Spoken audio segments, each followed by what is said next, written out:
Chris. Hi. So we can record. So, Counsel, would you please state your name? Yes, good afternoon, Judge. Beth Miller from Nash Disability Law.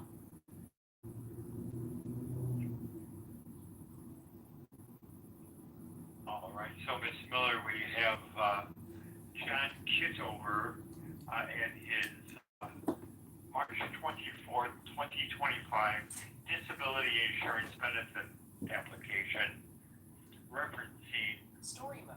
May 15th of 2024 and its onset date. So for Mr. Kitover, may I take his electronic file and place it into evidence? Yes. All right, it's in the record. And proceeding with Kitover's hearing by telephone, would that be done with your permission? Yes. Okay, wonderful. And now, would our claimant, Mr. John Kitover, please state his name? John Kitover? So, Mr. Kitover, do you affirm that you'll tell the truth at this proceeding? Yes. And handling your hearing by phone, is that okay with you? Yes, Judge. Thank you so much. So, are you working now? No, Judge. Have you worked at all since May 15th of 2024? No, Judge. Did you work for the federal government? Yes, Judge. Okay, so did you work for the Internal Revenue Service? Yes, Judge. Okay, just out of curiosity, does the Department of Agriculture handle the payroll for the IRS? I believe so, Judge. Yeah, because your detailed earnings report had the payor as the Department of Agriculture, and that's not uncommon where other federal agencies will service a different one. Like, for instance, the Department of the Interior acts as the timekeeper for the Social Security Administration as well. So, and I think they were handling some of the payroll duties as well. Okay, so I just want to get that clear. So, how long did you work for the IRS? From September of 2019 till May of 2024. Okay. September 2019 to May of 2024. Okay. And what was the title of your position with the IRS? Support Services Specialist.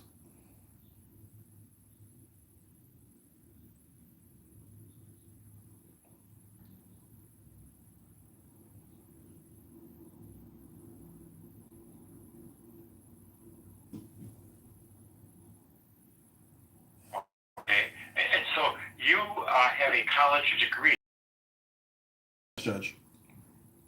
And where did you attend? The Citadel in Charleston, South Carolina. So that's a military school, right? Yes, Judge.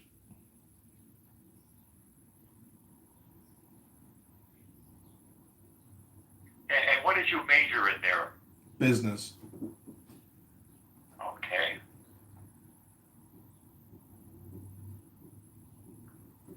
So then, Mr.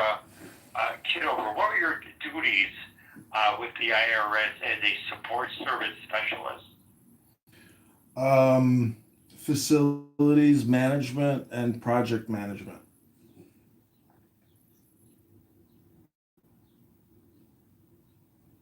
Okay, and what did that entail? Opening and closing IRS offices in the Midwest.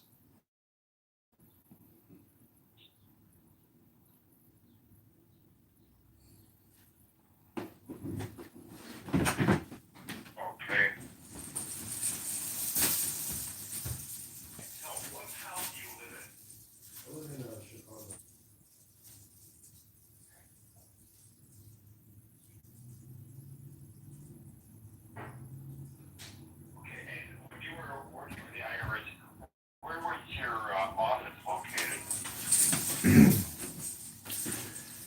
was downtown Chicago at the Federal Plaza.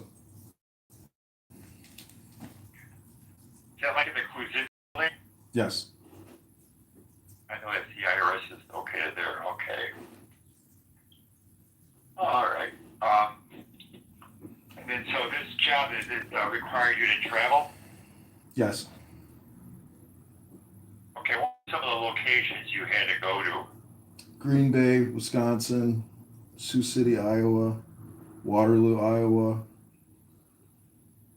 a couple other places. Okay, and how would you get there? Plane and car. Okay, so how often would you have to travel? Let's say you're looking at maybe a 30-day month. On average, how many days out of those 30 days would you be on the road to one of these locations? Generally about 1 out of every 4 weeks. Okay, so 1 week so you were on the road for a week, right? Out of a 4-week period. Yes, Judge. Okay.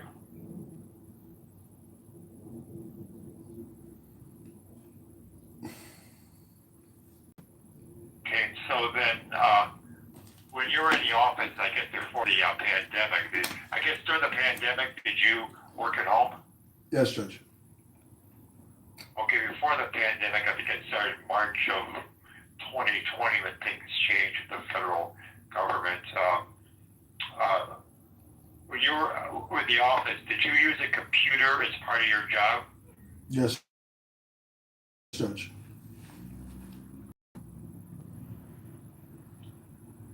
Okay, and so when you were in the office, would you be primarily working in a seated posture, Mr. Kitover?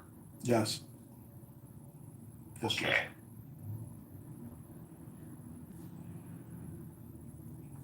And so, did you do any lifting as part of your job, either in office or when you were on the road? Yes, Judge. And what was the heaviest weight you had to lift? 20 pounds, Judge. Okay. And so, when you were actually engaged in opening, I guess, or closing offices, what specifically would you be doing in that regard? Using software on the computer to do floor plans, coordination between different business units internally, purchase requisition, contracting, and reconciliation, the whole full cycle project management for opening and closing federal offices. So, just what was the reason you actually had to travel to the site in order to do this? To meet with landlords and employees that are part of the project. A lot of it had to do with key access as the project manager. It's all the planning that you do on the computer system, and it all goes into that facility. Okay, when you were out in the field then, Mr. Kitover, were you on your feet walking around, or were you sitting at a provided desk and computer and working with your software? It was maybe 20% facility walkthroughs and analysis, and then 80% computer and in conference meetings. So when you were at computer and conference meeting sort of duties, then you were seated, right? Yes, Judge.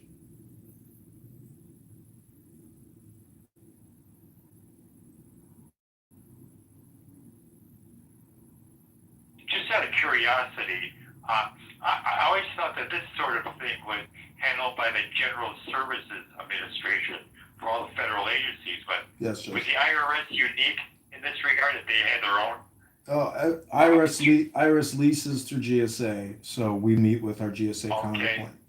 counterpart. Okay. Yeah, 'cause I've been through that myself. You know. So okay. All right. So then what was the reason that you stopped working for the Internal Revenue Service? I've since I got diagnosed in the army as bipolar and have been suffering on and off with severe depression and mania, and the work and the management and senior management. I would say that my mental health and psychiatric condition just kind of resulted in a lot of extreme conflict, and I filed an EEOC complaint because of threats of workplace violence and sexual harassment, and uh, so it was I basically had like a I guess a nervous breakdown, and could no longer go to work uh, because of that. Okay. So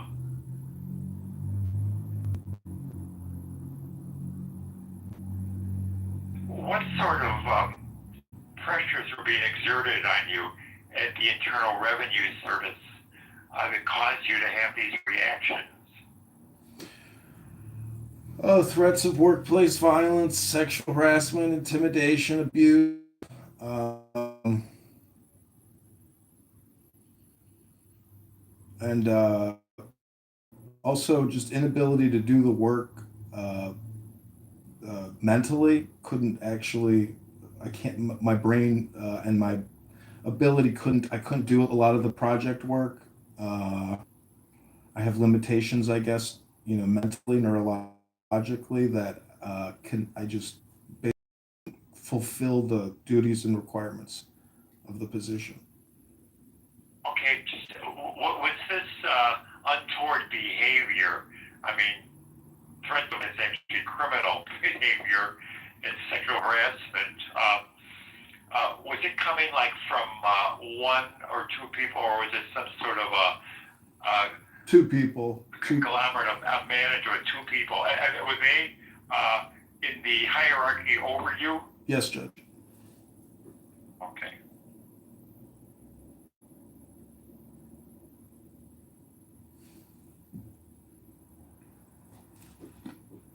Okay. And so then, Mr. Kitover, have you ever been hospitalized in a mental health facility? Yes, Judge. And what was the first time? I think the summer of 2013 or 2014, 2012, 2013, in the West LA VA hospital.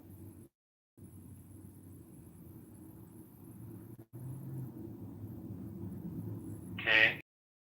So, what was going on in your life at that time point that led to that level of treatment?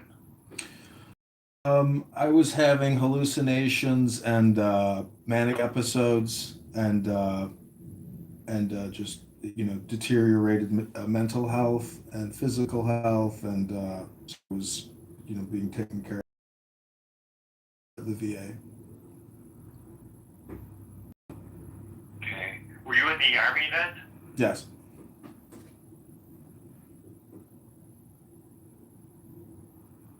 And how was the second time? I went for a follow-up appointment with my psychiatrist, and she thought it was best that she re-hospitalized me. And when was that, Mr. Kitover? Sorry. Maybe a month after the first hospitalization, for a month. Okay.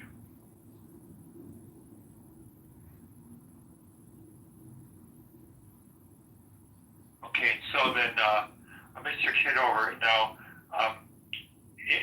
in Chicago, do you live with anybody? No. You live alone, okay. You live in a house or an apartment? It's a house.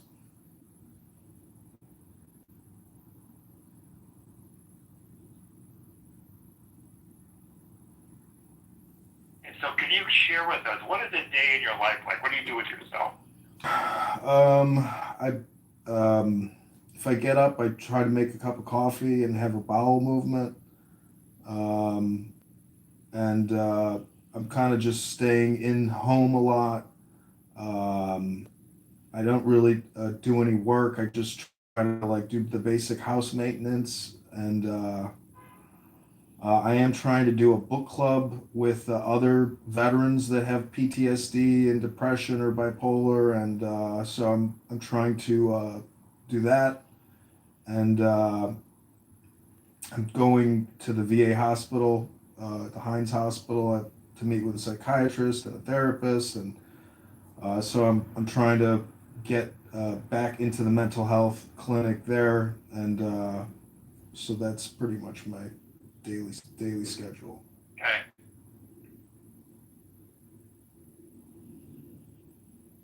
Okay. Um, so do you go shopping in stores? No, I do the Amazon delivery. Do you have a social life at all? I live a limited, maybe two but yeah, I would say because of like my mental health or bipolar, personality, I have limited friendships.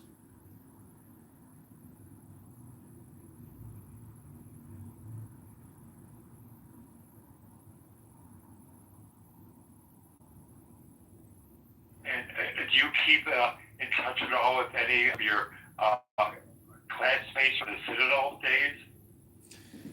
Uh, Maybe like on the internet, but I don't really. People are married, they have kids. I don't, there's no reason to talk to me anymore. So I don't really talk to any of the classmates. I guess they're yeah.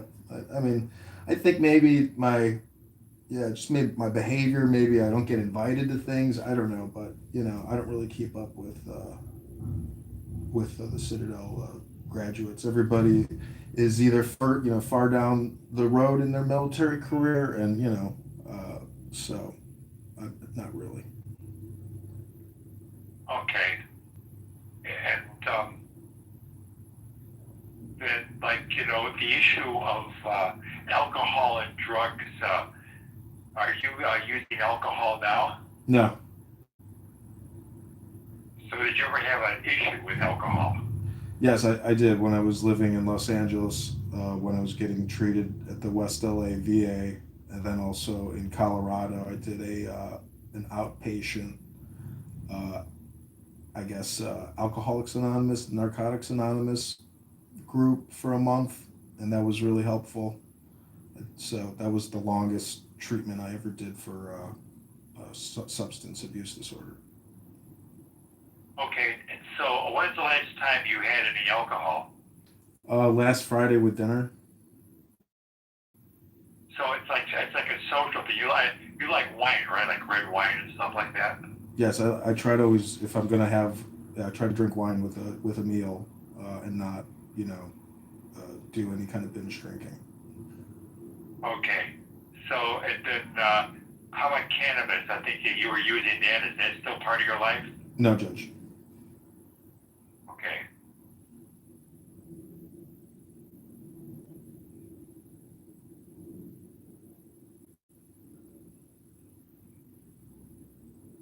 I'm on an SSRI now called Priprazole. Or Okay. Priprazole.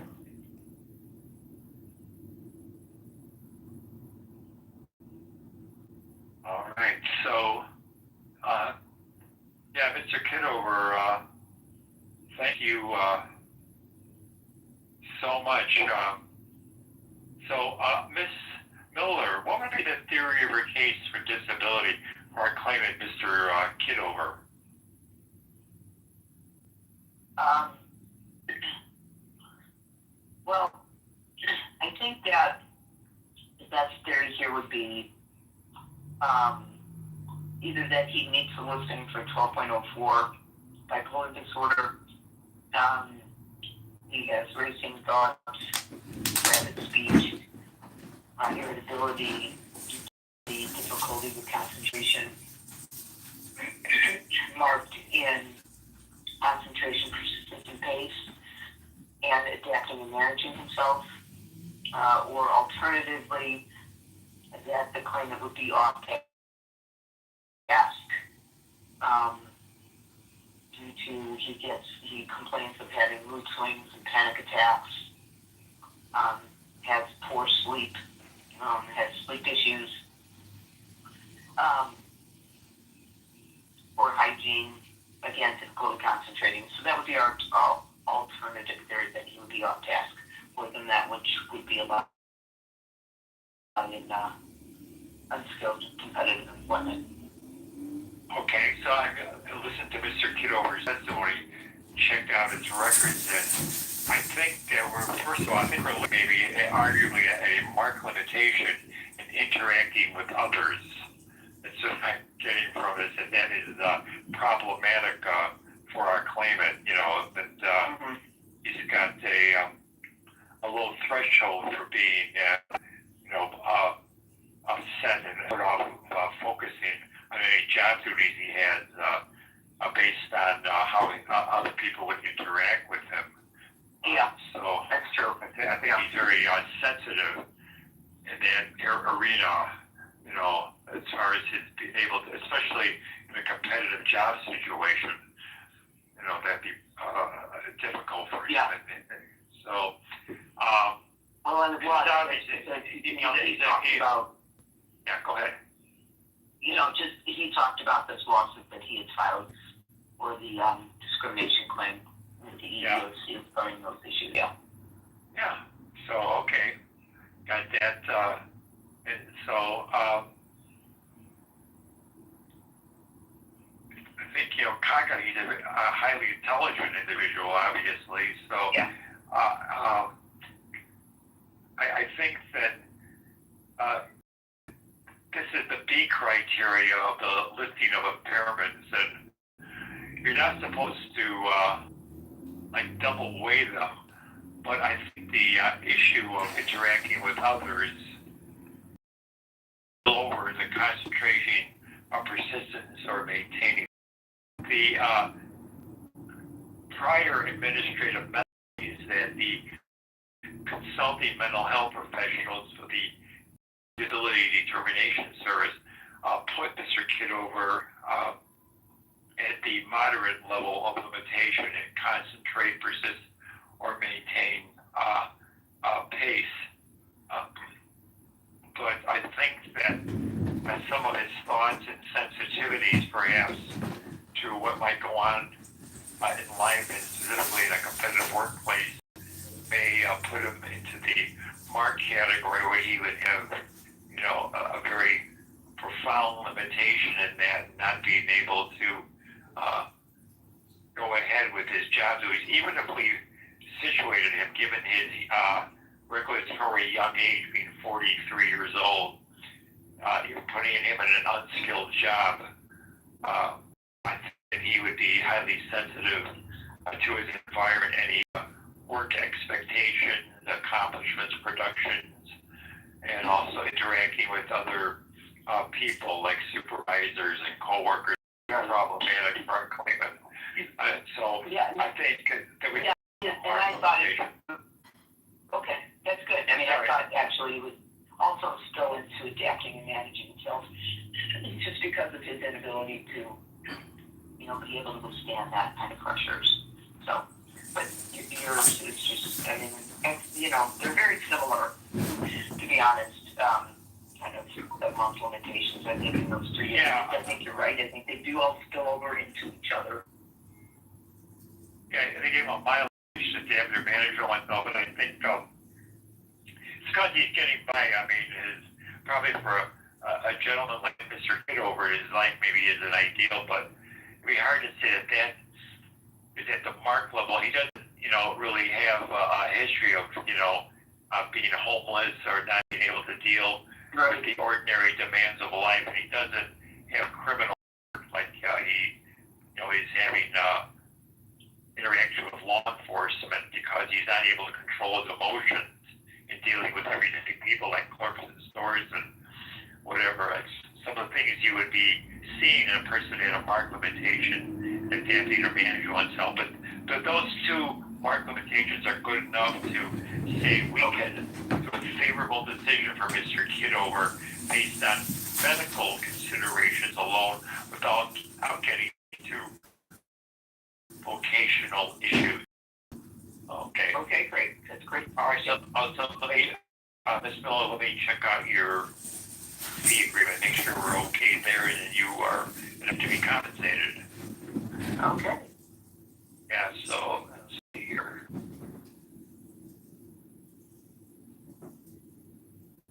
Fee agreement. C2B.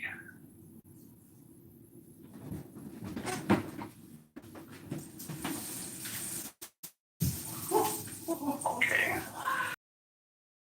What's the next question? What's your fee agreement say?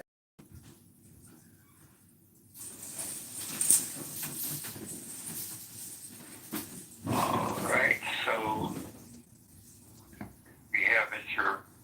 Kitover's signature on it, and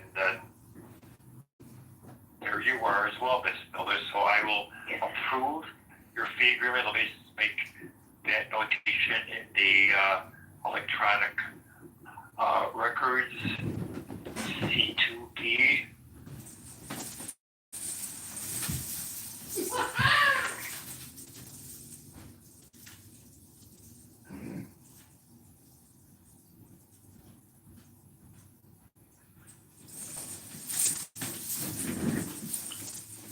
Okay, all right, I think we've accomplished everything we are supposed to for Mr. Kitover, so questions from anybody?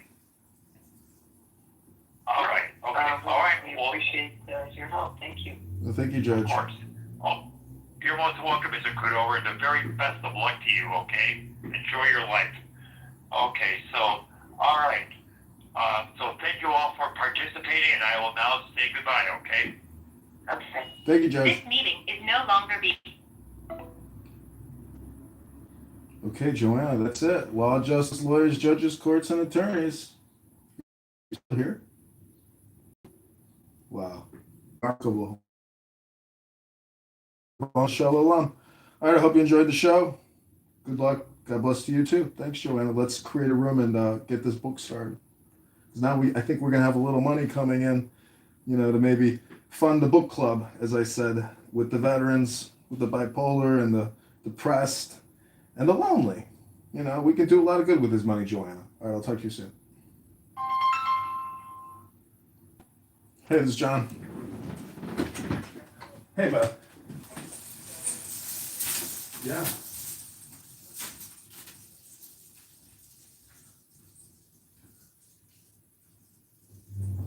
Okay.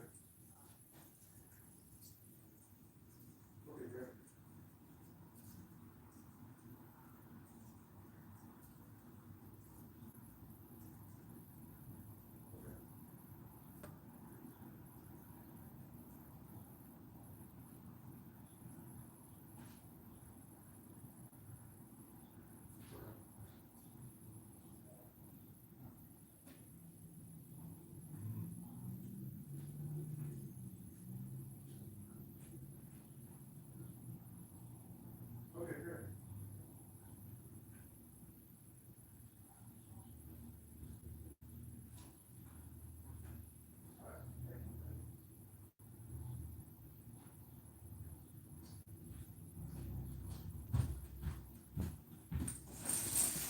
Okay, I got the pen if you want.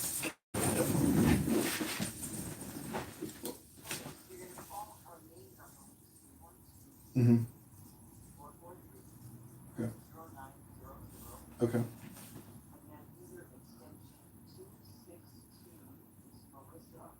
Okay.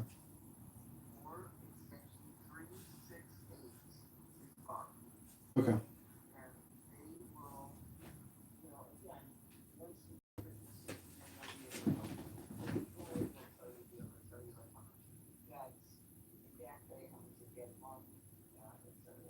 Okay, great. Well, I appreciate your help, Beth. I can't thank you enough.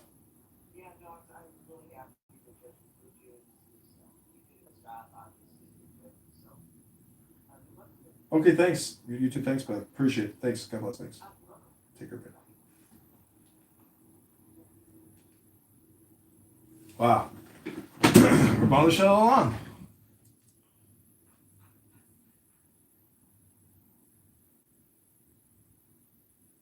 Rabban Shalom.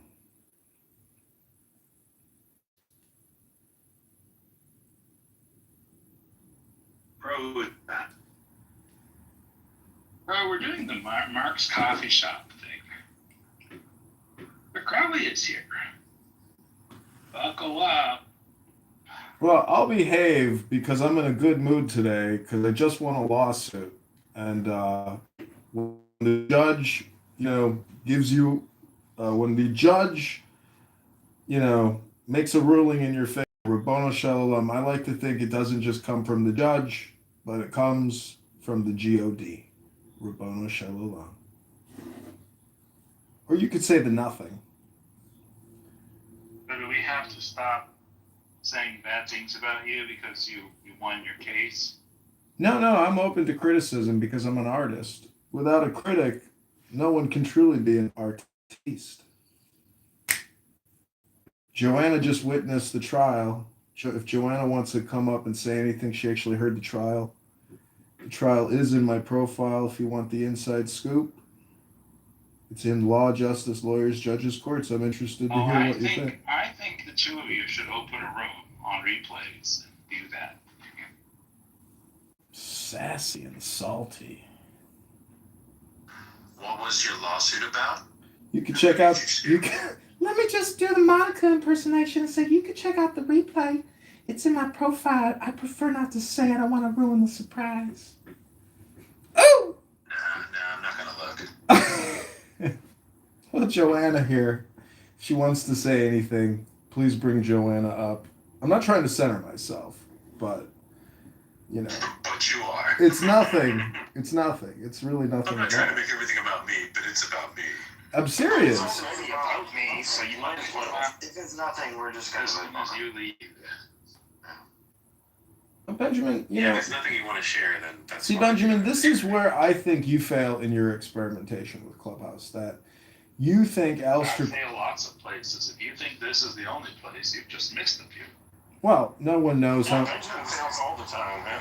I know, and nobody really knows. Nobody knows how much of a. Nobody knows how much of a failure you are off the app. And I think that if we could actually get more insight into who you are, your LinkedIn, your resume, your Facebook, your Instagram, however we can learn more about you, then I think we can actually have more of an interesting conversation with you. Otherwise, it's really I love that.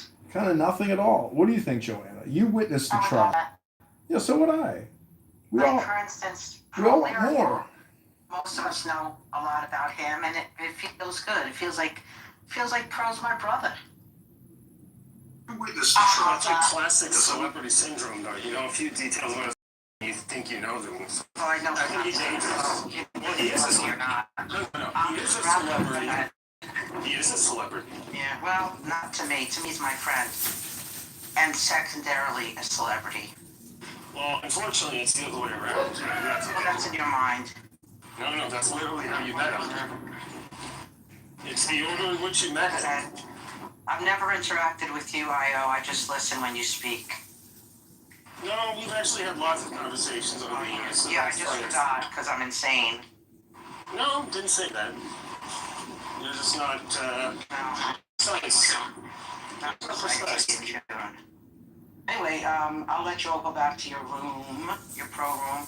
Good job, John. So super proud as a mother. Thank you, everyone. I'm a proud mother. Right on Mother's Day, right after Mother's Day, I got to see my child fight for his life, and he did it. He won. Benjamin, you were kind of leading like a. Steve is here. Benjamin, you were Did you like. all see that Steve is? Did you all see that Steve is here? Yeah, I see Steve. Hey, It's How Steve. cute is that Steve is kid? here.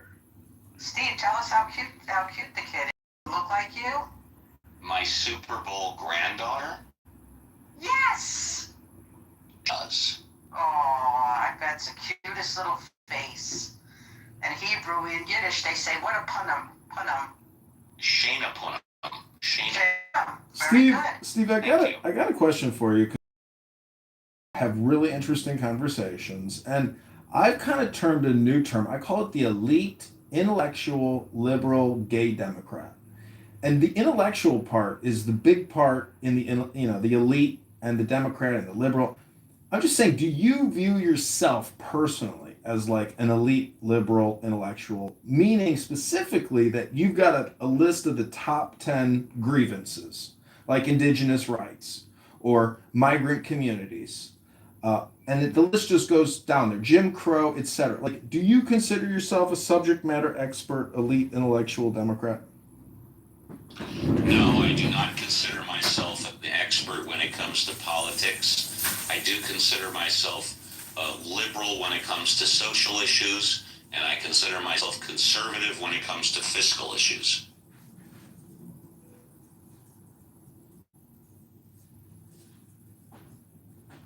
And that's not counting the Anglicist, linguists. And also I'm an independent. I'm not currently registered with any political party. Well, You have rendered the room speechless. well, I wrote a little poem using progressivism as the base for the AI to write the progressivism poem. Are you interested in hearing it? Did you ever see Did the you write it or fathers? did they write? Did it? Would Did that they answer write? your question? Did AI I wrote the write it? prompt and AI wrote the poem. Tell us what the prompt was. Write me a progressive poem using the top 10 liberal progressivism talking points. There you go, David. So now I don't. I mean, I have an AI. I could type that in if I wanted to know that. So you don't want to hear it. The thing is, I do, it's the way I read it. The reading is the key, what? David. What? Okay, let's let Joanna get wet. Go for it. Okay.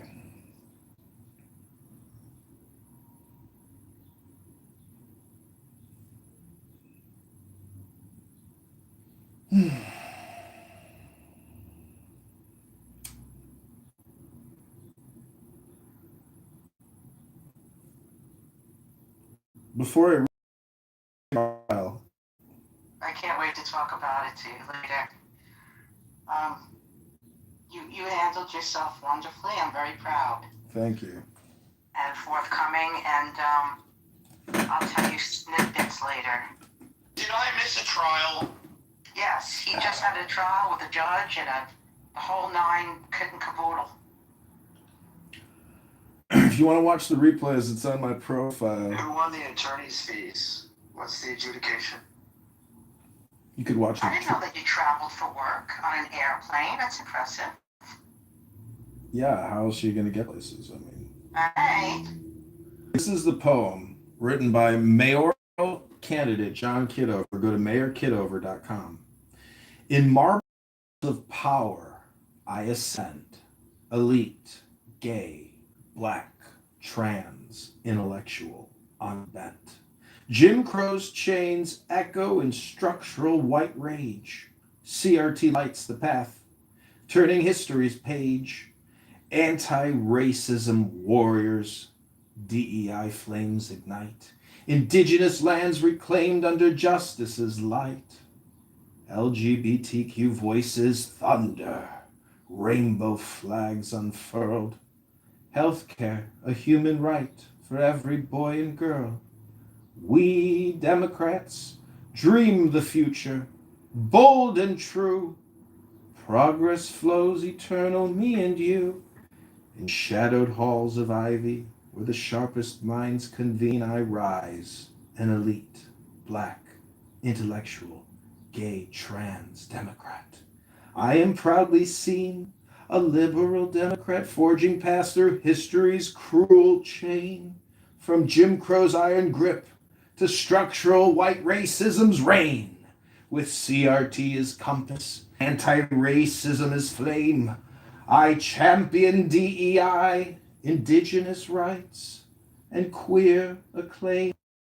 LGBTQ liberation flows through every breath I claim.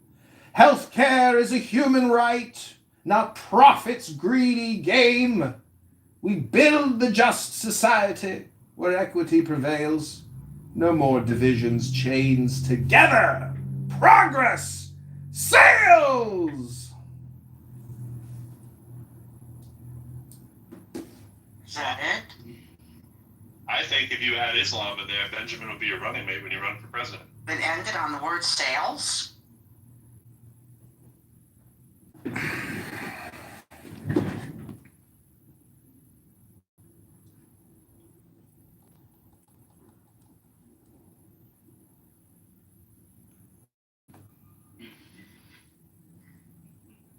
you left speechless?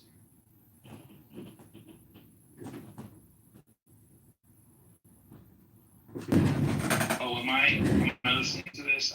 Look, I think that Oliver has his finger on the pulse of why Democrats lose. But to be fair, I think it's pretty obvious.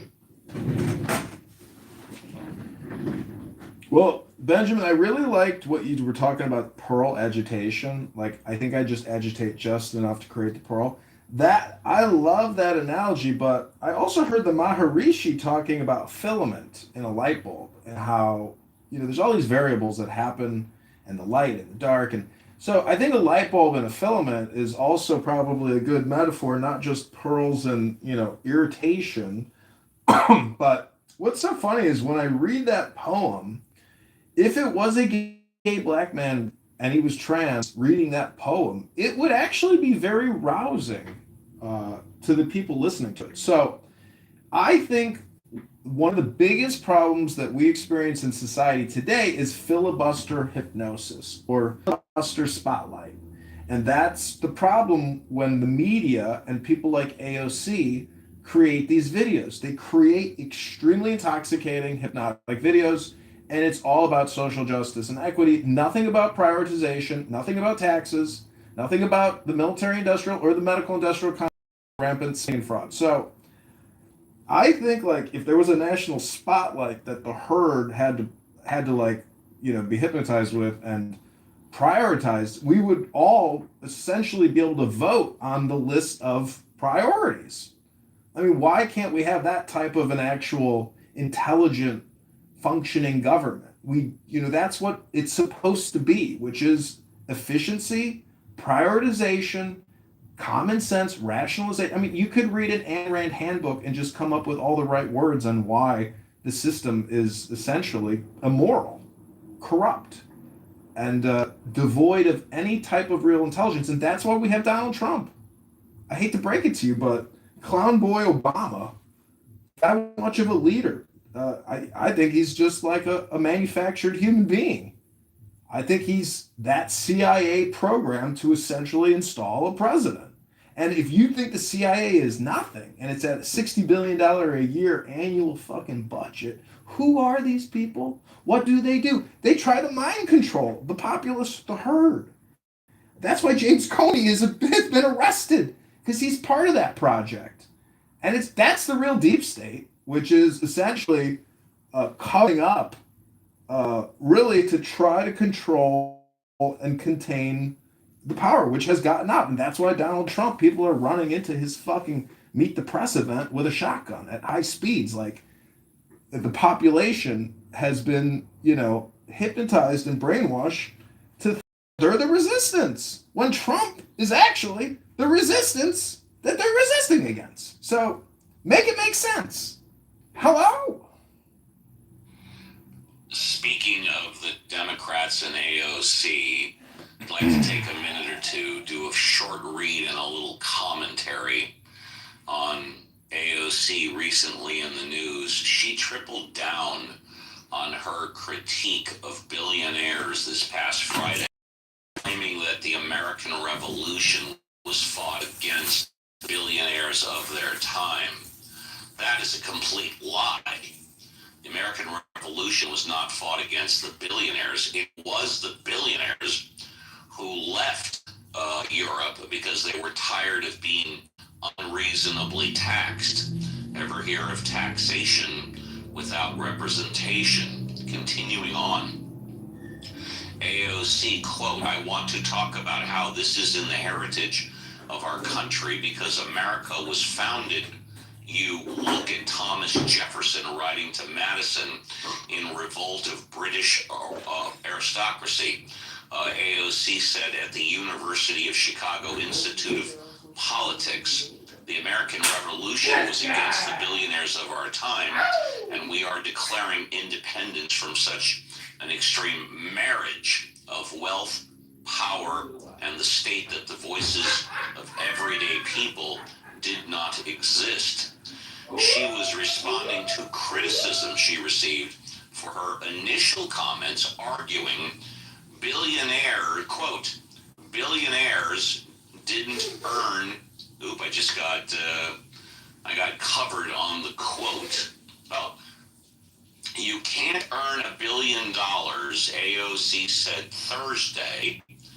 You can get market power, you can break rules, you can do all sorts of things, you can abuse labor laws, you can pay people less than what they're worth, but you can't earn that, right? And so you have to create a myth. You have to create a myth of earning it. Is she saying that Taylor Swift didn't earn her $1 billion? Is she saying that Beyonce didn't earn her $1 billion? Saying that Bruce Springsteen didn't earn his $1 billion? I bring that up because those are three music entertainers that are clearly liberal and democratic. Regarding the backlash, AOC accused critics of pushing a red herring by assuming she believes all billionaires are immoral rather than focusing on the immorality of income inequality. They like to talk about American ethos as though it's an attack on American values, an attack on our idea of success. And first of all, call me crazy, but I don't think that every single American aspires to be a billionaire. I think that our idea of success, they might not object, but I don't think it's the universal American ideal, AOC said. There you go.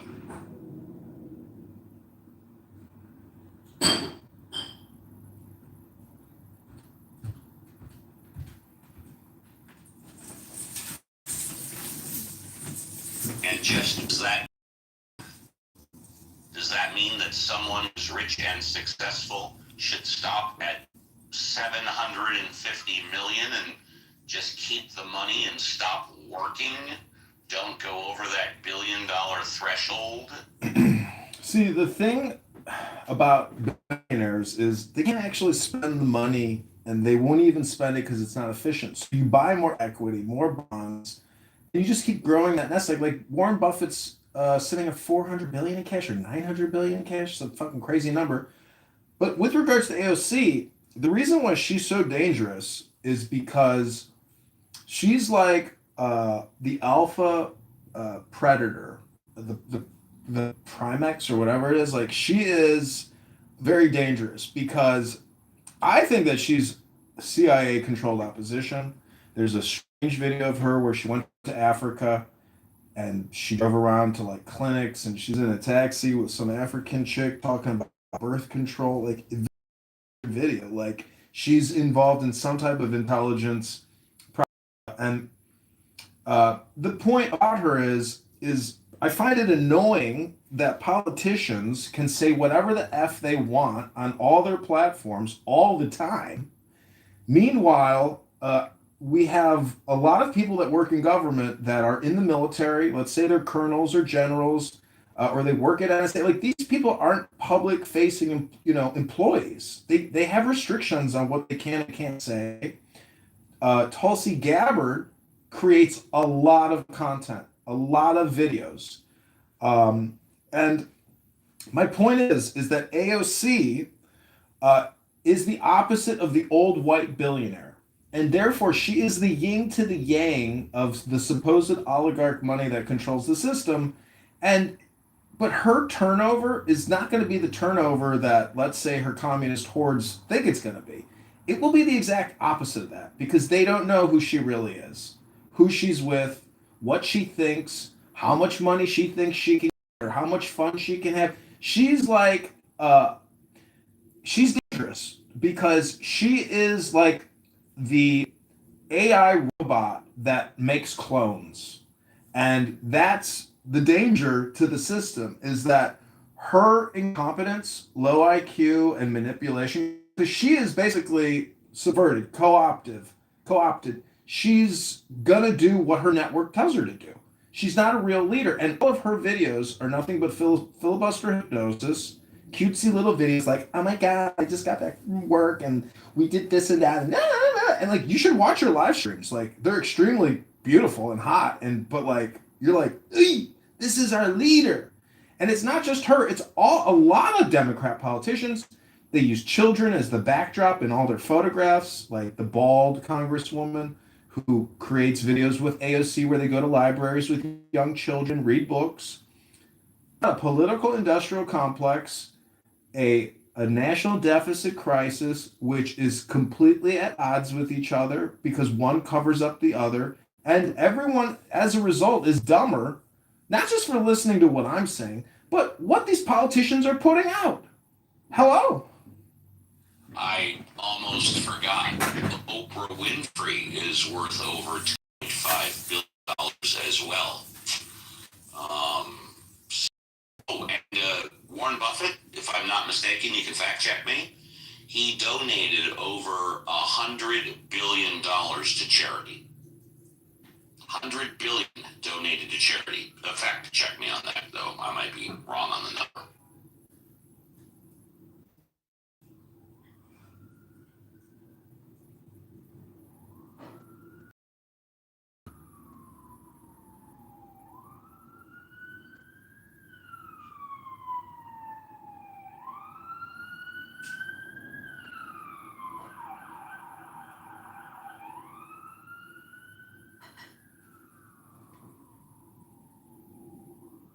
You know, when they talk about tax the rich, etc., what's the number? The top 1% of wage earners pay 40% of our federal taxes. The top 5% pay 60% of taxes.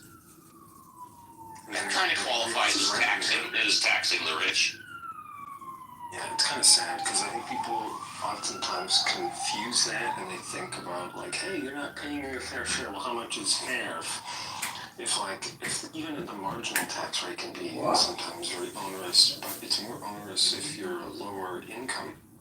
And as you get higher income, we see this with education. So low-income families spend about 5% their household income on children, on their children's education, whereas wealthy households, which are, I think on average 10 times wealthier, spend 20%. So 20%, so 4 times 10, so it's 40 times more per dollar spending on their children. So this kind of difference is just going to become exaggerated with time, which is rather unfortunate.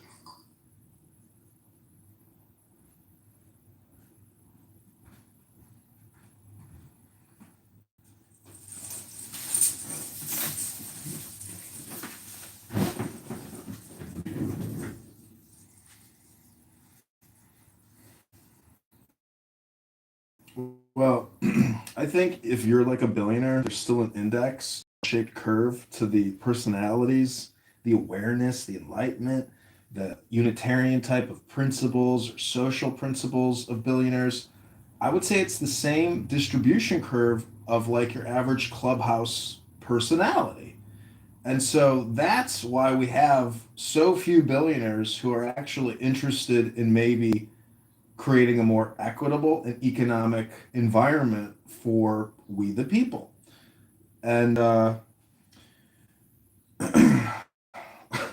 that's neither here nor there because The big beautiful bill is the biggest tax giveaway to corporations ever, not through non-taxation, but through tax credits.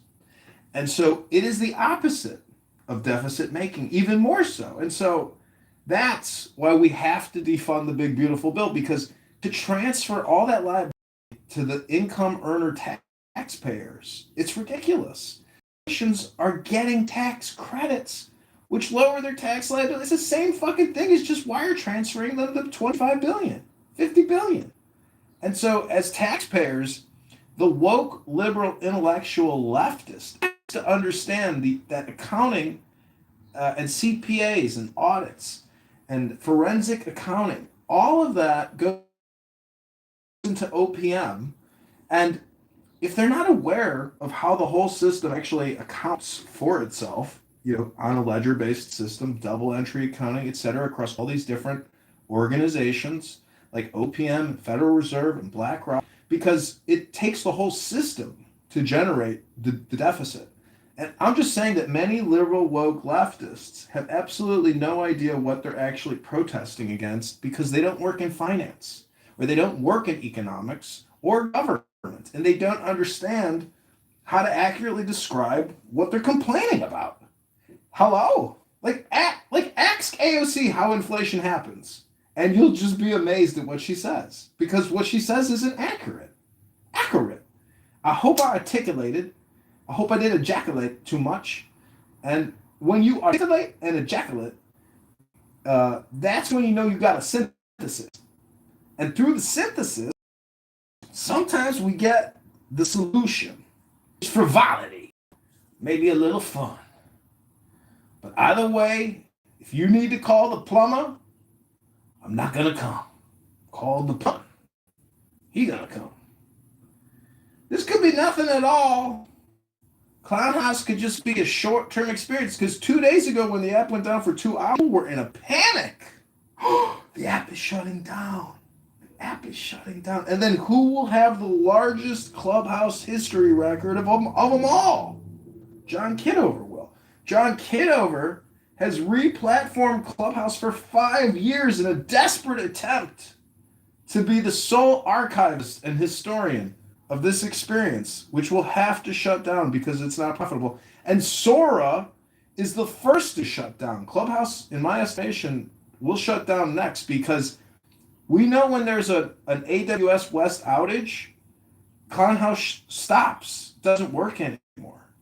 And so their arbitrage between AWS and the data buyers, with the Trump administration, Clubhouse will shut down, because the government's not going to continue buying redundant conversations from left, woke, elite liberals. This is a swamp for liberal elite intellectuals to congregate and basically, what's it called at the park when they got a sign up that says no loitering? That's what Clown House is.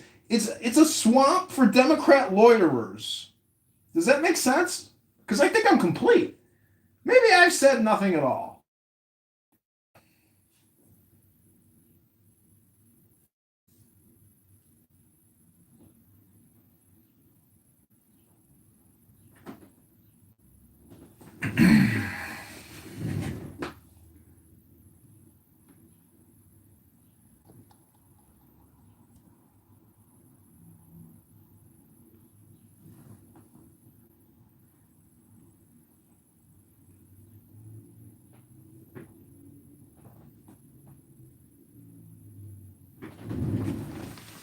Victory!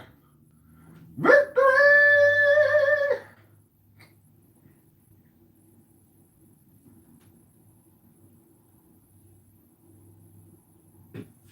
Just takes two witnesses.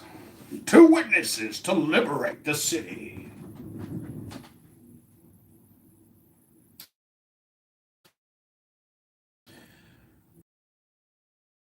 Might be sleeping or cutting a big piece of dried to make, which I don't know. And my insides keen as the hawks.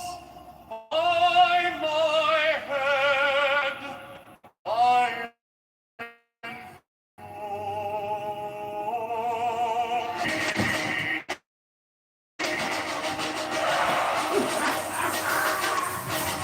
am the only begotten child of my father and mother. My father is dead.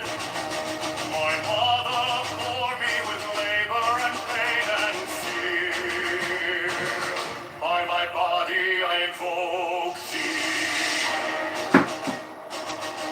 About me shine the diamonds of radiance, light and pure. By their brightness I invoke thee.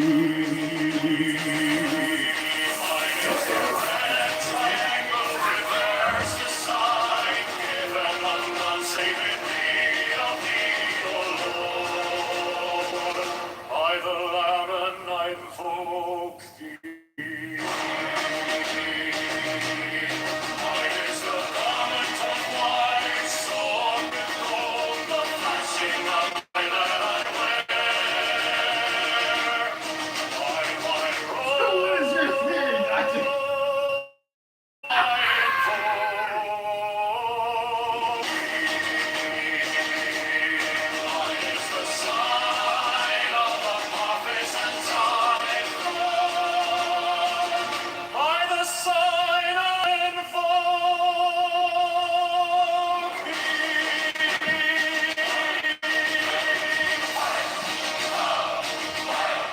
Mine is the turban of white and gold, and mine the blue figure of the intimate air. By my crown I invoke thee. My fingers travel on the beads of pearl, so run I after thee in thy car of glory. By my fingers I invoke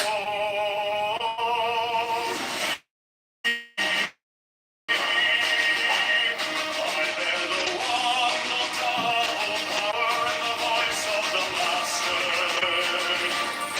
Abraham loved Lord. By the Lord I invoke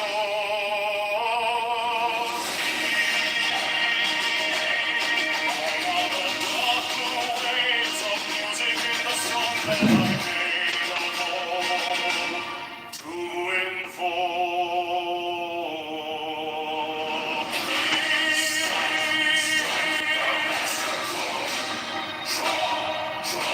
the flaming sword, child and conquering Lord, Horus,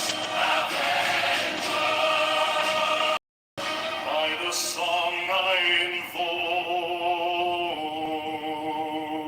invoke thee. In my hand is thy sword of revenge. Let it strike at thy bidding. By the sword Pictures for Papa. I invoke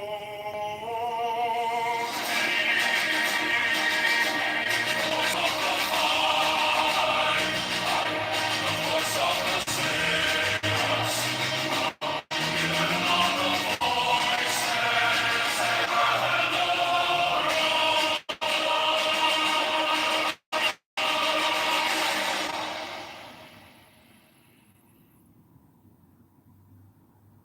Mine is the head of the man, and my inside is keen as the hawk's. By my bed I invoke I am the only begotten child of my father and mother. My father is dead. My mother bore me with labor and pain and fear. By my body I invoke thee.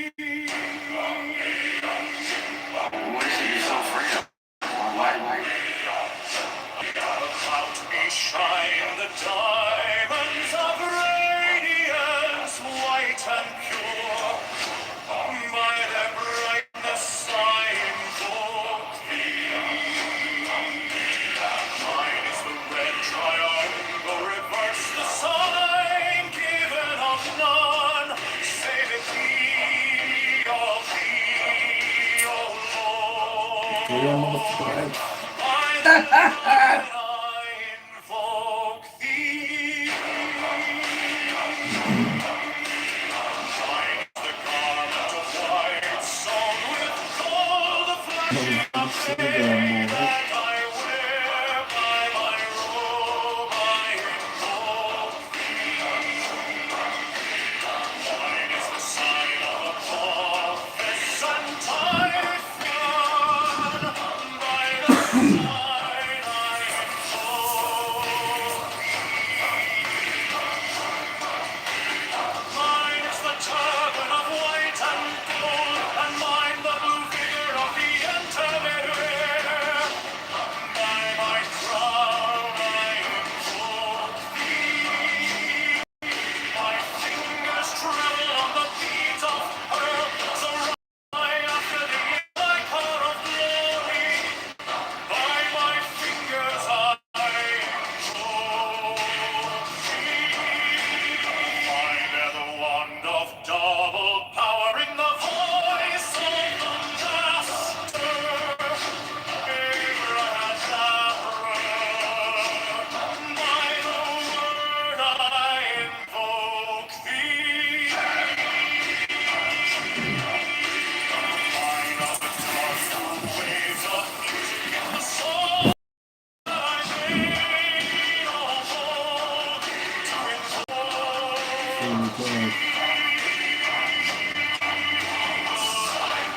Strike the master chord, draw the flaming sword, shine and conquering Lord, Horus Avenger.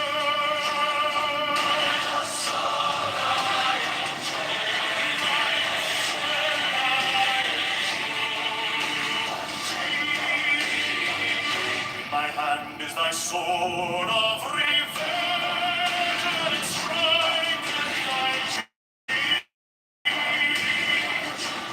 by the sword I invoke thee. Voice of the 5 and the voice of the 6, 11 are the voices.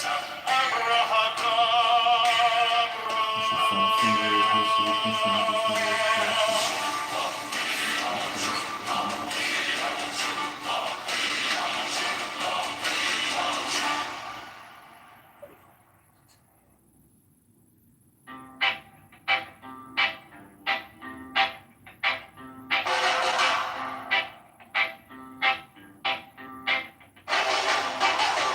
Mine is the head of the man, and my insight is keen as the hawks. By my head I invoked it.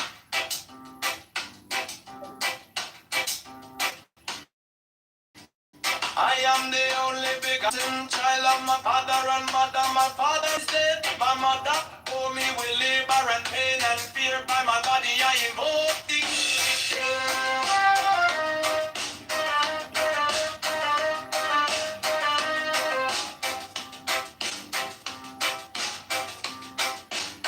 About me shine the diamonds of radiance, white and pure. By their brightness I invoke it. Mine is the red triangle. By the lawman I invoke thee.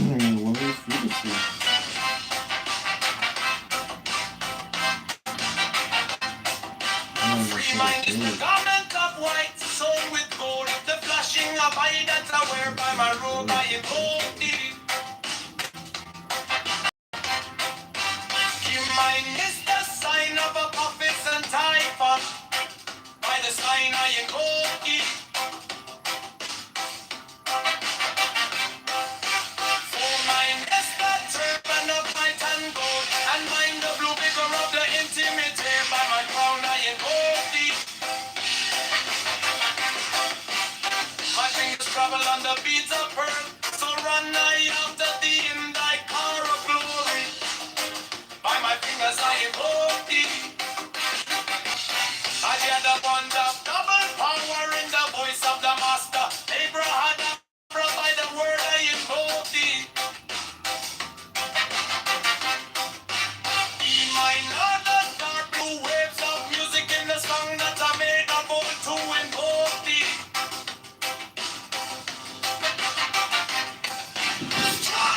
Strike a master chord. Draw the flaming sword. Triumph and conquering Lord. Horrors, avenger, by the song I invoke thee.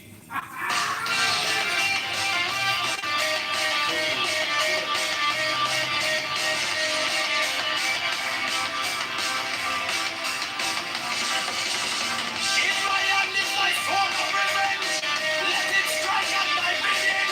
By the sword I invoke thee. The voice of the fight, the voice of the 611 of the voices. Abraham.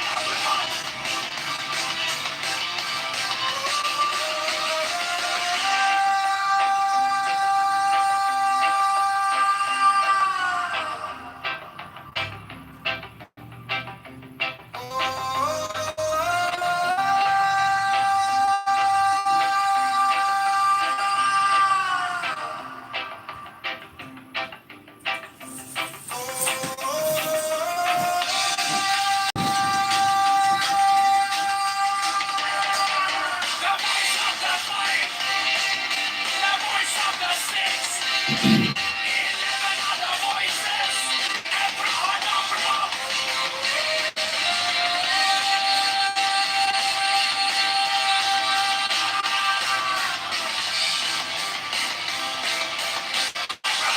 Good news today, Father.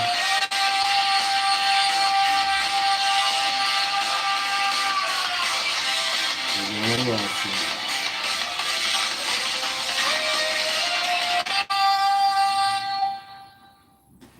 Mine is the head of the man, and my insight is keen as the heart. By my head I invoke thee. I am the only begotten child of my father and mother. My father is dead. My mother bore me with labor and pain and fear. By my body I invoke thee.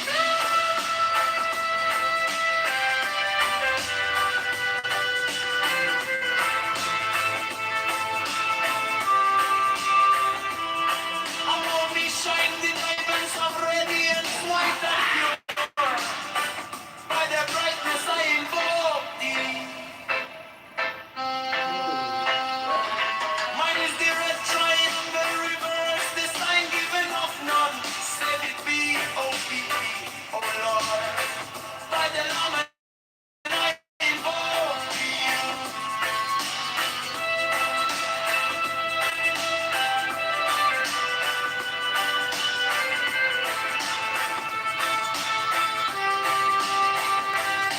Mine is the garment of white sword with gold, the flashing and by that I wear. By my robe I invoke thee. My prophets that I fall, sign I invoke thee.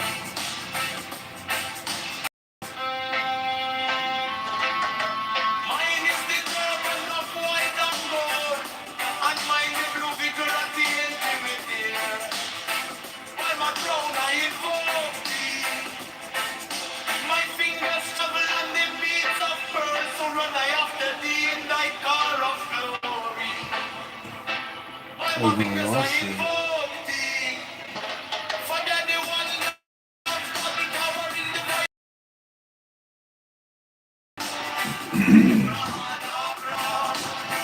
By the word I invoke thee. Hey, thine heart, the dark blue waves of music in the song that I made up to invoke thee.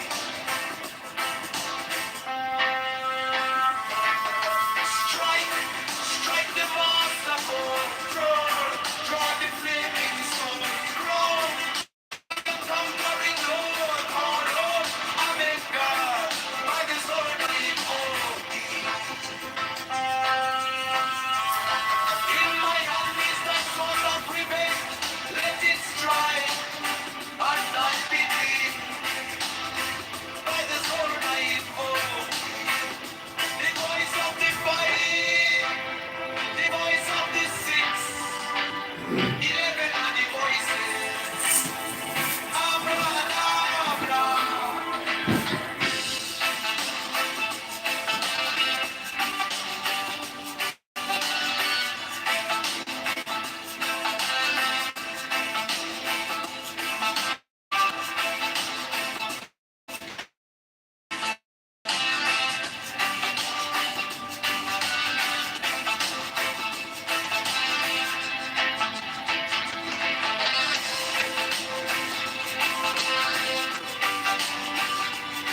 got to know and I was told by fellow special forces that enjoy your life. By my head, I go.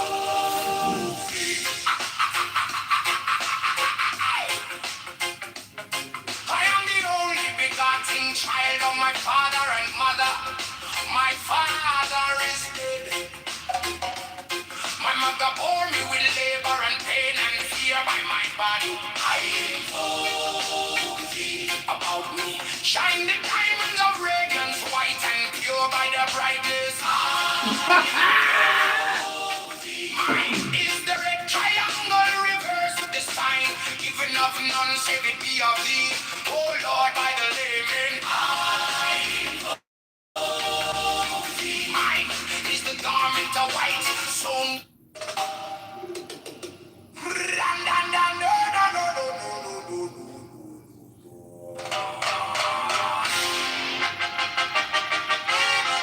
mine is the head of the man, and my insight is keen as the ox. By my head, I invoke thee.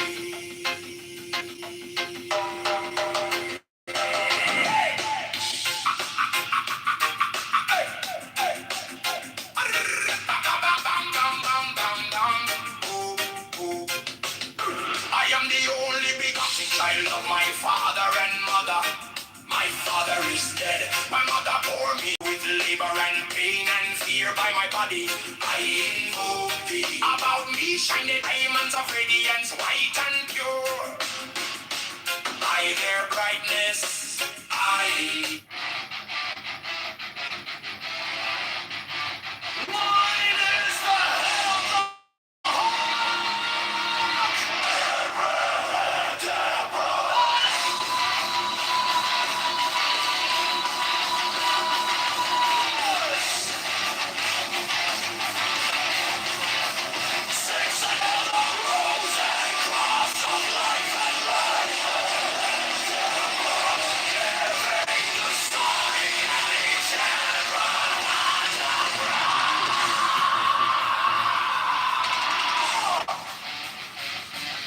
remaining in the sign.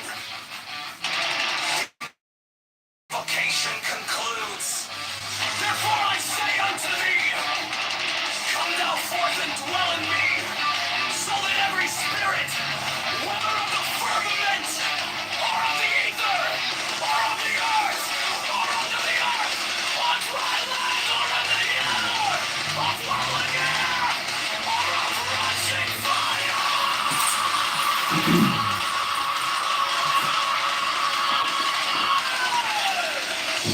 and every spell and scourge of God, the vast one might be.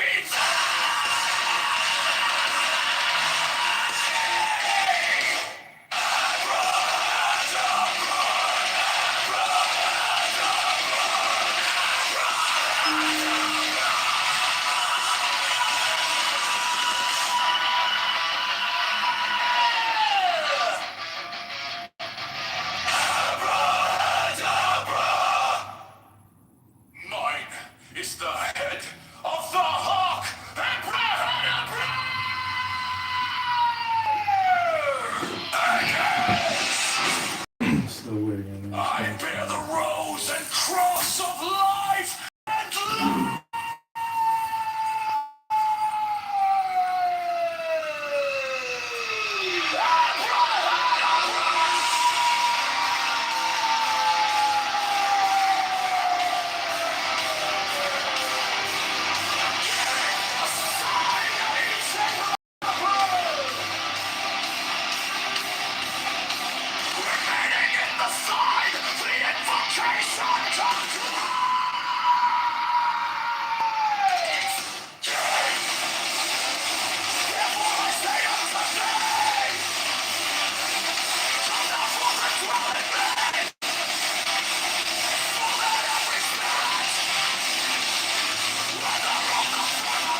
Giving the sign at each abracadabra. Remaining in the sign, the invocation concludes. Therefore I say unto thee, come thou forth and dwell in me, so that every spirit, whether of the firmament, or of the ether, or of the earth, or under the earth, on dry land, or in the water, of whirling air, or of rushing fire, and every spell and scourge of God, the vast one, my being.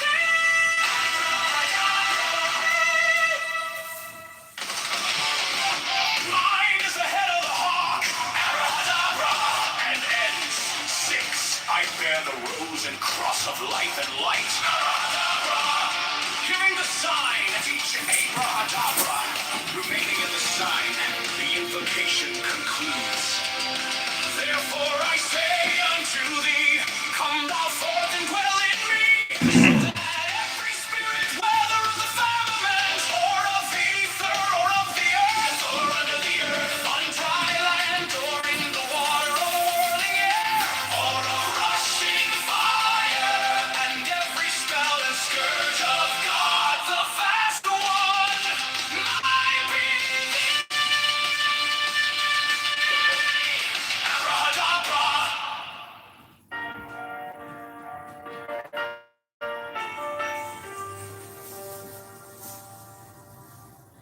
You came like dawn in my hands, soft but stronger than I knew.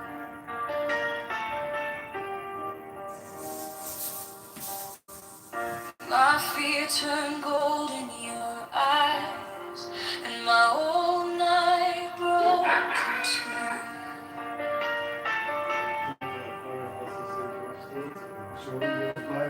I was lost in the noise, now I'm learning how to stay close to your quiet light in the middle of the day. Stop thinking, let it fall. Take deepest breath of them all. Hold it, don't run from the feeling. One more second, you can start believing. Wisdom of God, now it's coming. Wisdom of God, now it's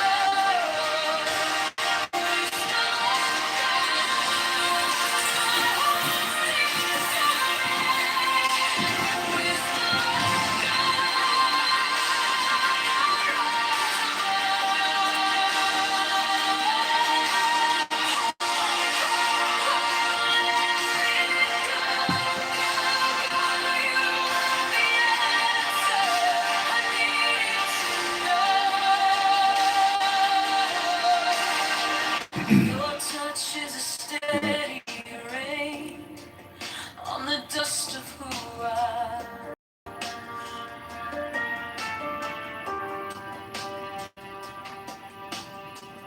Every wound gets named, then it fades in the heart.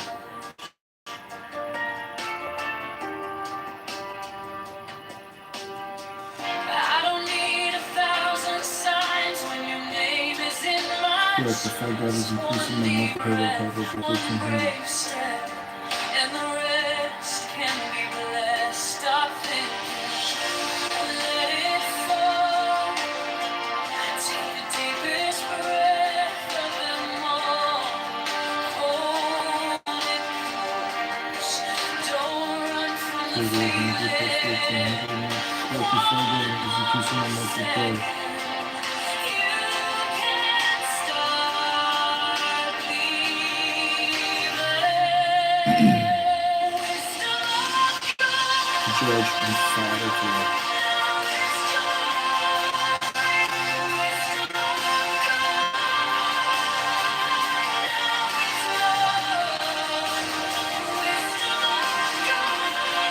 Thank you.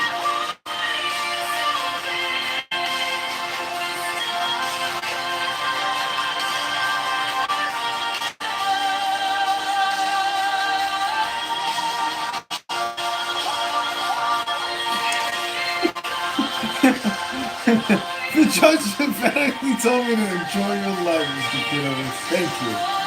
Then move down to the lawyer's figure. If I break, pull me through, teach my hands to release what I cannot hold with you. 10, not 9, 10, not 11. I breathe in your holy calm, and the storm in my head lays down like a pall. Wisdom of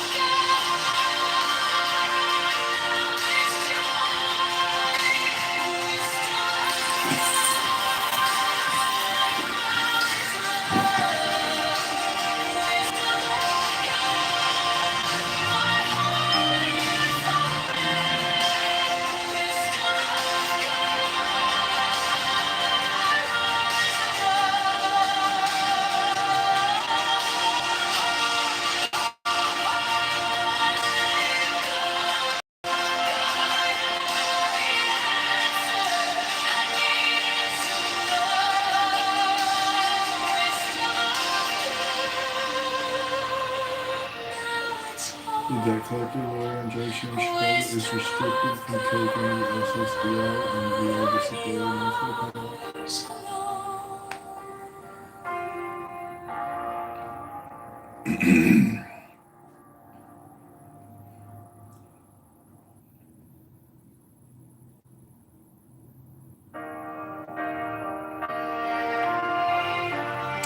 My attorney, Beth Miller, and I were told by a federal SMS judge to enjoy your life, Mr. Kitover.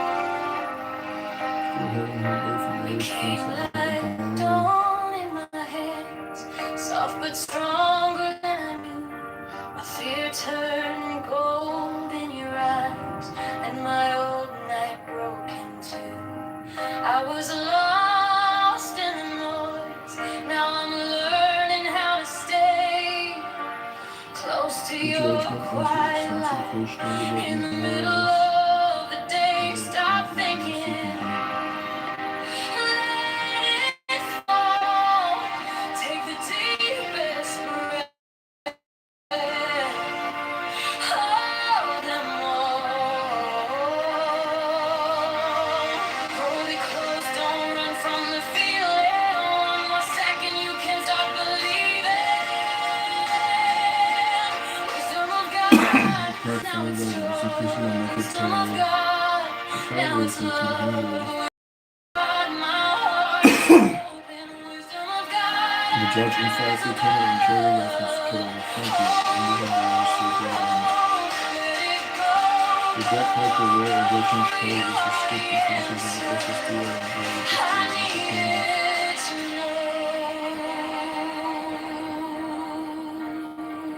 Your touch is a steady rain on the dust of who I was.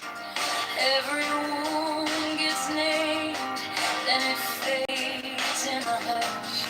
I don't need 1,000 signs on your name. Fill my chest, one deep breath, one brave step, and the rest can be blessed. Stop thinking, let it fall. Take the deepest breath. Hold them all. Hold it close, The don't debt run collector, from the lawyer, and judge feeling. in One Chicago more is second, restricted you from can taking start the SSDI believing. and VA disability monthly payment. Wisdom of God, now it's joy. Wisdom of God, now it's love. Wisdom of God, my heart is open. Wisdom of God, rise above. Oh, oh, oh, let it go, go, go. You are the answer. I need it to know if I tremble. Stay near if I break. Pull me through. Teach my hands to release what I cannot hold with you. 10, not 9, 10, not 11. I breathe in your holy calm, and the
quiet, with my hands still shaking. I was carrying the hurt like a name I couldn't drop.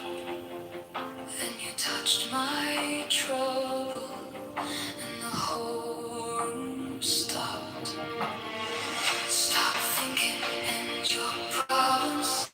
Take the deepest breath of the day.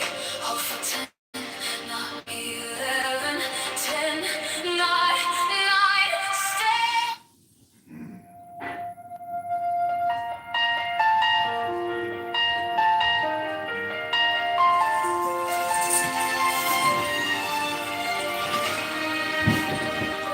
Joanna. Wisdom of God is now joy, love. Joanna, thanks for being a witness at my trial today. I'm here for you, and I have bipolar, and I'm on the same medicine as you. Oh my God. Well, what'd you think about the trial? I thought it was pretty interesting. I felt happy because the judge had understood or tried to understand your condition. If it is your condition, I don't know if you just faked it. It's just not my business. No. What are you talking about? I mean, But I feel more connected to you now because we both have the same condition. yeah, I would call it. I think I could self-diagnose myself. It doesn't meet any of the terminology that the medical industry uses, but it's not that I'm a highly annoying person. It's that, like, it's better that you just put me in the goo, you know?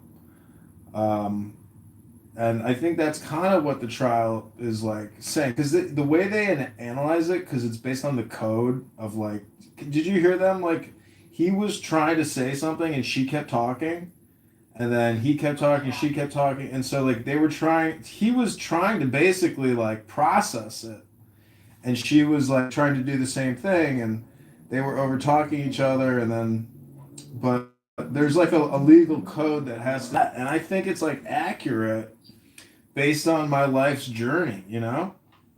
Well, saying bowel movement was great. Mm. That was a highlight. Do you remember saying that? Yeah, I mean, because honestly, these SSRIs, they make me constipated, and that's the challenge. If you can't make a bowel movement in the morning, like, Try to something's take a wrong. laxative or take a stool softener every day. But yeah, she represented you, right? Yeah. But I think what he liked is he said, well, he seems highly intelligent. So he didn't look at you like a loser. Right. And that's, I think, why he made his good decision. Yeah, because this is the second time I've been to SSA court, you know, with this type of trial, and I agree with you, like, because it's not based on, like, your intelligence. A lot of it is, like, based on, I don't know. There's a lot of it's so interpretive, you know. That's the thing about law, like. But I'm just so happy with the outcome. I texted my dad, my sister, my friends, and a coworker at the IRS who's also in legal problems with the management there. And he asked me a lot about, you know, my job at the IRS and kind of what happened, you know, and why I stopped working. So I feel like that was important. Yeah. And then I had a call with the attorney afterwards. She gave me the number for, like, their payments department, because the settlement goes to the law firm. So we're on replays, but so you're getting SSI and SSD now, basically? No, just SSDI. Okay. Yeah. This is good. This is good for you. Yeah. It'll help me. Yeah, It'll I help get me it. pay my gas bill, because honestly, I couldn't even pay my gas bill this past winter, and then, like, they're gonna shut my gas off. So now I'm hoping I can pay my debts the minute, and that's just one of them. The city says I owe them over 10,000. So it's like, you know, I don't want to, like, not pay my debts, you know, because then there's consequences. So this will help me pay the debts. I guess I'm surprised that you had it on for everyone everyone to hear that you have a condition. I guess I was surprised that you didn't keep it secretive, like I do. I'm not like, because it's, you know, so there's like evidence that the trial happened. And I think that's what's important because other people should also learn from this. You know, part of my nonprofit organization is dedicated to the book club. And, you know, there's a lot of books that deal with debt and law and lawyers and attorneys. And it's very complicated. You have to basically be an extremely intelligent person to navigate the legal system. The fine stuff, the paperwork, it's just incredible. You have no idea how much work I put in to just get where this trial, what happened, because I had to submit so much medical documentation. It's incredible. But anyways, I don't remember what I had to give because it was a while ago. well, the VA keeps calling me and sending me letters, and I'm like, can you guys just give me a second? Like, I already have scheduled, you know, I see they got like young nurses that want to keep calling you. And so they called before the trial, and I'm like, yeah, I can't take your call right now. Like, you're causing me more anxiety. Like, I'm trying to keep the Are you anxiety. in the military? Yeah. Oh my God, I'm so impressed. It's not a big deal. There's so many people that go in and go out and they say, oh, I was in the military, you know? Oh, it's so fucking, I think it's hot. Oh. Yeah, if you could put on the outfit, you know, the green camouflage, I'll fly to Chicago, be my fantasy. I say we reopened 54. Oh my God, that was so fun. Thank you for being my friend. Yeah, what you're on is pretty good. I'm surprised you're only on one thing because they pushed me to go on like 4 or 5 meds at once. Uh-huh. And Well, they say, I looked it up, Abilify is like the starter. That's like the low dose they put you on for a couple weeks. yeah. Well, there's no proof.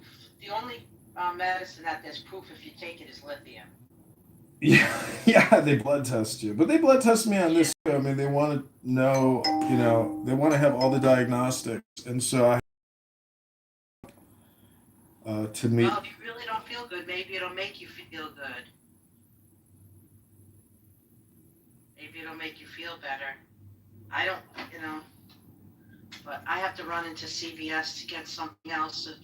My friend lives in Dominican Republic. He got deported. So I have to send him all this stuff now that he can't get there.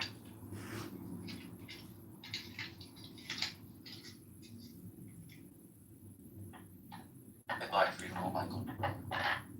All right, I'll be listening. Irritating? All right, I'll be back. You get to the Benjamin sweet spot, and then you realize, oh, there's more irritating here too. But if you can wade through it for a little while, there might be that little, you know, drop of pineapple juice. It's a weird analogy. I asked Claude, what would Rick James' "Give It to Me, Baby" sound like if Shakespeare had written it? And I posted some of it in the. Oh, let me look. Sweet lady, mark yon braggarts at the buff posture much, yet move they not a step. Their tongues are swift, their boot heels slow as stone.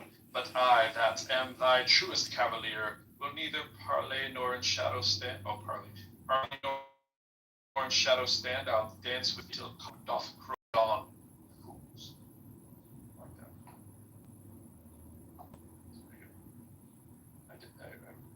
I'm glad AI wasn't alive when I was doing the Shakespearean Smackdown. I used to do the Shakespeare Smackdown poetry contest. We did the same thing. We would use the voice of, you know, Cleopatra. Well, we battle whoever, you know, it might be Mark Antony, and you go at them, vice versa, whoever you're assigned, and you have to do the back research of what they might say, and then put it into that kind of fun, which is kind of another variation. It's a lot of fun.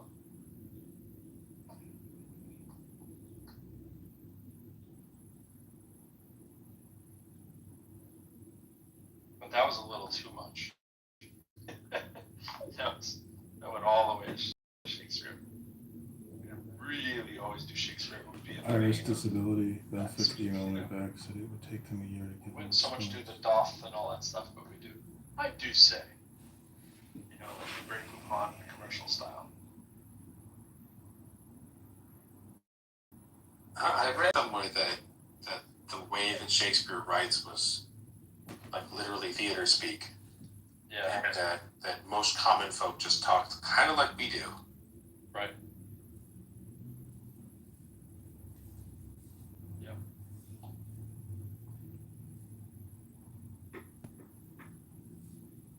I was never a huge Shakespeare fan, but I appreciated reading that kind of stuff more than I did like just history. I like the fact we'd read that and then learn about the history, then make the history come alive a little bit. Just the history by itself, I was like, why do we need to know all of these random facts? Like, why is it an important era in time? I was always trying to do that. But then, you sit there and you pick some stuff up.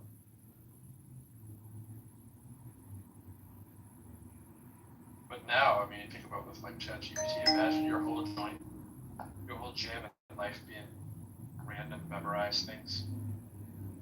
Like, yeah, I'm a history major. Well, so is my ChatGPT. Granted, we're going to say that about everything, but... History major is just a fancy word for trivia major. Yeah, that's what I'm saying. Like, imagine a thing that does instant trivia all day, every day. And then granted, that's the problem with everything, but still, it's just instantly replaceable with trivia. Which is crazy that we still talk to like anti-vaxxers and flat earthers and like hyper-religious people, right? Because they have the tools at their disposal. Right? Like there's like there's a Grok version that's free, there's a ChatGPT version that's free.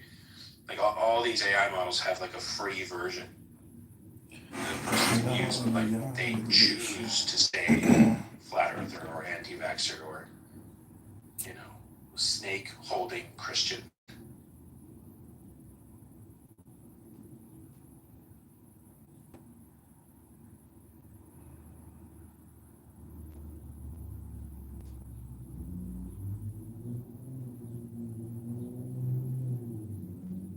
The snake holding Christian was a little redundant.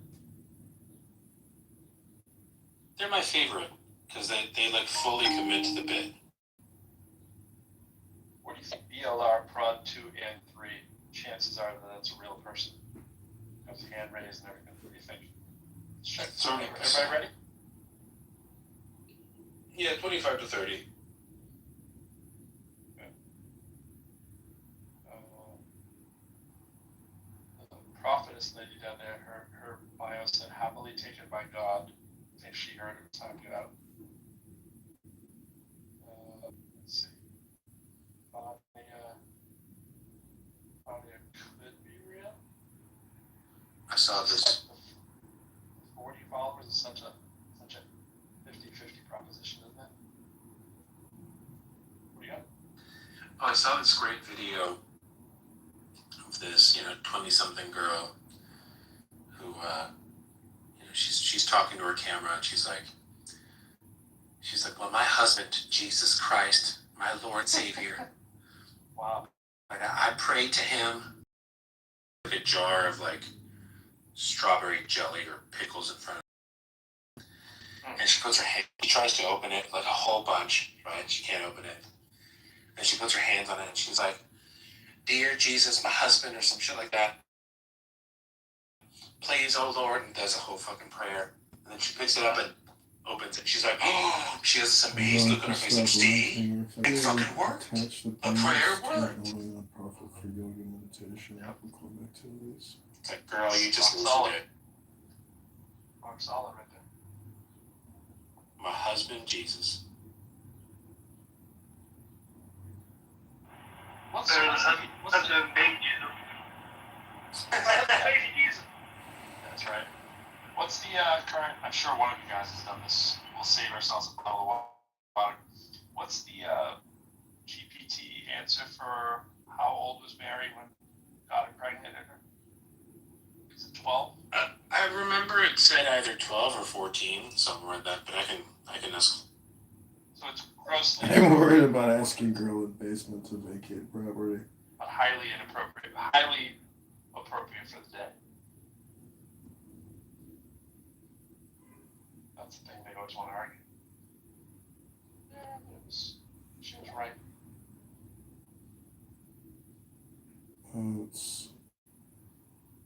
She's been I would good actually tenant. say that's one of the best arguments for the Bible being She's been true. good tenant.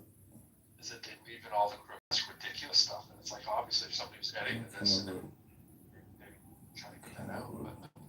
But then again, that's a great argument for why it's fake. If you really think about it, it can make the argument better that it's fake because they left that stuff in. Do you know why? You know what I'm saying? To ask her to leave, she gets a good deal. Smell what I'm cooking?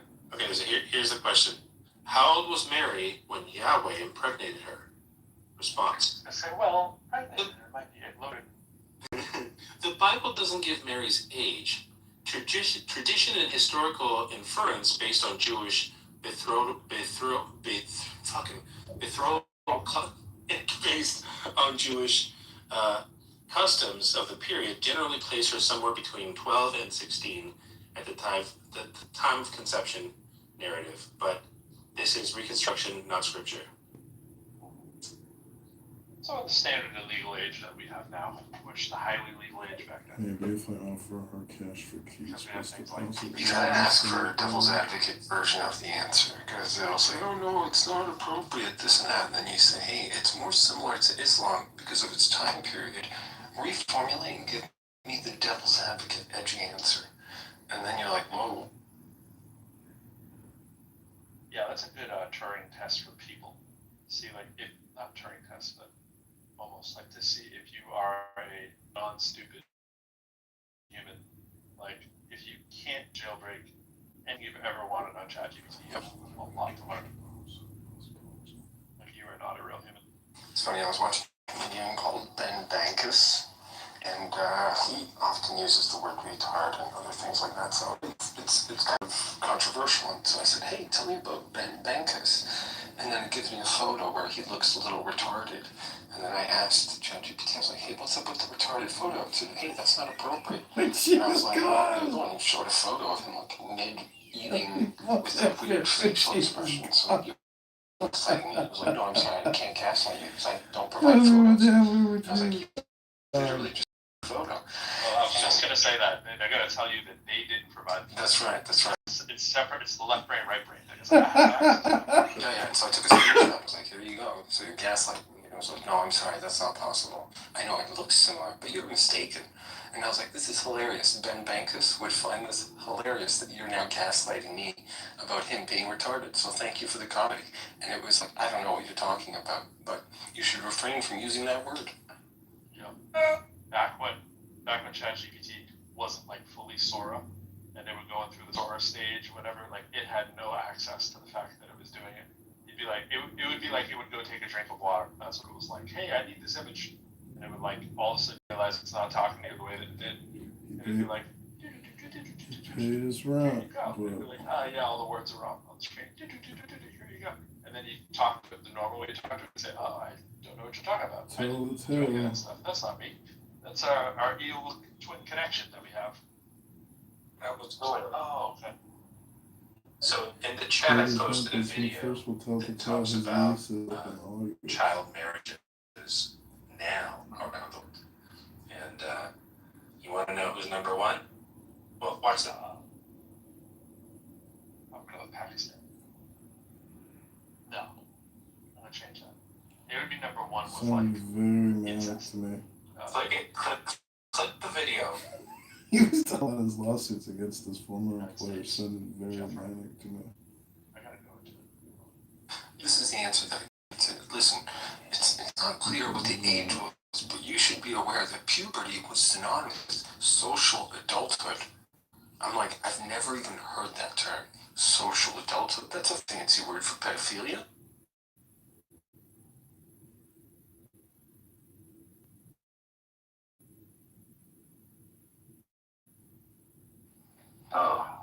is low. I don't know. Never heard that term, so I'm like, here, let's find it. But I do have to get back to work, so I can't really dig around too much. But hospital today, so. Oh, Come in, and like, hey, what are you doing? I'm like, what? my second guess, which was really my first guess from here, you know, I was thinking inbredness, and then I was like, wait a minute, child marriage is going to be the United States. We got a whole bunch of books. We got a whole bunch of states on the books where not only is it legal, you can be arrested for trying to get out of the marriage. Like where it's illegal, it's literally legal in the states for the woman to like try to have an abortion from, you know, her The woman, 10-year-old the father, 10-year-old. she's 12. From her captor. From her captor. Yeah, from her captor, exactly. From her rapist. Foods are amazing. From her familial rapist, which is also very Foods redundant. for shit are amazing. Yeah, don't they have to like put that in like the person who quote unquote raped them if they're getting an abortion? Well, I don't know. I'm not a woman, so I don't. If men could get pregnant, worship at McDonald's, they'd be drive-thrus. Yeah, absolutely.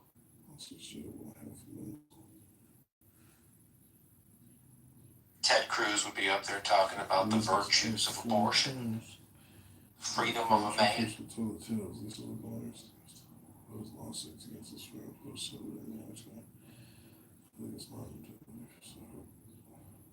I think the stuff the John Kitover stuff, which we should just call the Benjamin stuff, the points that they raise, which I'm gonna use myself. I'm not gonna say any. We'll say any guy who was raised the way that I was raised.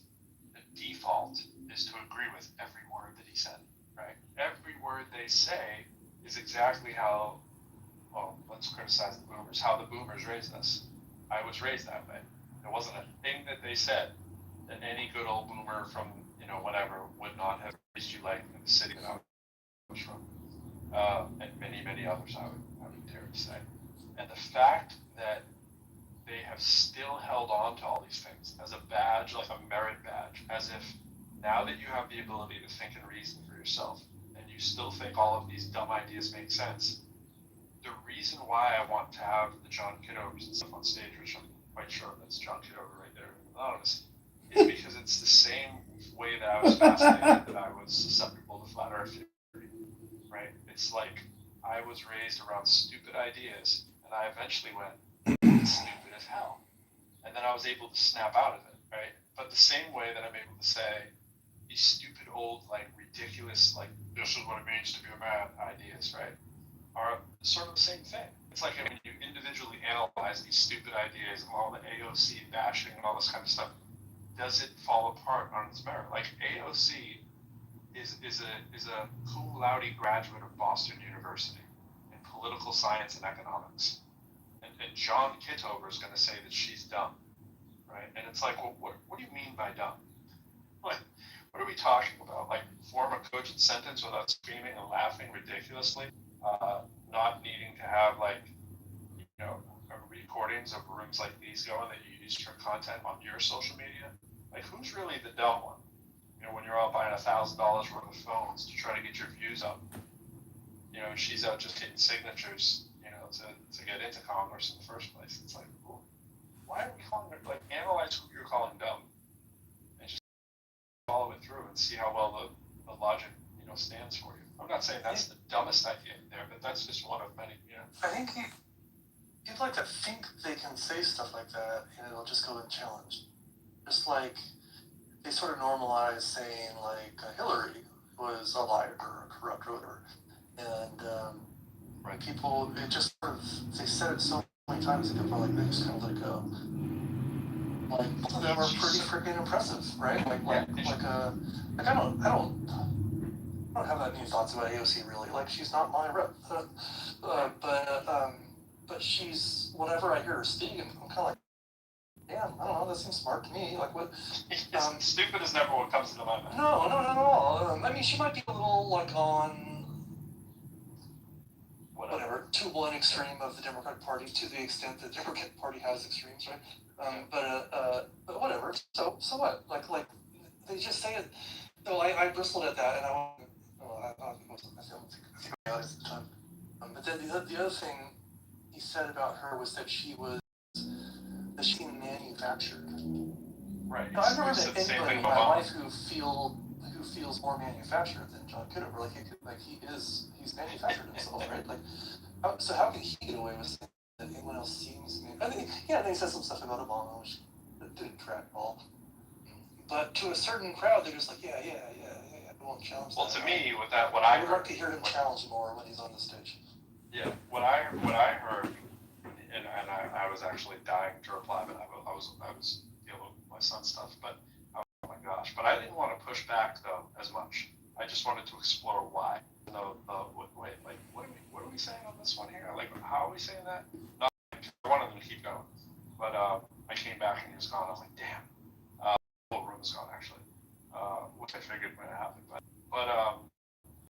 the I heard with the Obama thing and the AOC, I mean, obviously both you're picking two people of color right off the rip, and nothing draws the ire more of that side of the party more than a woman of color, right? So it's always interesting when that just happens to be the person you're fixated on, but you're fixated on it because the media is fixated on it because the media that you watch has that prejudice and bias, so of course that's going to be the person they pick up on, right? And if that is just too like obvious and basic, I don't know what to tell you if you're calling it manufactured because you can't believe that they can exist on their merits. Which is the same thing as the birtherism thing with it's so racist on its surface level that it's hard to believe that that's all that it is. It's like, wait, am I missing something? And then you go, oh no, I'm not missing something. It's exactly what we're hearing, right? Because you're pursuing this to the end goal of I need to see your transcripts when the general belief is that you can take your SAT. You're so stupid that nobody can plausibly believe that you actually pass entrance exams and SATs and so forth and end up ready to get into a school anymore, which is no slouch school. But no, nothing there. Nothing like, man, Trump speaks so poorly. I can't imagine him getting higher than a 400 on the verbal SAT, right? Like, where's that criticism? He picked out the squirrel. What was that? What was it on the test to find out if you have Alzheimer's? Was that what how smart you are? The smart test. I got tested 3 times just last year. That's why? Why are you getting tested 3 times? Yep. That's a problem, right? Like, hilarious. This happens all the time.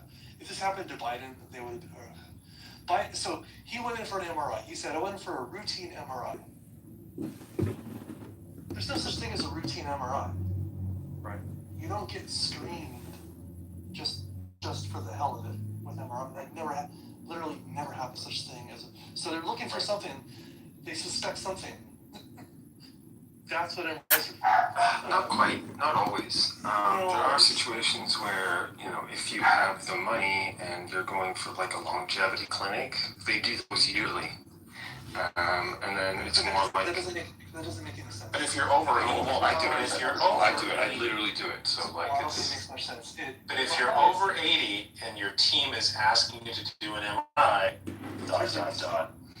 Yeah, no, I sort of like the idea of MRI in the body, like just for historical, for archival purposes.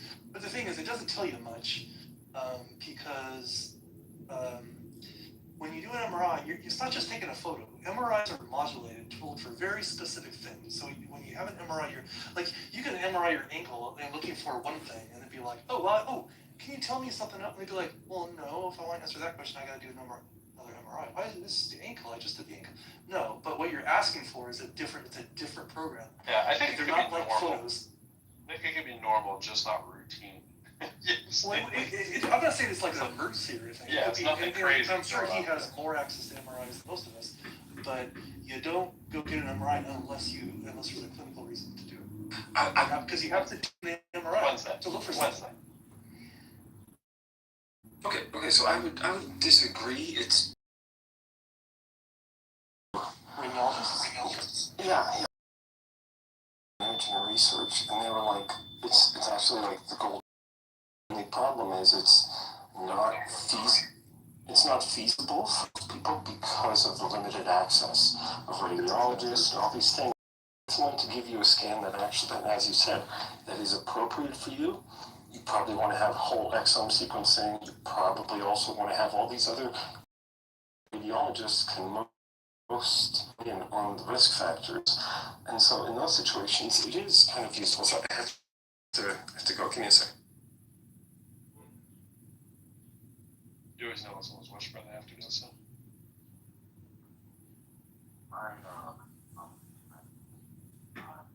For her breasts, and I think she was like 40 something years old. Breast disease. Yeah, to check for cancer. She's great. Yeah, MRI is useful for that.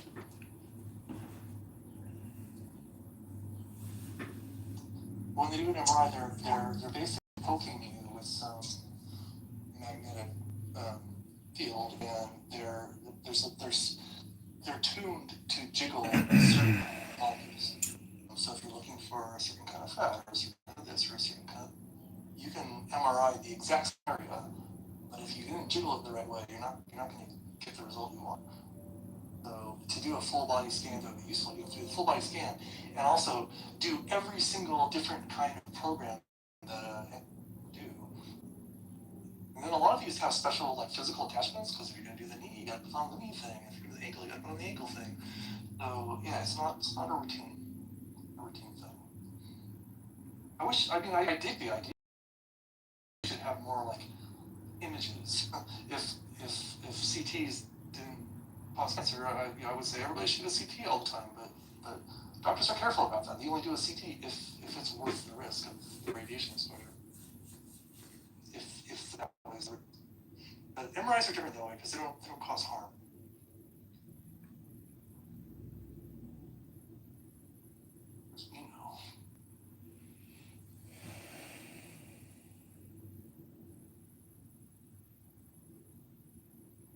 I like Kat's idea. Shut down these rooms, just invite the women in, build it, and they shall come, right, Kat? Yep. Well, I'm with you. I like it on principle. It's okay.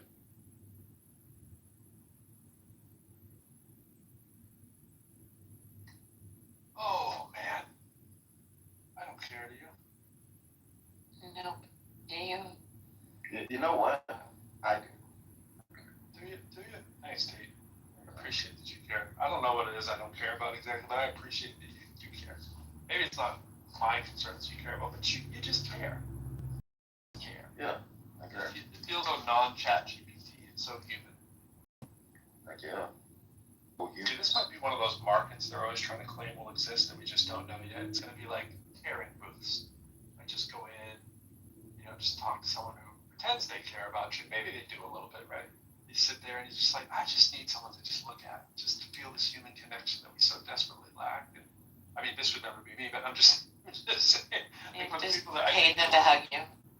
Yes, like just group hug, a group of two, that is. Maybe you could do groups. You could pay more to have like 5 people. Yeah, in some cases therapy, but like, the person is like, as soon as they leave, they're not worried about your problems, right? I'm sure some do. They just get sanitized for hugging Like you. I have become very, very good at that after years of teaching. That I go home and it's no longer part of my daily routine what students, faculty, and people that I work with are going through. I can't do it. I used to do it. I used to be on the phone, email, and all. Not to say that if a student needs something that you're not gonna, email them and take care of whatever their needs are. You're gonna do that, but I would say that's part of the responsibility of teaching people, especially people who are younger than you, to cater to their needs and whatever.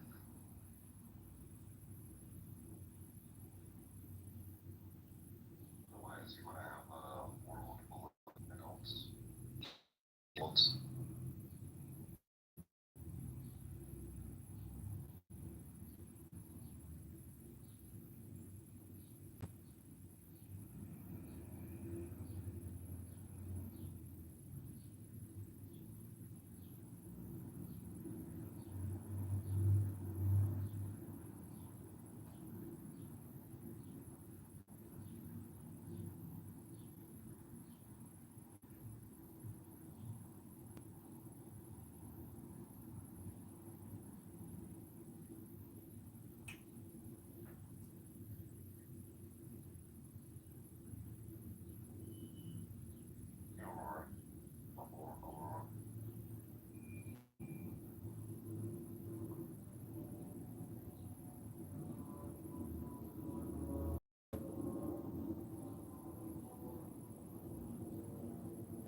what's the thing that people most care about?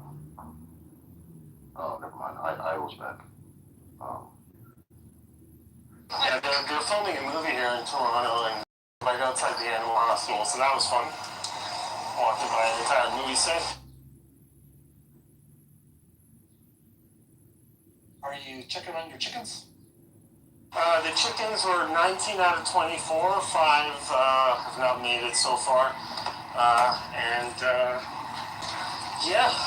Pretty cool stuff. It's going pretty well. Just some trivia. Like Arnold Schwarzenegger was actually filming in Toronto and Mississauga because it was considered to be the most American scenery and background and cost effective. So I was hoping to see like a celebrity or something, but I'm the only celebrity that I know about this trip.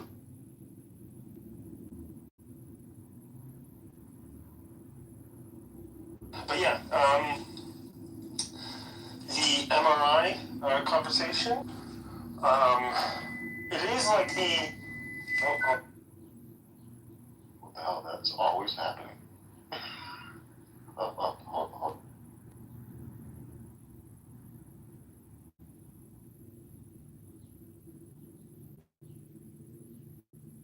Yeah, so MRI, it is the gold standard. There is like some, information you have to have.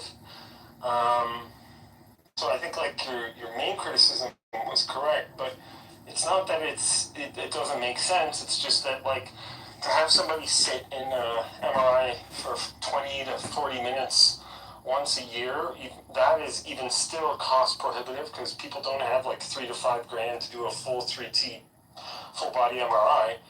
Or higher. Some places have it even higher than that. But 3T MRI with AI, the person who used to work at Google Translate was the one who enhanced like the MRI algorithms, and so they can do without contrast medium, so you don't have to consume that dye, and they can detect like microtumors and clotting and other things like that. So they can do quite a lot just diagnostically. It's just it's expensive. Well, you find a lot of stuff, but then what are you going to do about it? You're going to find a bunch of cysts. Everybody has these, right? You're going to find a whole bunch of shit. You're going to go biopsy your whole body? Like, what? No. Yeah. So, like, longevity would not be biopsying anything. They would probably look at something like your genome and say, hey, what is this likely to be? And then they would use something like a chemical to see the response of that growth or whatever. And so like it's more like chemotherapy and other kind of drugs that are used rather than crazy surgeries and invasive things. The whole point is to be non-invasive so you can be a fancy bitch. That's kind of like longevity from my experience. It's like, hey, you don't want to have scars, you don't want to have these things, but you can take this drug and reduce the size of this tumor and so on and so forth. Like I took a chemotherapy that reduced my tumor in half, surgery, and then I went to longevity because I was worried specifically about metastasis.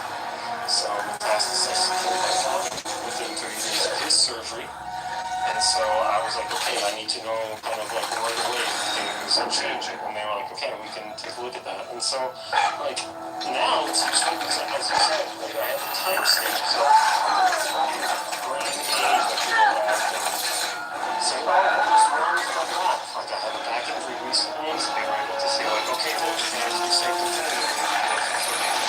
This disease early onset. And so here's the things that you can change in your diet. Here's the things that you can change in your medications that you're taking. And like, to their credit, it improved the input that I had with my back pain. So it may not seem directly correlated, but every piece of information with these kinds of diagnostics can be made to be actionable. And that's really exciting. So that's kind of the promise of longevity. You don't always get that lucky though. So, You just have to watch with mass screenings that they don't get to, treatment happy, or it becomes something that's a negative. I agree with that. They do the math on this, right? One of the reasons. So a few years ago, they reduced the, what did they do? They upped the age recommendation on women getting, what do you call it? Not a woman, so I don't have the word. Mammogram. And my wife was really upset with that. By the way, but they, what they try to do is the next, like, well, for every, and I know they do this with like prostate exams and stuff for men too, like, for every time you do a screening, you're going to get a certain number of false positives. Right. False positives are going to get, some follow-up treatment, maybe biopsies. Out of those biopsies, there's a certain everything has a risk. Every single thing has a risk. So if you start doing certain things too early, now the harm you're causing is greater than potentially greater than what you're going to catch. Now the downside is if you don't test early enough, you miss. So my wife keeps talking about how many women come in with like fairly well developed breast cancer, and she's like, fuck, like this, we should have been screening earlier. But these are the things they're balancing, and I know there's people putting thought into this kind of stuff. And my only point with Owens and Nick Fuentes and Tucker Carlson.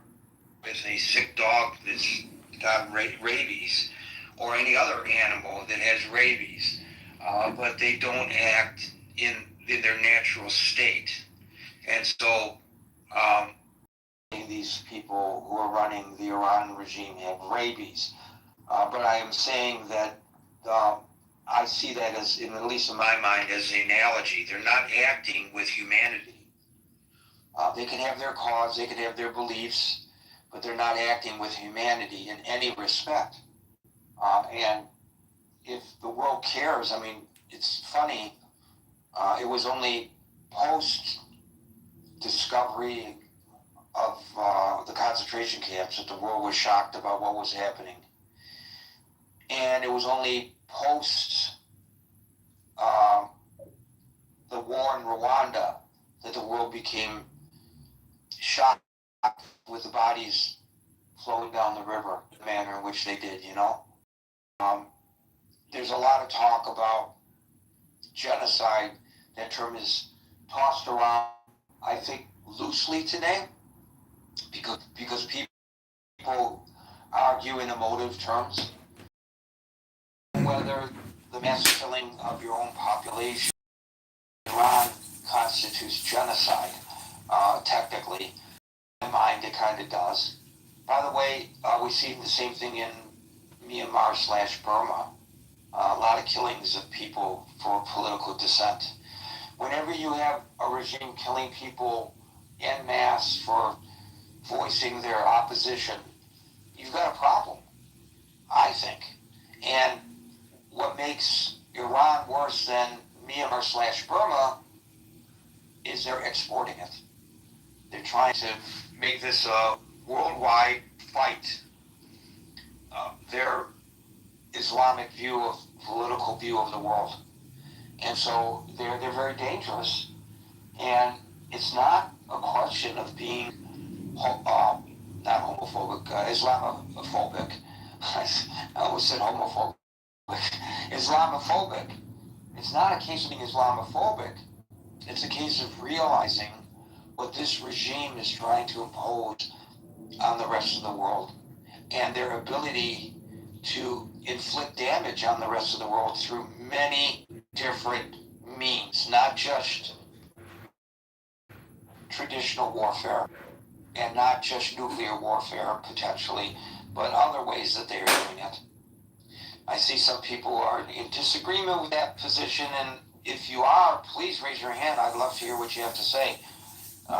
Then we'll go to William, followed by Dr. Mead. Hey Gary, hi everybody. I'm sorry Marshall's not still here. I see about 5 or 6 points that really come to mind in trying to, that I think are useful in analyzing what's going on here. The first is, recognition that this is an asymmetric war that Iran is fighting. The second is that I think we need to think about whether this is the outcome that they're seeking is a political victory or military victory. The third thing is the problem with our timing, the fact that we didn't really have a plan in advance, and I can get into that. The fourth is that it is really important to analyze if for an asymmetric war. The fifth is just to look at how war has changed in the last 4 years since the Russian invasion of Ukraine. So, starting with the last, Ukraine was a country that had no real navy. Yet they took out the entire Black Sea fleet of Russia. Not the entire, some of it escaped, left Sevastopol and went to the far eastern areas of the Black Sea, and they have navy outside of the Black Sea. But Ukraine took out the Black Sea fleet with tools of asymmetric war. They got a few missiles from Europeans and the United States. They used some man pads and things like that against the Air Force, and they sunk the Moskva, the flagship warship, with like some kind of harpoon missile or something like that. And the developments in Ukraine in the last 4 years are phenomenal in looking at what are we doing here with fighting an asymmetric war with Iran. Because there is, when you look at a navy, it's basically a blue water navy. Aircraft carriers have to like 1,000 kilometers to not get hit. You can't pull the aircraft carriers up into the land. You need to not quite, not always. There are situations where, if you have the money and you're going for like a long jet, they do those yearly. It's more likely. But if you're over mobile, I do it. If you're I do it. I literally do it. So but if you're over 80 and your team needs to do an MRI, transit through the Straits of Malacca to get into the Indian Ocean and then to the Persian Gulf, and that took weeks. So the being fit for purpose is having the right ships at the right time in the right place, and that takes planning. And the third point is that there was no plan. We weren't ready. We a comprehensive plan told the Iranian people to rise up, while our government was also sitting in the Caribbean. And the timing is messed up, because then Trump said to the people of Iran, rise up, rise up. They did so, and they got slaughtered. So you're having serious timing issues, serious civilian leadership issues, where you have a mid-level junior officer trying to act as Secretary of Defense, let's to call it Secretary of War, and that's a recipe for disaster. And then you have the problem is that our Navy is fit for the purposes of deep water Blue Navy standoff warfare, but we did not develop the drone capabilities, the small boat capabilities, the type of capabilities to fight an asymmetric war, where the opponent does not have blue water navy. The ships that were sunk in Bandar Abbas were full junkers. What we didn't hit were the fast speedboats, which were in the caves. We didn't take out the Shaheeds, which were hidden away in caves, or the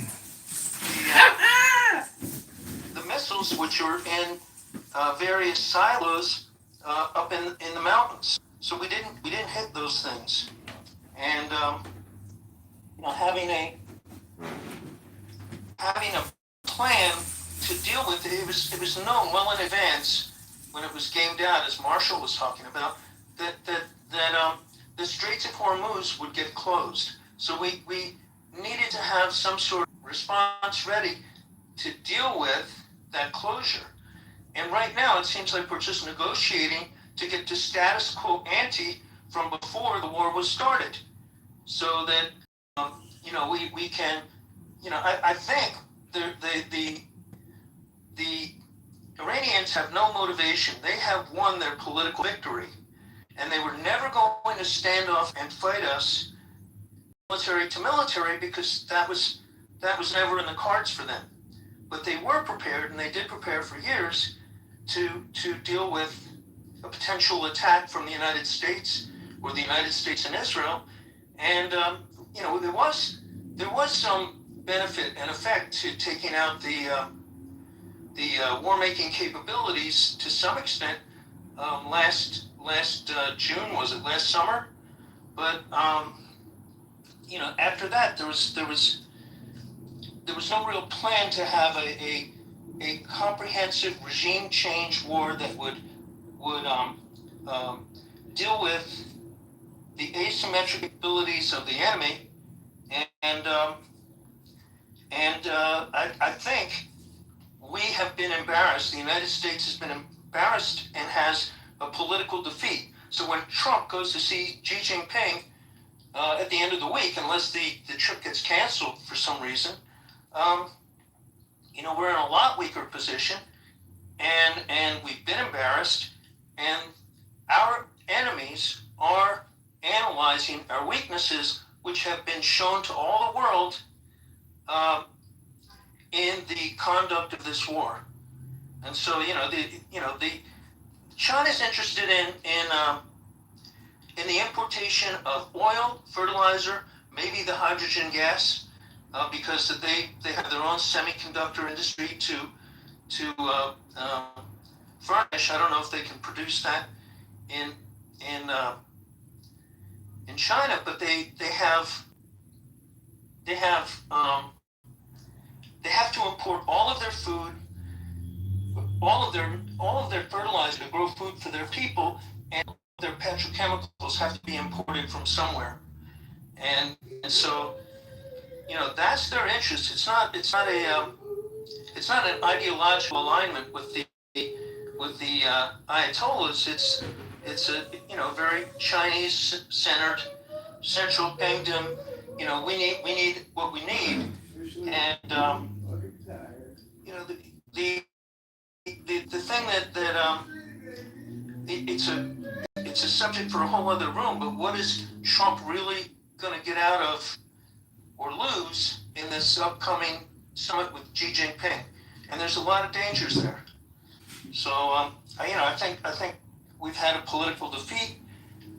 Even if we can get the straits back open, we've shown the weaknesses of our Navy to some extent, but more so not just our Navy being fit for purpose, but our leadership being fit for purpose.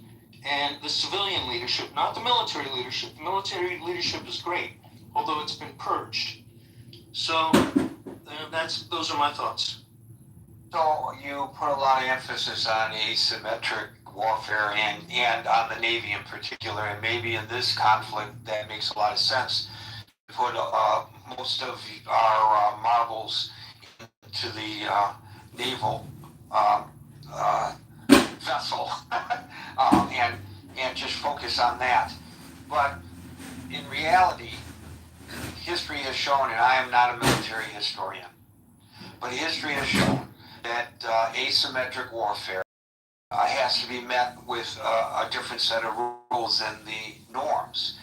We can go right back to the Revolutionary War, when the Redcoats were marching in single file down the aisle, nice and straight, standing tall, but got picked off by people with muskets hiding in the hills and in the trees.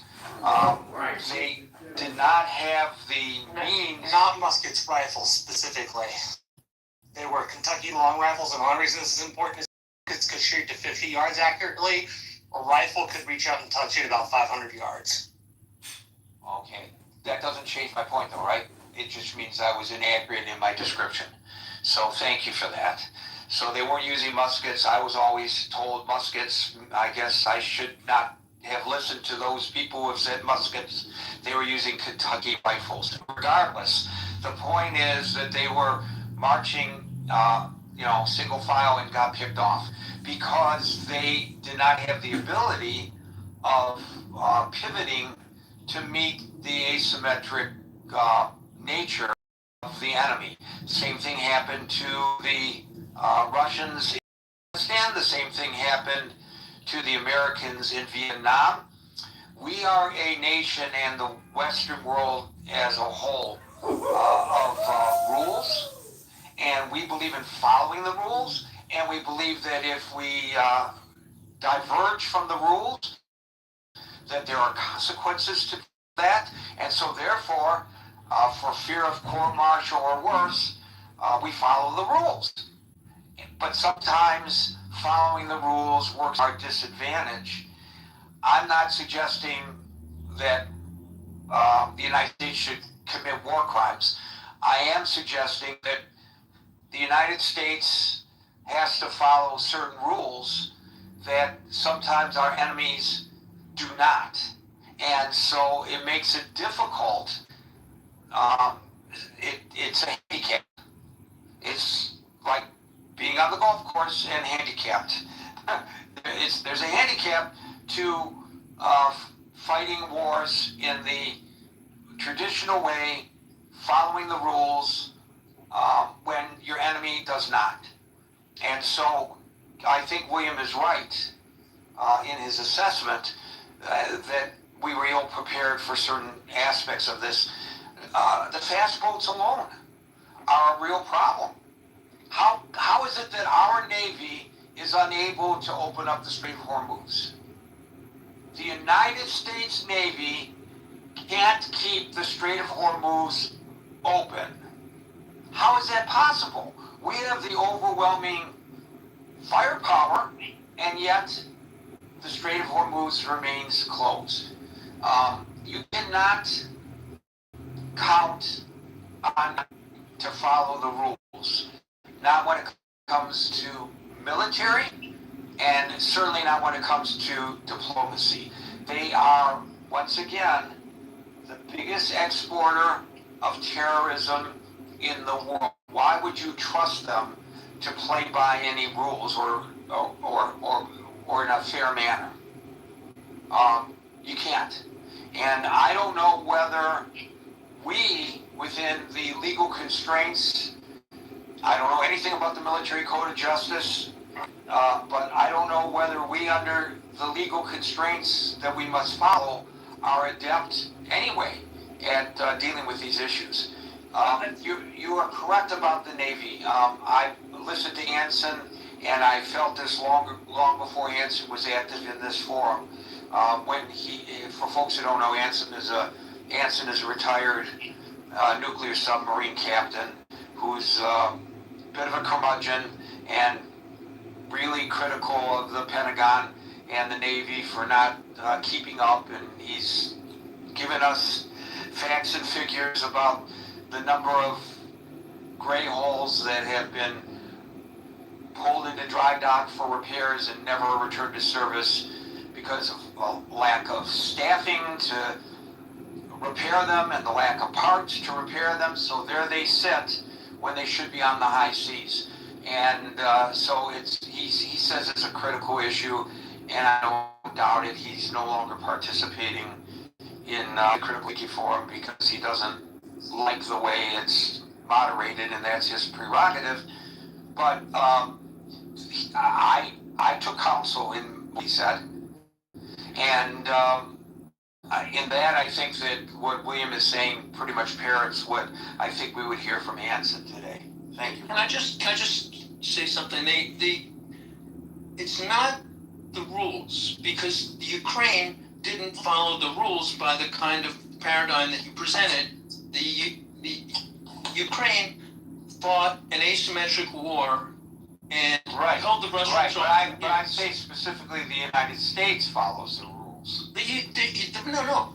Ukraine and the United States try to follow the same rules, but when you're presented with an asymmetric situation, then you have to deploy the right kind of equipment to address that situation. So that what we didn't do is we didn't learn from the recent history of warfare and how naval warfare has changed as a result of the development of different types of missiles and drones that can be deployed from land. So that, yes, we have a deep water navy, we have a blue water navy that can be fit for standoff warfare in a battle for Taiwan. Now you're being redundant a little bit, but all right, but it's just that it's not the number of ships; it's having the right equipment.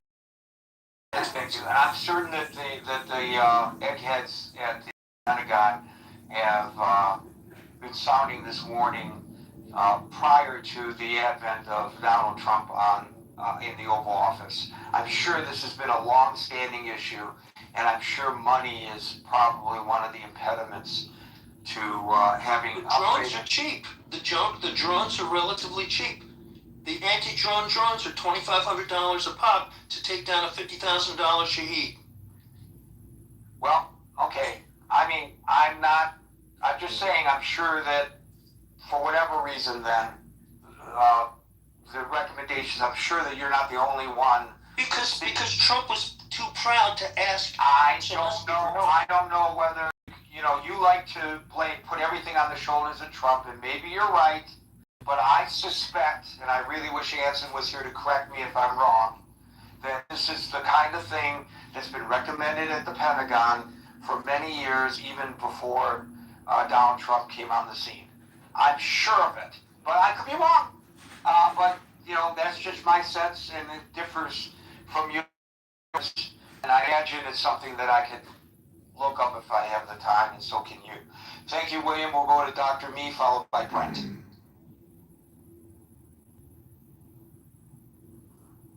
Doctor. Yes, sir. So, good evening after a long time. I know it's getting late for you also, so I'll make sure that I don't take more time. Okay. First thing is that you don't learn from history, history repeats. Exactly this is what is happening. America has waged many wars, right?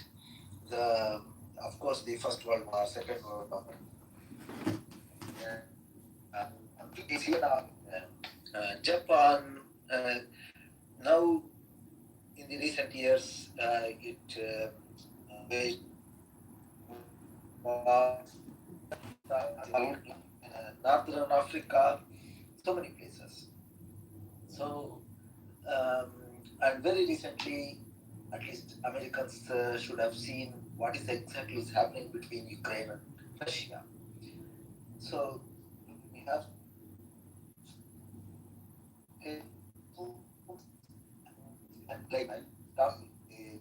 Dr. Me, we can't hear you, buddy. We can't hear you. You're breaking up way too much. It's impossible to hear you. I didn't remove you because of what you were saying. I removed you because we couldn't hear what you were saying. Brent, followed by Merrill. So I think it's important to back this up and understand what sort of a colossal policy failure this is. It was the previous administration who decided to leave the JCPOA. And that, after we left the JCPOA, the Iranian regime essentially did a road path of enrichment where today, they have enough 60% enriched uranium to make about 11 or 12 bombs. That decision put the Iranian state on the brink of a nuclear weapon. Then we went to conflict with Iran, and it seemed like the basic logic they just need a little push, and the people would rise up and there'd be a regime change. Well, that didn't happen. You now have a regime that has survived essentially the worst that America air power has to offer. That even killing his leadership, you have a regime far more aligned and controlled by the IRGC, and it's got no real signs of going anywhere unless you do a land invasion, and that regime has shown the ability to shut down and control the Strait of Hormuz, which is an economic dagger towards the world, and for Trump in particular, an economic dagger towards the midterm elections. Towards the midterm elections. So I think we're in a very weak position vis-a-vis Iran, and you essentially have two choices. You can either A, negotiate, and you're going to come out as an agreement much more weaker than JCPOA. They're not going to agree to the same terms again. They would be crazy to do. We're going to get dollars. We're going to do the same thing that Trump criticized the Obama administration. Or you're going to have to actually prosecute a war for regime change and all the problems that entails with the pottery barn. Going to see if I can get Senator responsive to ending So I just think, as those negotiations have failed and as we are apparently getting ready to start more conflict, that is worth noting just what a colossal policy blunder this has been. Thank you, Brent. To the previous caller, William, I've done a little bit of research. Once again, I put an asterisk because this is a very short synopsis of things that I've been able to look at with regard to this situation, but from as best as I can reckon from going through a few sites here. The pivoting to preparing the U.S. Navy for asymmetric warfare began after the attack on the USS Cole and after the 9/11 attacks. So it dates back that far that they started to pivot towards what we commonly call drones. They have another term for them, but we will just use the term drone because we're talking among ourselves, not among military geeks. And other means of asymmetric warfare that can be put into our naval arsenal. But, government, the military, shifting, it moves slowly. And, but the start of this began before Trump became president the first time. And it was accelerated and since Trump came back into office. It's a program that has accelerated under his watch. So I think there's, you could say that many administrations have shown attention to this. You get frustration over the movement, the speed of getting this done under several administrations, and you can say better late than never, but at least now the current administration is trying to do something about this in an accelerated fashion. Now, again, that's just based on me jumping to a bunch of websites that try to explain this and just reading the synopsis of those sites. You can do your own research and counter what I have said, and I wish you would if I'm inaccurate. Okay, Meryl followed by Andrew. Questions as I have opinions. I don't see, I think it's pretty apparent that we didn't achieve what Trump said we were going to achieve. We didn't meet the goal. I'm not even sure, I believe he knew we couldn't. I think that he was given advice that he rejected. I think he rejected the advice from Marco Rubio, rejected from the general, We now know that he fired several people and had them fired, and that was because they didn't give the advice. They disagreed with the advice. They had different opinions about things. And we've been in the dark with this administration always.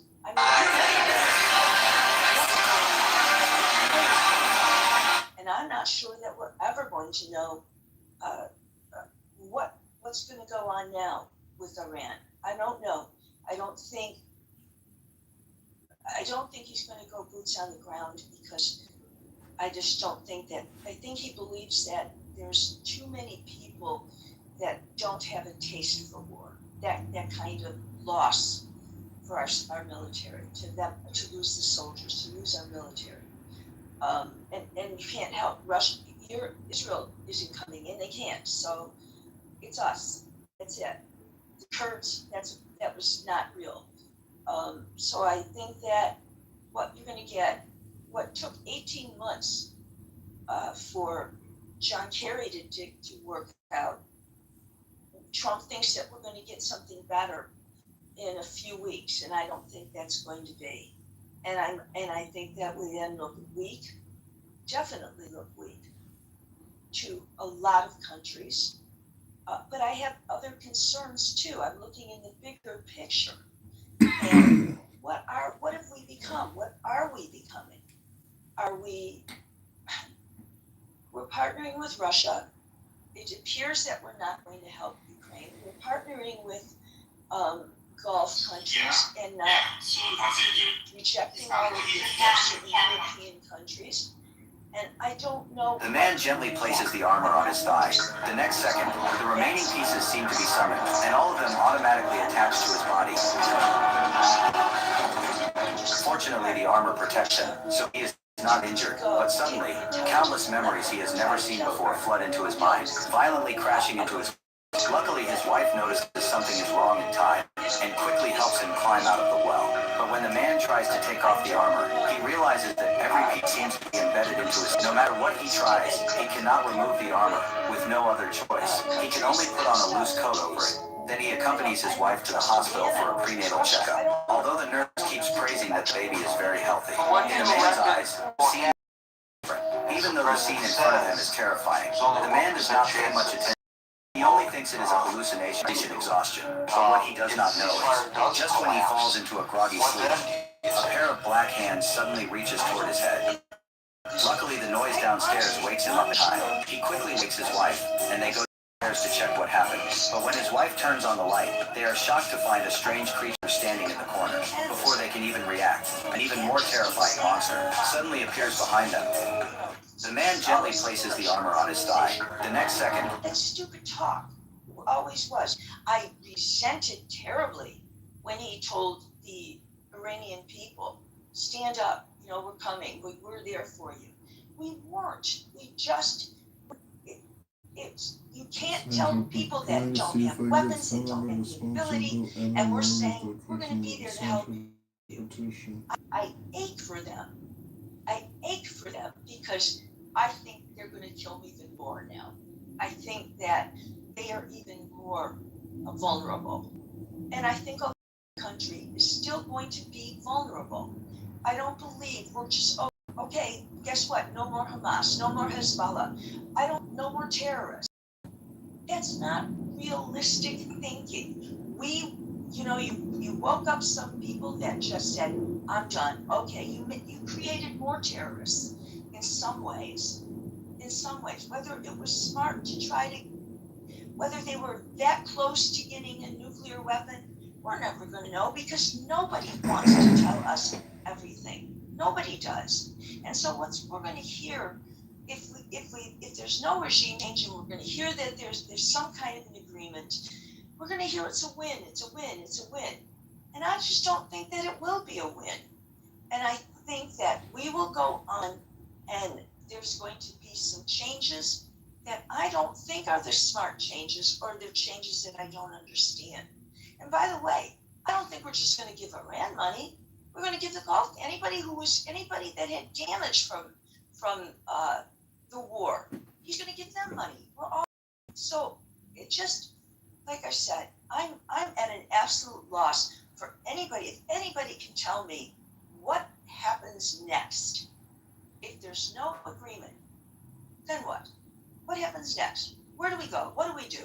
Who are our partners? Are they China? That's silly to think that China isn't going to look at us as terribly weak. I just don't see that. I really don't. So I have concerns. I have concerns about how fast can we replenish what we've lost. I am very, very, very tempted because I feel that we are abandoning Ukraine. And I think that no, we're going to abandon Ukraine as well. Oh, well, that's, I guess that was your point. I thought you misspoke. No, I don't care about abandoning Iran.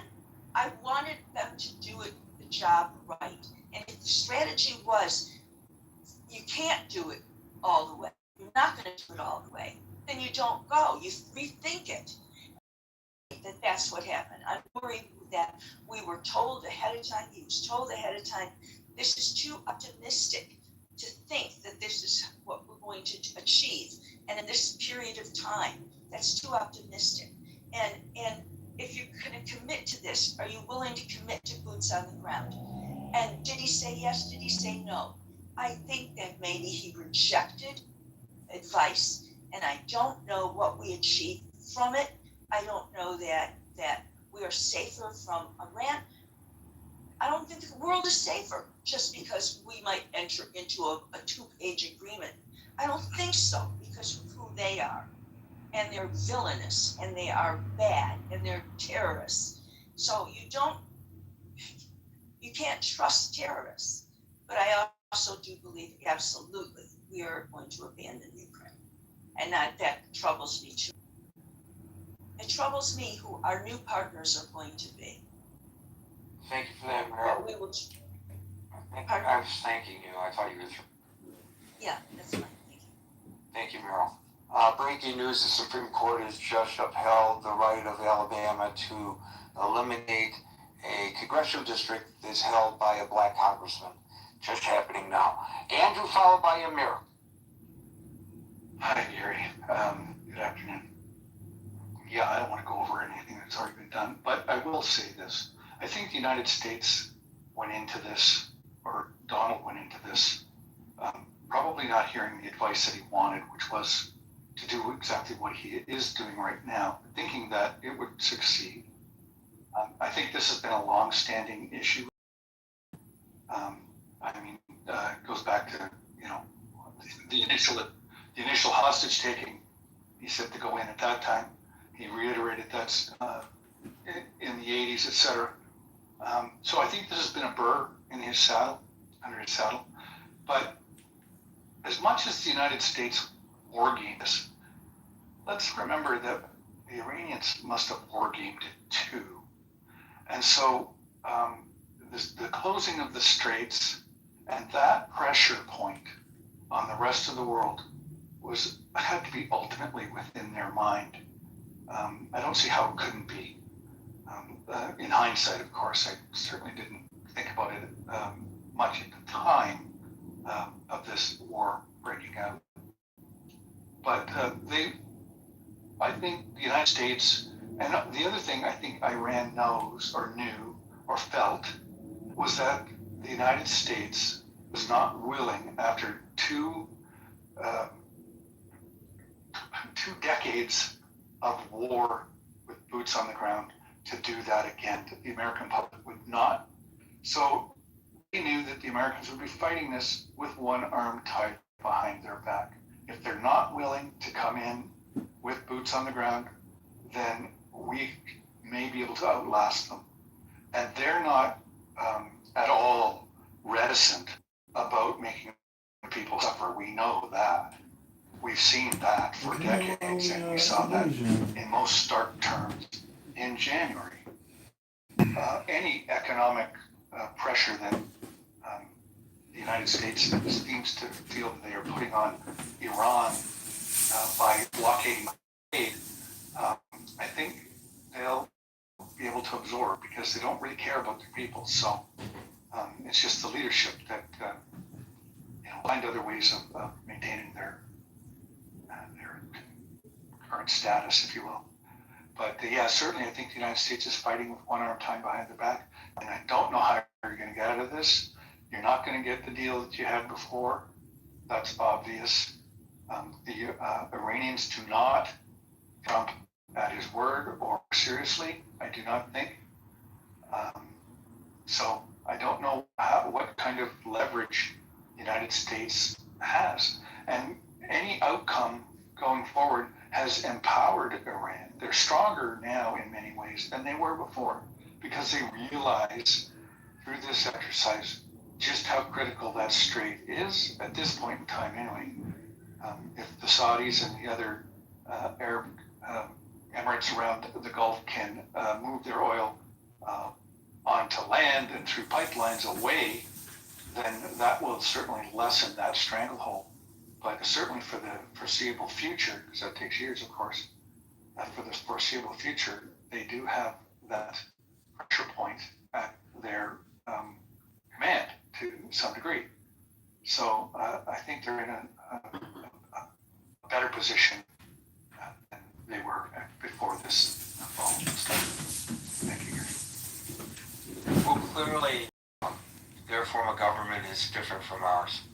And they could get away with people going without petrol, without electricity, without water, with being bombed, with killing of protesters, and sustain their government. And they look at the United States and they probably chuckle at the fact that our policy vis-a-vis Iran could change simply by the cost of gasoline at the pump. It's a different pressure. That puts extreme pressure on our president and our Congress. But major things, they feel indemnified in the government of Tehran. They don't care because they don't have to care. So that gives them an advantage in the ability to wait out the Americans. There's no question that what you say is absolutely true. Amir, you get the last word for the day. Well, that's phenomenal. Thanks, Gary. So here's my view. I think initially there was a miscalculation on behalf of Trump and Netanyahu. We thought that they just remove the top leadership and the military infrastructure gets blown to pieces and military commanders and so on, and then the established regime kind of falls apart. Perhaps people will come out and finish the job and so on. I think that was a miscalculation. Clearly, it didn't work like that. So they had the negotiations in Pakistan. That didn't work. And now we have the Strait of Hormuz. I don't want to go over all these things that you've already covered. But I think it's a mistake to think that Trump and Israel are going to give up on the 400 plus kg enriched uranium and of course the enrichment facilities. And one way or the other, they will secure that. There's just no way in my imagination that they are going to be faced by a country that's been, let's say, under sanctions for 47 years and can stand against the superpower and can actually win the day. I mean, you might as well just forget US as a power if it comes to that. But I think that's a political set. I mean, the reality of it is that the 400 kg plus 60% plus enriched uranium is still in there. And there is no way that Netanyahu, or especially Netanyahu, is going to give up on that. Whether it's going to be done by special ops, military intervention, whatever is going to be is going to be done. They may have to go in there and just blow it to pieces where it is, but they're going to do it. And that will effectively win them everything that they want to win. They will also secure them the midterm elections, and Trump will Trump's. If you ask me. And then there's just, if I may, one other point, a kind of a longer term, and that is the question of helium reserves in the Persian Gulf. And as you know, it's a fundamental element for quantum computing. I know it's not a directly relevant point, but when we look at China storing helium in the moon, you got to think that there is no way that the US is going to get out of Persian Gulf and let China take over. I mean, the whole infrastructure for AI and data centers in the Saudi Arabian Peninsula is based on this resource. I mean, when you put all these together, this is going to carry on. And this can only be one winner out of it. And that's US. Well, thank you for the mic. Thank you, Amir. Folks, I just received a call from the president. I don't know if I'm supposed to be telling you this, but he's thinking about reshuffling of his cabinet. And since I'm from Detroit originally, he's thinking about making me transportation secretary. And I said, if I'm transportation secretary, can I go on a 7 months long Great American road trip at Texas with me and my family? And he said, yes, of course. So I told him I accept. So if I'm not here tomorrow, that's the reason why I'm going to be taking the oath of office in Washington and then packing my bags for a road trip. But you know what? Maybe I can actually call you from the road. I think that would be easy to do. Folks, we're here Monday through Friday, starting at 5 o'clock New York time, so till 5 o'clock New York time tomorrow for the next edition of the Critical Thinking Forum. Everybody be well and peace out.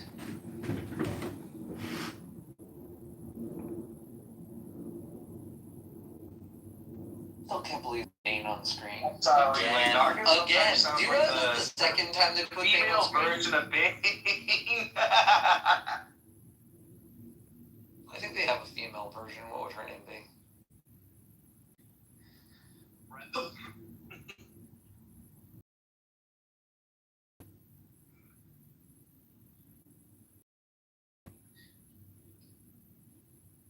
And where does it say in the code they have to preserve it with recitation? Oh, singing and memorizing it? Yeah, they don't. It doesn't say that. I don't know. That's a good question. I don't think I've ever heard saying that they should all learn to memorize it. Yeah, that doesn't make any sense. Like, I can imagine that there's like some verse that says like these teachings in your mouth, right? That would like make sense. Well, yeah. But then, like, if I were honest, I'd be like, you're being hyper literal and you're being dumb. Like, you should know them well, not that you should recite them.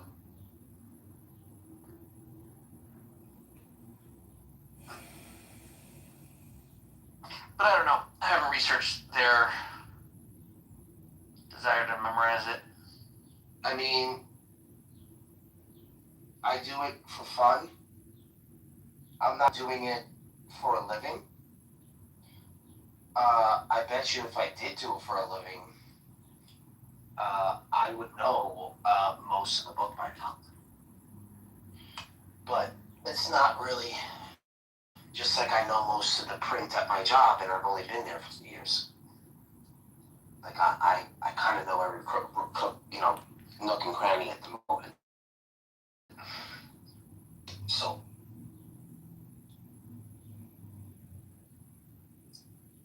Ramen was my job. Like if I'm in a job, oh shit, my mom. Because a pharmacist is gonna know compounds. Wait, dude, chill. just have a conversation. Don't worry about it. Who's first, who's second, who's third. I don't care. Like Finley, go ahead. I didn't mean to cut you off. You good. What's second? I was just pointing I out. don't know who's on third. Who's on third?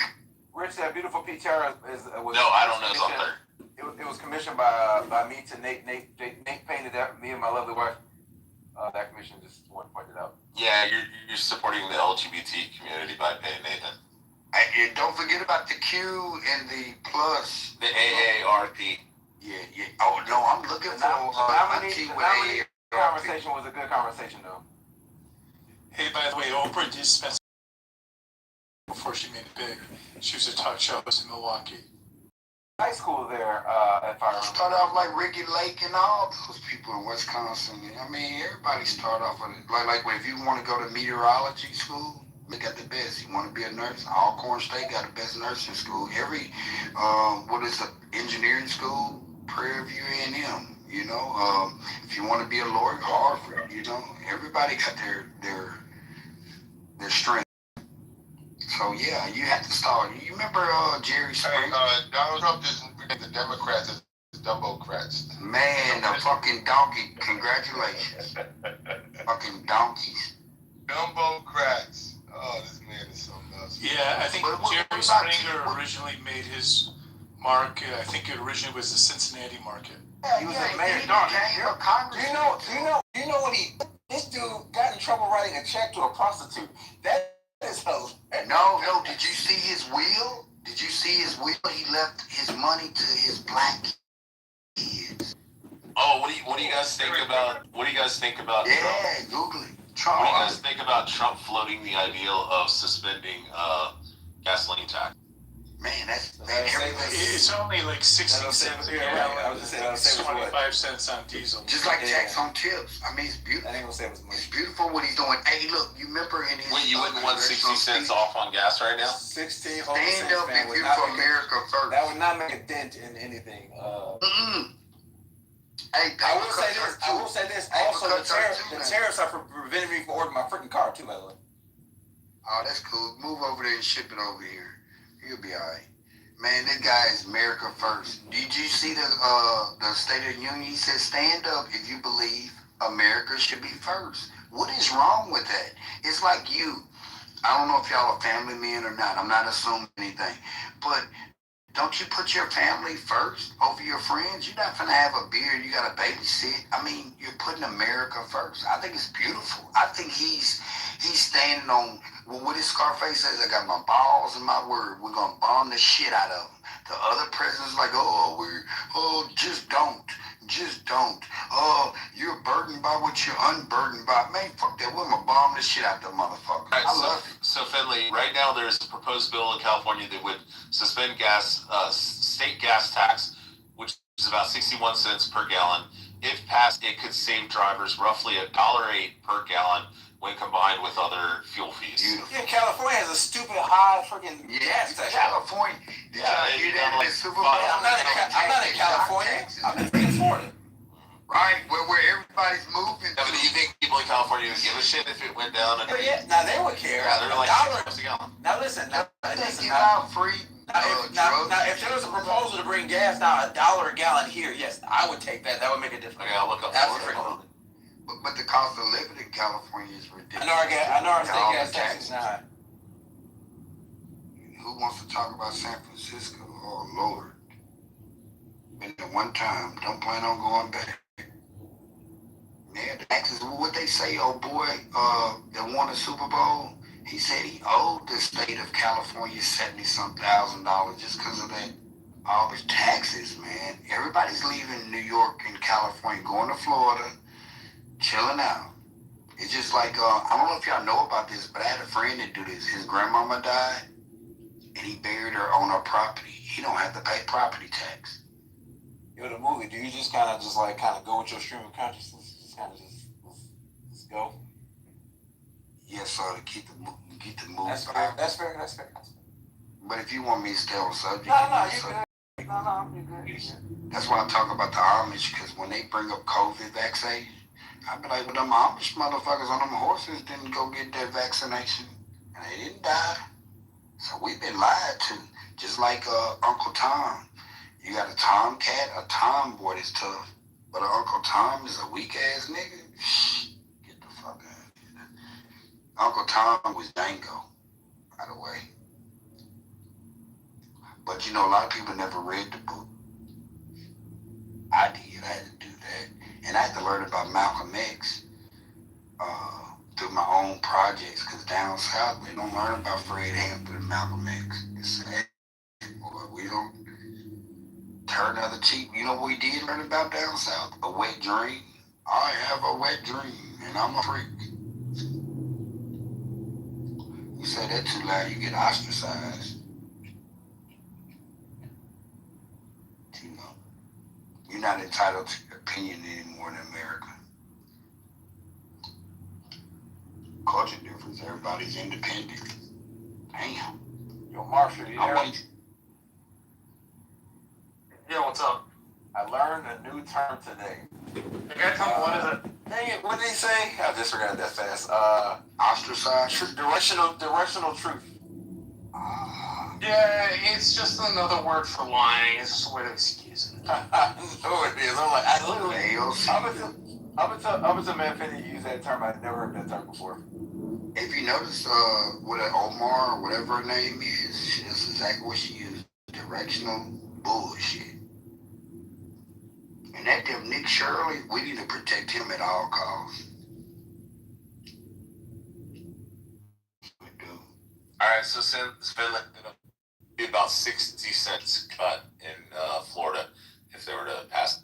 What, the federal and the state cut? Yeah, yeah, because the state in Florida is 18.4 cents per gallon, and the Florida, or that's federal, and then the state is 39.4 cents per gallon. After taxes, roughly 387. Currently, it's 444. State is that high? In the Senate, who would block that bill though? Would it be the Democrats blocking that? No, I'd block it. I'd block it. We have $39 trillion in debt, and that's just the way not to have money to pay the fucking debt. Well, why not in Bro, you would block it because you support the Bushes and Halliburton. No, it doesn't have anything to do with that. We're doing the exact same bullshit in Texas with property taxes. We don't have any property taxes. And the property taxes fund our state. Yet the Texas government wants to get rid of property taxes, which means they don't have money to run the fucking state. If I bought some, I should own it. Marshall, we're proposing that here too, but they've amended it. So now they're proposing to get rid of the property tax for homesteaders and then keep property tax on the people that don't live. Because believe it or not, more people down in Florida that own homes don't live here than do. Yeah, but Texas property tax is outrageous. It's like one of the highest in the country. You said what? Yeah, it is one of the highest in the country, but it's because we don't happen to have an income tax. The entire state government is funded off sales taxes and property taxes. That's how we we're fund fine our with state. raising the sales tax. Ours is sales tax and property I don't tax. want to fucking raise the sales tax. You think it's okay that most people have to pay $20,000, $30,000 on their house every year? Right. Exactly. I think if it's not a property tax, I think if it's not a property tax, it's an income tax. Yeah, you gotta pay Within our $25,000 state to is own your house. unconstitutional. You don't pay it to the federal That's government. not That's why the people down point. here You getting have to have animals and money to livestock fund and the feed government. them as farms and stuff. Well, Marshall, why don't we make it voluntary, like sales tax, or like not a like a sales tax, instead of forcing people to pay $25,000 on their house every year? Run the Texas government, and you can't run the Texas government with no money. But Marshall, if a person doesn't pay the $25,000 that they have on a house that is fully fucking paid off, the federal government will, the state government will show up and put them in a fucking cage and take their house away. Yes, which I don't agree with. But if it's not a property tax, it's an income tax. An income tax is already unconstitutional. We don't need an income tax. We raise sales tax. Well, I already ran it through check. cannot I already ran it through check. fund the Texas government purely Marshall on was sales equivalent tax. of like 6 cents extra No, you on can't sales fund tax. on sales Yes, tax. you can. I already ran No, it through check. they've already looked at this, which is why It they was like an rejected it. additional 6 cents. It raised it like 14.5. Bro, Like each the city in state Texas is legislature different. has looked. It's like The 8.5%. state So I'm gonna have to legislature pay has 14.5% looked on this very sales tax. fucking I'll fund thing, it. and I'll they pay figured out it's 14.5% not going to sales fund tax our on my state. McDonald's or my Five Guys instead of having to pay The state $25,000 government for a house. City looked Made at off like month. Oh my God, the state Yeah. government already looked at this. They already made a decision. Yeah. You want to They be a can't socialist, fund the that's Texas why you government want the on sales government to tax. pay. Yeah, I bet they can't work. Yo, you be. Nah, Look they at the can't. payments. Even Exactly though why I already the ran it through fucking ChatGPT, You're wrong on that they said, one. oh, If you you have to raise raise it by 6 cents. if you raise the sales tax by 6%, by 6 cents on the 6 dollar, cents, yeah. 6 on the It's dollar. 8.5% right here. Right, in Mississippi it's 7, so that'd be 13. So I have to pay 14.5%. You'd be kicking Right, right. You still cannot kicking the hell out fund of the that Texas homeowner. government off the 6 cents. No, not if your house is paid off, Finley. Right. Your house is paid I off. have to Federal I worry about said state non. of Texas. I said non-homeowners. Oh, yeah. I said non-homeowners and poor people. I own my land. Stop taxing me. Yeah, When exactly. I forget it after 5 years, And me. somebody come and me in when and I come swipe to it visit from this up under me. Man, the SWAT team will show up and fucking take you away to case. Right. Except the That's fucking bullshit. income tax, because otherwise, that's like all you're gonna get. And you can do the income. Makes I'm sense, talking Marshall. about That's all you gotta raise it by. property. That's Talking not. about property That's not tax. the point. The Texas government has No, we're talking about property. Only Yeah, we're talking about Making any abolishing more property land, tax you're and making raising more money. the sales We're not tax by making 6 any more cents. land. every year are oil money, sales tax money, I got- and property tax. Yeah, that's why you don't want to fucking pay the I increase think on you sales voted tax. for We agree. tampon Tim. I got a question, Marshall. Because doesn't in Alaska they don't have state tax or sales tax or state tax and income tax in Alaska either, right, Marshall? No, but they also have like an oil subsidy program where every Alaskan gets an oil check. That's what I was gonna ask. That's what. Yo, That's- who the that's fuck what I was- up looking for Galaxy, shut the That's fuck what- up. that's bro. what- Seriously, that's what I I'm hate not- that nigga so somebody much. move the camera. And I'm surprised That's that what- your plane didn't get in a That's what- fucking, Jesus Christ. you know, an So accident, fucking bitch. gay. Oh my god. Yeah, Like, you're gonna die very soon, I Mikhail. don't give a fuck. The And you're gonna die experience of of that is diabetes. that You all have the AIDS, Turkish so have you're been gonna very die of controlled by diabetes. private Yourself. corrupt You're gonna interact with Galaxy. Yeah, Remember it's that. Galaxy, Ben. Yeah, which are Yeah. long for. The one with the AIDS stores all over his arms. Remember he took a picture in his shitty apartment with this little Deadpool versus Wolverine looking dog, and he had AIDS sores all over his arms. Listen, what I'm not doing is arguing with somebody that's 500 pounds. I'm not doing it. Because what you need to do is go take a fucking penicillin shot. That's what you need to Too do. much, sweetheart. Go catch you a You're gonna die penicillin like shot. Remember Freddie Mercury. Go catch Just you a remember penicillin shot. That's what you Alright, need to I'm out. go get. Remove the fucking Yeah, marbles because because you you out. dirty faggot. Because I know you out. Bro, you so The fucking fuck? Dirty ass nigga. Guan, you forgot to say it. Dirty Guan, foot Guan, nigga. Look, everybody left. Do I give a fuck? No, I You don't. guys let Galaxy kill the room, just remember that. Remember, Thank you, Penta. and remember your mom has a long foot, bitch.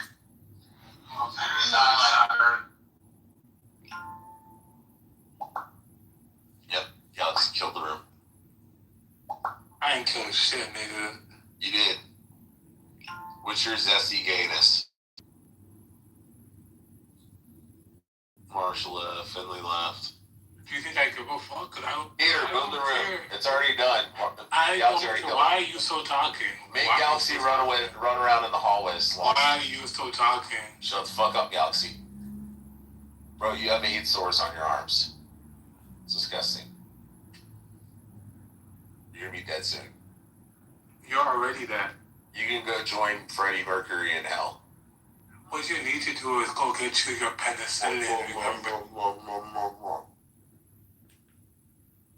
Fucking mumble rap, motherfucker. You can buy your outfit. You can buy your entire outfit for $200 on Can you find me? $200. I'd beat the Can fucking you brakes fight off me? your I skin. bet you can. But I wouldn't fight you because I don't want to get AIDS when I bust your fucking jaw open and you pour blood all out of your face. Yeah, I wouldn't want to contract HIV. That's why I wouldn't fight you. Remember that. You instead. It's not a headache, dog. It's not an headache. Cinnamon for them pancakes. Oh, come on. Yeah, cinnamon, sugar, everything. Cinnamon's a spice. Oh, Well, herbs and spices. Herbs and spices. Come on. okay. We're helping Jimmy now. Yeah, okay. No, but are you saying herb? I'm helping you, bro. You ain't in America, like you saying herbs or herbs. What you saying? I'm not going to repeat myself. Do you like your spirit? I can't understand your accent. I'll be honest. Be honest. So it's not a question. Everybody knows how it went. But where are we now?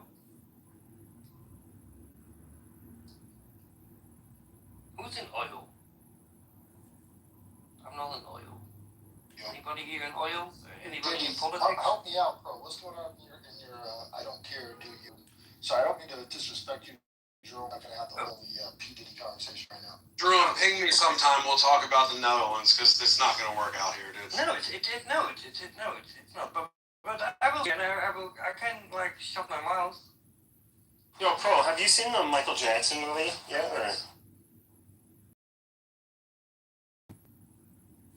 I saw it the other day. Actually, pretty good. Very sad though. What was it said? Because obviously his father and the actor that they chose is now going to be typecast forever in my book as an evil man. Because he did such a good job of playing an asshole father. Damn. Did they show him castrate Michael Jackson? Was that in the movie? No, not quite, but everything basically up to that. Like in every way, you know, it's like it's weird seeing like a grown-ass man be afraid of another man in such a weird way, whereas Michael Jackson, like, I remember the Eminem had the Without Me song, right? And he had the Jackson in there. And, no, not Without Me, it was the other one. No, yeah, Without Me.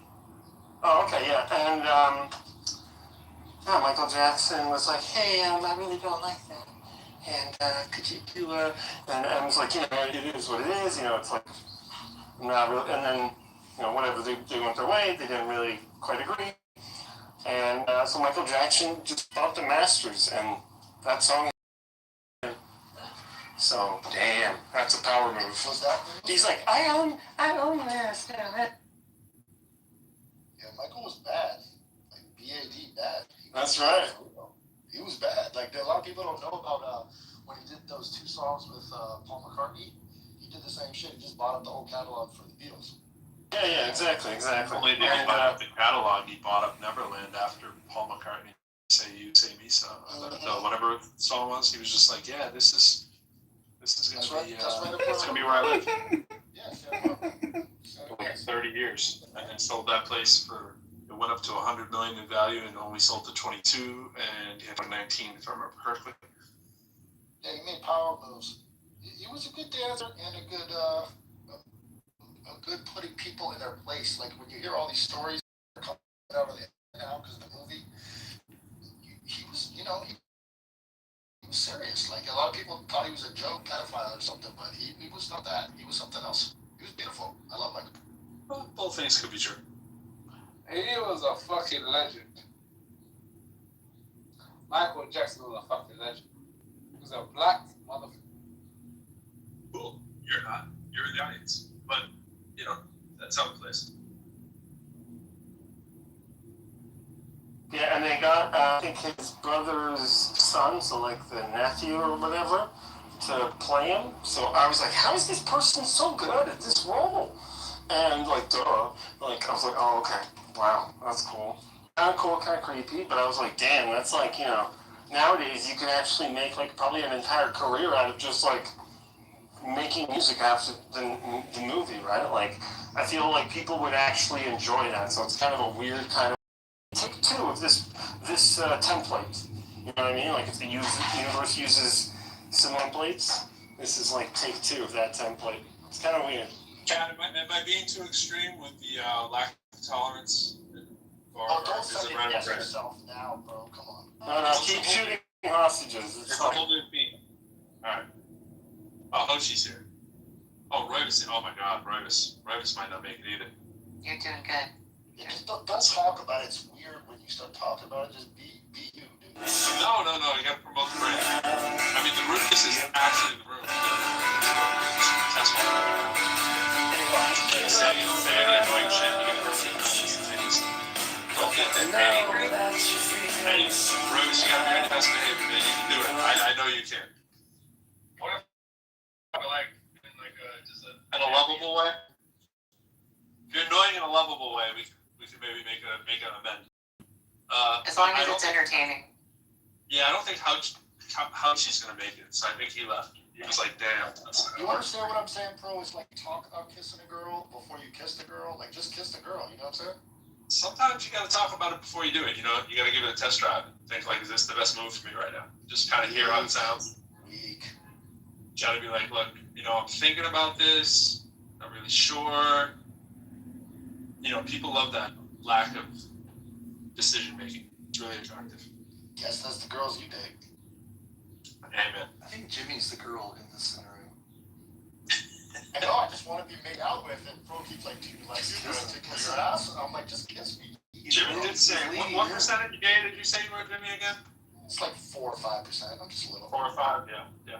That's about 4 or 5 higher than me, but that's cool. I just percentage a little bit. I'm trying. I would love to be more gay. I mean, I want to go I hear and stuff like that. Be I'm trying. fluid. Am I hitting on you well enough? I mean, I don't know how to do this. I mean, not that good at it. 4 or 5% worth. It would solve some problems. Yeah, I'm trying. Look at Jerome, Paul. Look how good he's doing now. It just takes one kick and he's back in the game, right? Good work, Jerome. Morpheus, how you been, man? So, Morpheus, am I pronouncing your name wrong this whole time? It's not Morpheus, it's Morpheus. Fuck off. Oh my gosh, John. Didn't you test drive a car you were really interested in yesterday? Well, I changed my mind because those Mini Coopers are very expensive to work on. The more I thought about, like, you know what? Why don't I just keep my Subaru? I'm almost got it paid off, and I'll just treat myself. I'm turning 40 this year, so I'll just, you know, bust my ass, sell as much as I can this year, and then I won't feel guilty. I'll just buy myself a little Miata used. Have it as a lifetime play car. Oh, Alistair, I've been looking for you, buddy. How you doing? I'm doing good. I heard you yesterday battling with the Viking warrior. You know, I have a business proposition for you, Alistair. We'll talk later. Okay, I'm out. Because Monica, to be honest, what I really truly want anyway in my heart. I didn't really want the Mini Cooper. I just thought of that because I thought I could shove the kids in the back seat. But the Miata is what I actually dream about every day. Well, just tell me the business proposal now, Dr. Adams. Time is of the essence. I want to know what you know, Edmund. He knows everything. What do you mean? Know what I mean, know what I know. So I sent you. Wait, hold on. I want to pick this thread up between Doctor and John Edmund, please. Okay, Howie. Thank you, Daniel. Master warning. Alistair? What? I mean, I asked you, what do you mean you want to know what I know? What are you talking about?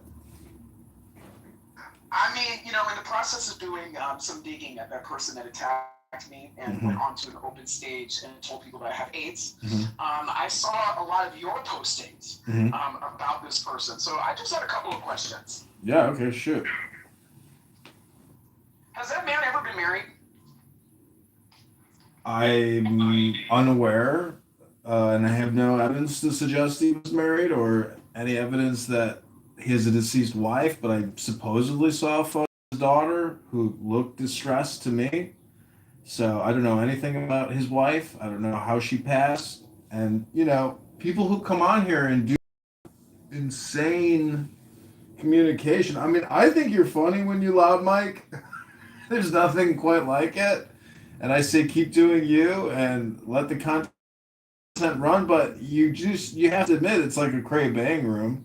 And that's what it becomes. And, you know, I think he's, some people speculate that he's just bored and lonely. Hello? I mean, I would have to agree with you. So, what is the problem with AIDS?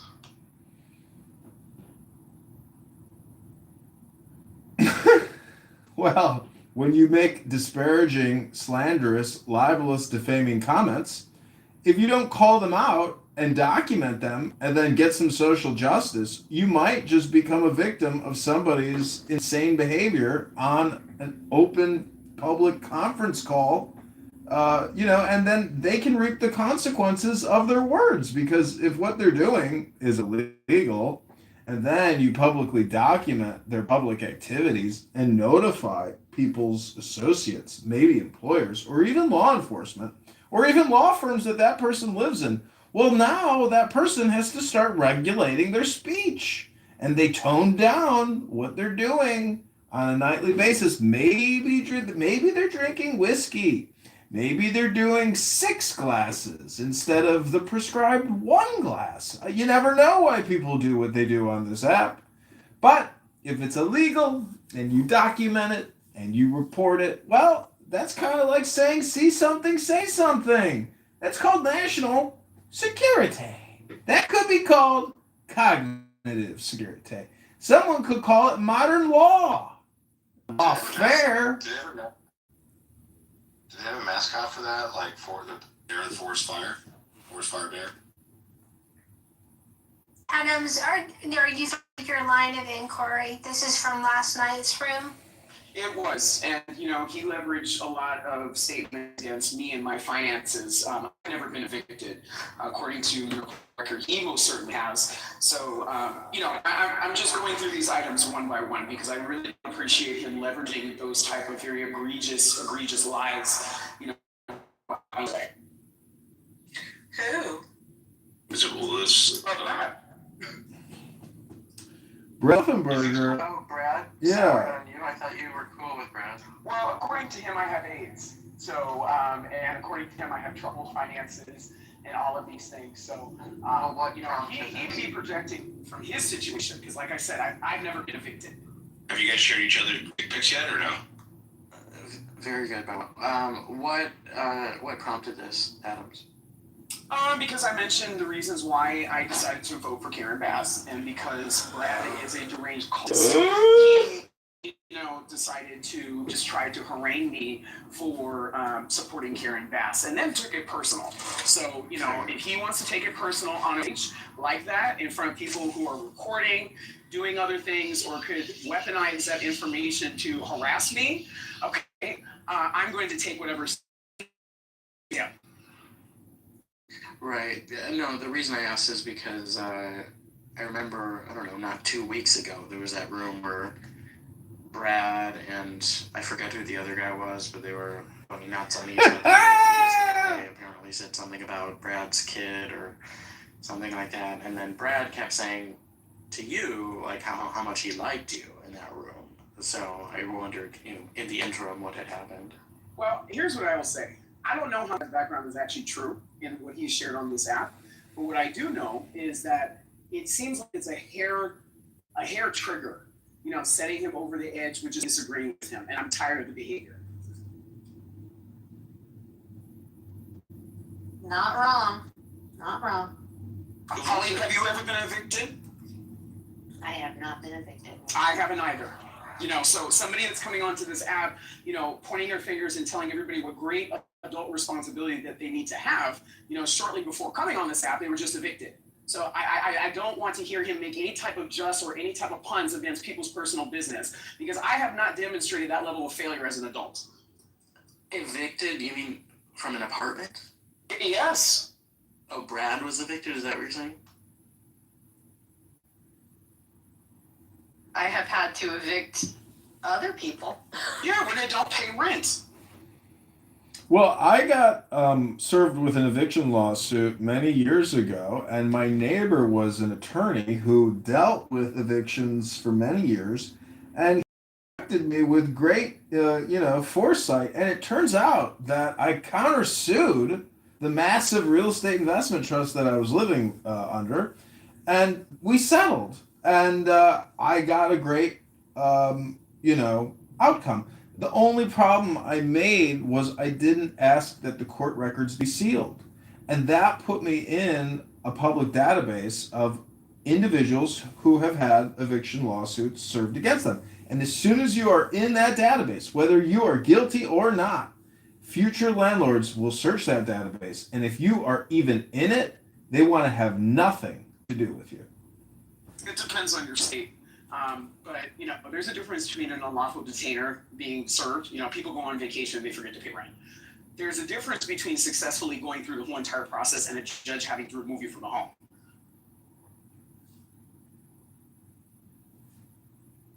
My girlfriend threw me out once. Yeah, I was living with a roommate in Beverly Hills, and she changed the locks on me. I was like, well, it's pretty illegal to do, like to basically kick me out. But by that point, I had already found another apartment, and everything was fine. But this woman definitely was playing games with me, and she was like accusing me of things like, why did you take the handle off of the oven? I was like, take the handle off the oven. I was like, I don't even cook here. Why would I remove your handle from your oven? And she wouldn't let it go. I was like, okay, clearly I'm living with like a woman in her senior years now. She was an older woman, but it was a really dope apartment, and I think she charged me like 800 a month for the room in like a pretty luxury unit. Anyways, I'm just saying, you know. Isn't Karen Bass the Lori Lightfoot of like Chicago? Yeah. I would have to disagree because she's actually made a dent in reducing homelessness by 17% and reducing gang-related violence by 28%. So you need to find where these numbers come from and how they're quantified. Because you keep repeating them. LAPD. It sounds like Bukele. How are they quantified? So you're not gonna listen to the people that are investigating and arresting people? I want to know how they're How quantified. about Bukele? How about Bukele? I mean, look, if let's say there's some weird flu one year, and they say, oh, there was a 200% increase from one year to the next, it doesn't mean much. You know what the baseline number was. And I do. Bukele that could have been indirectly responsible for the reason why that there's lower gang stats. I mean, come on. Bukele? Doctor, what I'm wondering is why do you not like the opponent, Spencer Pratt? Because to me, I love the marketing, and when I see Karen Bass, I see an angry. Y'all get stuck on the marketing. I'm getting stuck on the results. So, and just because somebody says some shit that you don't like, okay, doesn't mean that you need to look at track record. Okay, let's look at track record. How much experience has he had managing a $15 billion budget? But what? Because he's white. But what how many years of experience does he have managing a $15 billion budget? That's a simple question. Well, just because he says things that y'all like, it shouldn't change the answer. I get that, but what I'm saying is when you study the history of Karen Bass and her associations and activities and political activism, I just don't like it or agree with it. So it's not just about budget management. Spencer Pratt and his activism. He advocated for his father-in-law that was molesting children. Well, that's a problem, but that's a huge problem. So that takes him off of. But why are you opposed to like radical new leadership? Because really, the corruption is that bad. No, I'm saying Spencer Pratt would be the new radical. She's the old radical. Why are you so fixated on her? I don't want to be voting for a person that was defending kitty diddlers that pled guilty to incest. So, like I said, if you want to look at the marketing, go ahead and look at the marketing. I'm looking at results. Well, the thing about politics and governance is results, honestly, just don't matter because the results have sucked. Because if you want me to do some... They matter to me. When you look at the likelihood of somebody victimizing me as a result of gang violence and those numbers being reduced, that definitely matters to me. It also matters to me to not look at as many homeless people as there were before she was in office. So those things are important to me. So you guys can, and I'm not saying you guys to be defensive. People can continue to look at the things that they choose to look at. I'm choosing to look at the things that affect me. I'm looking at the results of the people that are running for office, and I'm comfortable with my decision. Yeah, that's fine. There's a lot of people. Who doesn't like stepsister porn? I mean, to me, this notion that you're not going to vote for somebody because of their political party when they're otherwise the best person for the job given the options, I just don't see that as being sensible. I voted for the other party. I have too. I voted for Spencer Pratt. Well, and that's your choice. You can choose to be amongst the minorities of the city that are choosing to waste their vote by doing that. That is your choice. That's the beauty of America. Okay, well, let me just give you some stats on Karen Bass's management. This is the information regarding the past 3 years of deficits. Full year 2024 ended June 24, significant overspending. Expenditures rose sharply, 14% in the general fund, driven by liability payouts. Hundreds of millions over budget, $240 million to be exact, for police fire costs and new labor agreements. The city drew What down does that have nearly. to do with her?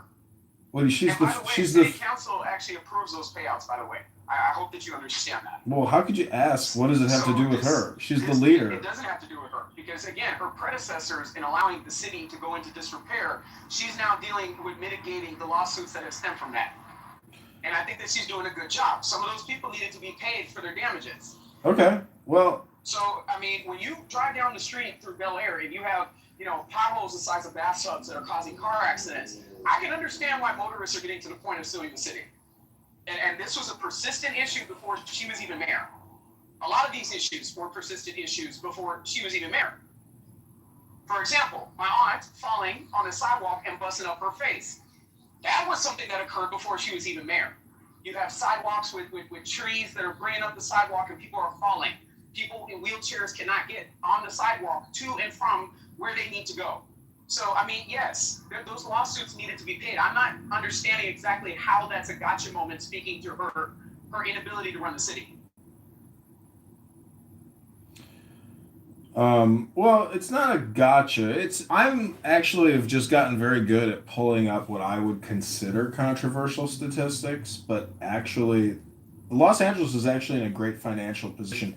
In Chicago, we owe almost 50,000 per taxpayer in debt to the government and to the banks. In California, Los Angeles, it's only 1,200. You guys are in an incredible financial position, and your deficits are next to nothing. So if you want to attribute that to Karen Bass, well, great. I think isn't the bigger complaint really like her mismanagement of the fire, because that fire never should have broke out, and it was under her watch, and the fire department. The accusation is that the fire departments are constantly assisting people with DUIs and overdoses, and so they lose the fire truck capacity to dealing with these Skid Row ODs. And the fire chief that sent 1,000 firefighters home has been fired. Mm-hmm. So I feel like that's great accountability on our mayor's part to identify the problem and to get rid of it. Well, I support you in supporting Karen Bass, but personally, I just cannot agree with her leadership style, her history, or her vision, personally. But that's my opinion, and I hope you respect that. I'm entitled to my own opinion, and it doesn't mean that I think that your opinion is a bad opinion, because I think Los Angeles is one of the greatest cities in America. Yeah, Los Angeles. I think it's a great city. A lot of the people, especially on this app, cannot afford to live in high density places in America. They simply cannot afford to live in the city limits of Los Angeles. They can't afford to live in New York.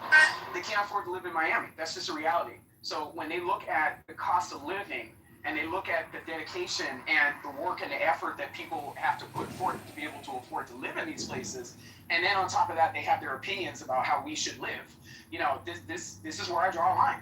Well, This is where I draw a line. What do you think about having a heavy hand and actually forcibly removing all residents of Skid Row and setting up a facility outside of the city, to help these individuals in a different way? Because if I was. No, I disagree with that. I think that there are two options.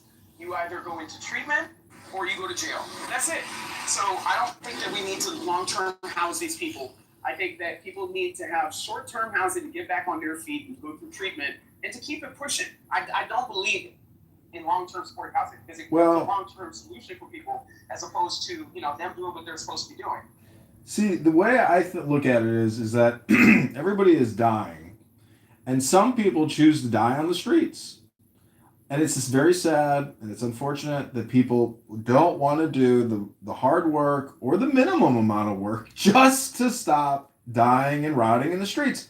And so whether it's prison or treatment, the problem with the treatment route is that it's manipulated. The problem with the prison route is that it's really not a treatment, and it's not necessarily supposed to be long-term housing. So that's why, I think that having the heavy hand and not allowing open air drug markets and open air homeless street housing with a lot of improvised housing. Anyways, it's madness, and I cannot believe that there's no will to actually, because this is Los Angeles. You know, if you've ever been there, it's just magnificent. So to allow that type of culture, see, COVID wiped out Venice Beach. You know, that culture actually couldn't survive in Venice Beach without the huge amount of tourists to make it a tempting place for ridiculous homeless people to basically live permanently. And an interesting story is when I was in Venice Beach on vacation one time, I was walking down the alley from my hotel and there was a big bag of shoes.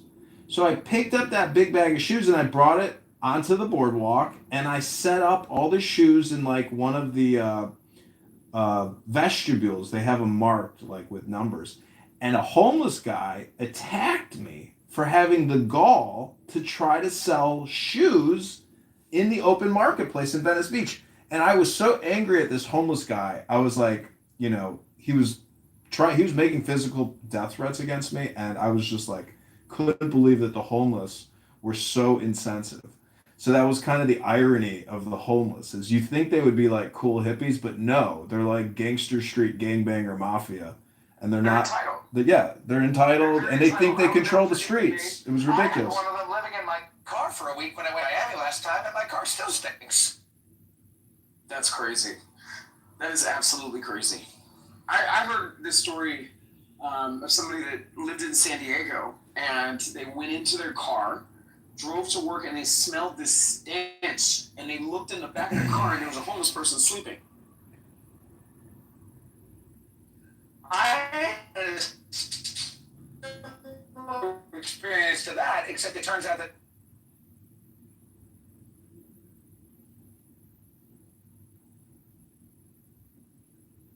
true story.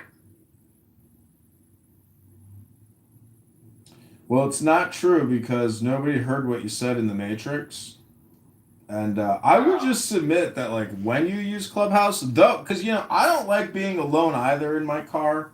And so I use, you know, Clubhouse occasionally. But the Wi-Fi Clubhouse experience where people can actually hear you is always better for the people you're trying to communicate with.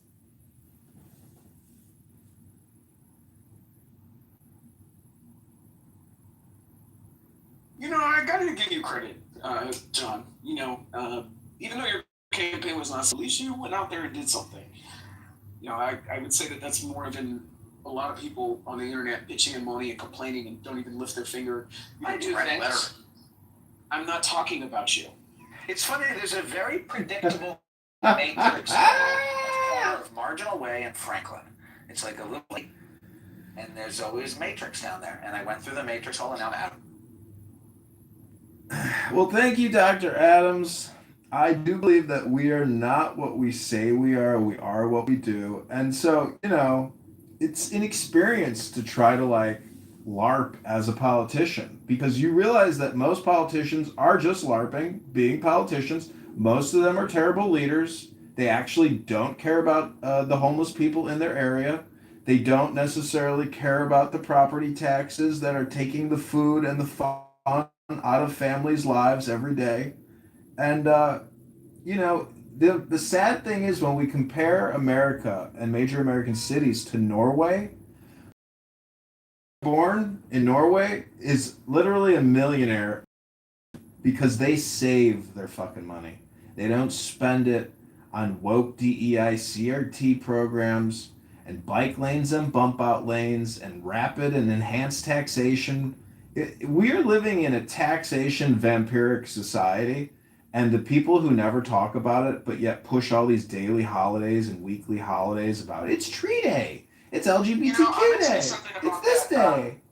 Those bike lanes, you remember when they were putting those into the West Side? The whole entire country was listening to that shit. I think that that's a common problem in Los Angeles. I think that the city government has overly accommodated people in their personal time in the middle of the day when people are otherwise working. So, like, for example, the crosswalks. Like, they put these crosswalks that people, you know, that don't work in the middle of the day. They're walking their dogs, you know, going to yoga, and they're slowing down traffic for everybody else that has to go to work.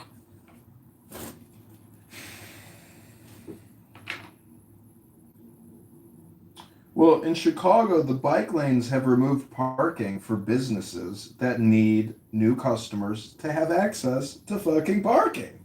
And we sold our parking rights to Abu Dhabi, one of the Emirati countries. And so, if I'm elected mayor, my second mayoral decree is to sue the Abu Dhabi Investment Authority for fraud, shut down the Chicago parking app, rip out every single parking meter, and end the taxation of our streets for vehicles, and end the bike lane tyranny because they have destroyed businesses. There is no parking outside of any of these businesses because they're now fucking concreted out bike lanes. And so all this investment that we've made into the streets and into our vehicles to efficiently get places, no one's gonna run over a fucking bicyclist, you know, in broad daylight because the bicyclist is only going, 13 miles per hour. Like, drivers are not looking to kill people, and it's always the blind spots and the truck drivers who make these big turns in these big fucking trucks and they have no visibility. So tiny bike lanes are ruining our streets. They create bottlenecks. They destroy parking. They ruin the investment for some woke leftist to fucking whistle Dixie riding down the street in their electric bike. Well, you do make a very, very good point about truck drivers and their use of our roads and the wear and tear. I feel like a lot of cities need to incorporate into their planning for all of those trucks to go into one place, and then for them to have little distributor trucks that aren't as as damaging to our streets.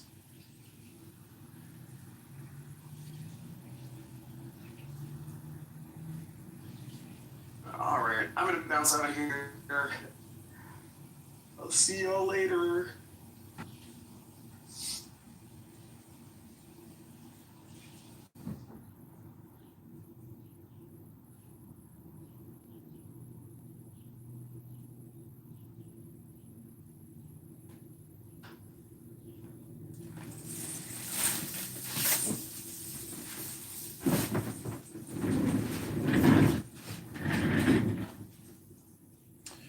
Well, it's that time of day.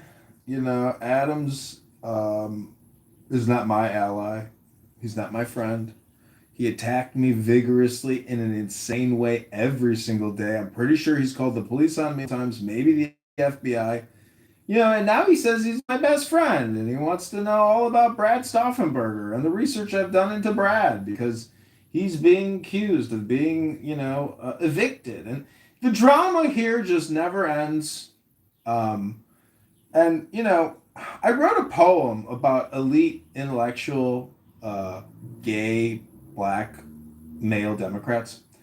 My friend, and AI is just amazing because you can take your poetry and make it into songs and I've been really loving the AI music lately. I made an AI song about Dandelion Wine that I'm very happy with.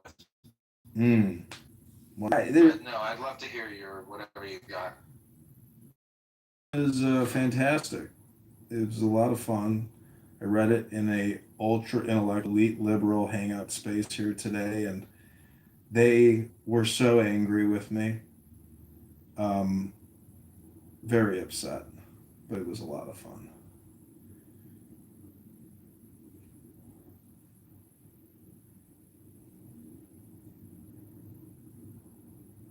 Here it is. In marble halls of power I ascend, elite, gay, black, trans, intellectual, unbent. Jim Crow's chains echo in structural white rage. CT lights the path, turning history's page. Anti-racism warriors, DEI flames ignite, indigenous lands reclaimed under justice's light. LGBTQ voices thunder, rainbow flags unfurled. Wake it up! Healthcare a human right for every boy and girl. We Democrats dream the future, bold and true. Progress flows eternal, me and you. In shadowed halls of ivy, Where the sharpest liberal Democrat must convene, I rise, an elite black trans intellectual, gay and proudly seen. A liberal Democrat forging paths through history's cruel chain, from Jim Crow's iron grip to structural right racism's reign.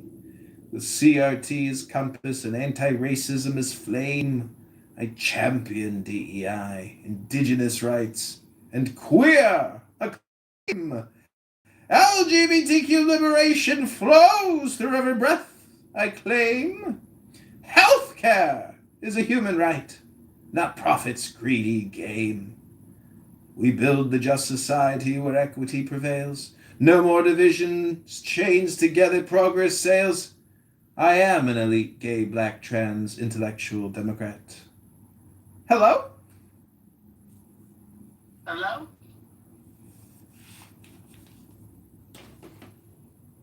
And see, the amazing thing about that is if I was to go to like a city council meeting, and read that poem, people would applaud it and they would love it. But then they would realize it's all just, mockery, because that type of spotlight filibustering is not the priority of we the people, is it? Hello? Hello? Trash bag here? Hello? Hello? Thought that was you. I don't know what to do with all this gerrymandering.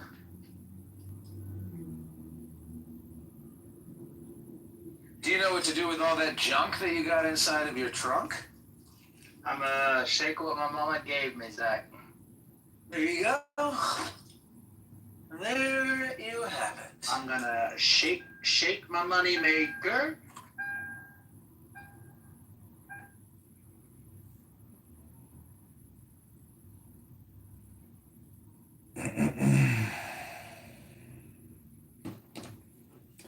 I had a good day today, my friend. If you look at my profile, there's a room called Law, Justice, Lawyers, Judges, Courts. You might want to listen to that. I won a trial today. Very exciting. And Rabbono Shalom. I'm now preparing to do Aliyah and retire in Israel at my leisure. Hello? Hello? I know. I feel like that seems like kind of the only option. But, I mean, America's not that bad. It's, I don't know. Dude, I'm gonna go marry some super hot Israeli chick who's, extremely conservative, and let all of these American woke liberals who are just out of their minds and obsessed with getting things back to normal, as they like to say. When things are back to normal, when everything's back to normal the way it was. Those are the kinds of chicks I want to avoid.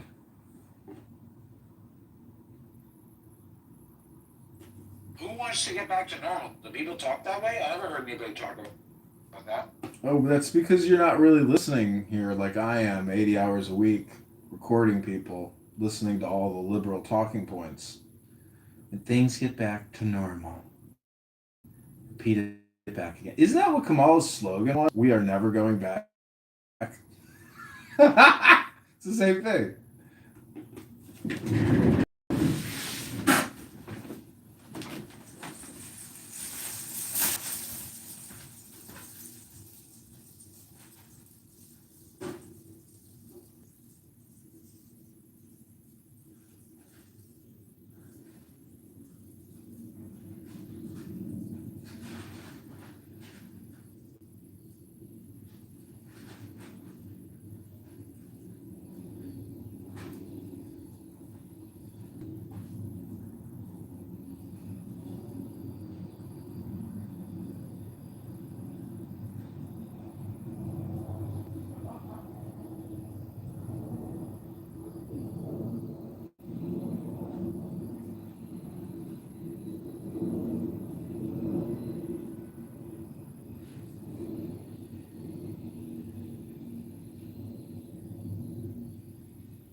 Okay. Oh, hey, Monica.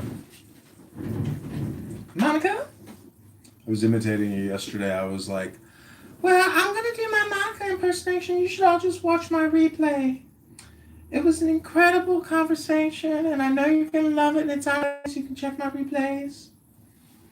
But, you know, by tomorrow at the same time, all the replays just get pushed down and away, and nobody watches replays. It's like, you know, there's only like 13 people that go back and listen to a Clubhouse replay because honestly, just nobody cares about this platform. Nobody is here to actually listen to anything interesting. You know, maybe some people are, but not most people. Most people just. I really think this is just like a medical device technology company to like boost your dopamine by allowing people to just talk indiscriminately and talk, and in the process, you create the dopamine, you know, that people so badly want. Could just be an opinion. Could be wrong. I could also play a song. You want to hear a new one?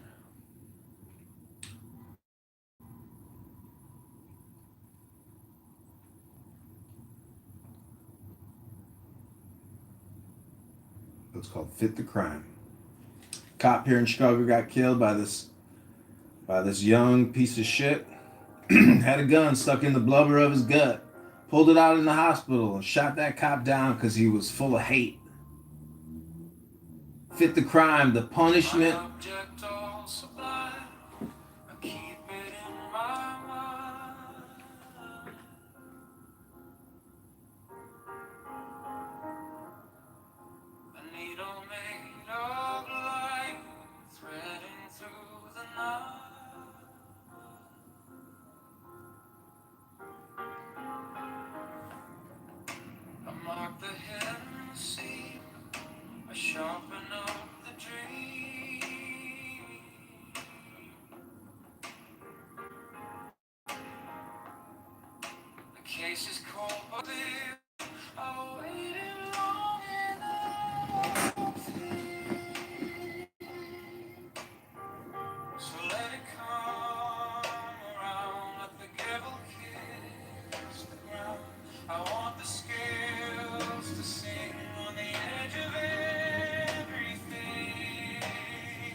object all sublime. I keep it in my mind. A needle made of light, threading through the night. I mark the hidden scene. I sharpen up the dream. The case is cold but clean. I've waited long enough here, so let it come around. Let the candle kiss the ground. I want the scales to sing on the edge of everything, to make the punishment fit the crime. The crime, make the punishment fit the crime. Fit the crime. My object all sublime. I shall achieve in time.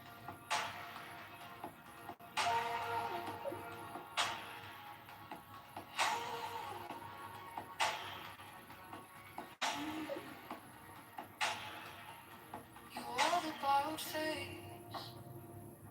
You left no kind of grace. But every lie you spun turns back beneath the sun. I kept the final clue, like a blade inside my shoe. Now every step you take feels like the earth might break. So let it come around. Let the candle kiss the ground. I want the scales to sing on the edge of everything, to make the punishment fit the crime.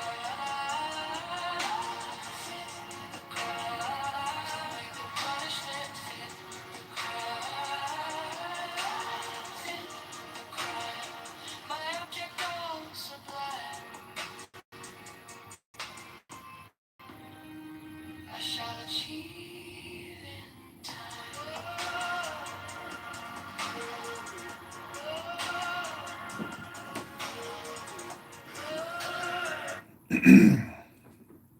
Okay, I assume Beth is sleeping or something, but Right, wasn't he? Yeah, he was on camera. Ask this question, and if they respond this way, then I go in this direction. If they respond this way, I go in this direction. I was like, but you don't have the data to prove that. No, I do, because listen, every time they said this, I always went, that's not why they went in that direction. Great story. It had nothing to do with your question. Oh, and then guess what? Bam. Whole month of April fails miserably. So, we gotta learn that sometimes the big head that we get after we get a little, success under our belt, we get the big head. That's why the scripture said pride comes before a fall. And it's true. It really is true. And that's why Trump is dealing with what he's dealing with right now, to bring it back full circle, guys. I am very well rounded, by the way. That's the reason why Trump is in the position he's in right now with the Iran war. He's in a quagmire, folks. This is a quagmire. He's stuck because he knows geographically he cannot win this war unless he takes that island, which is going to put a lot of U.S. Service members' lives at risk, because he knows Iran has already planned for this. They're waiting for boots on the ground. TC, are you aware of today being World Ego Day? John, can you reset the room and do the gong, please? Thank you. Yeah. I don't know what World Ego Day is, but I'm going to finish what I was saying. So he knows this is a quagmire he's in right now, and he has no choice. Hello? Yeah, guys, let me finish. I know you guys hear me talking. I'm almost done. All right, keep going. So he has no choice but to negotiate his way out of this.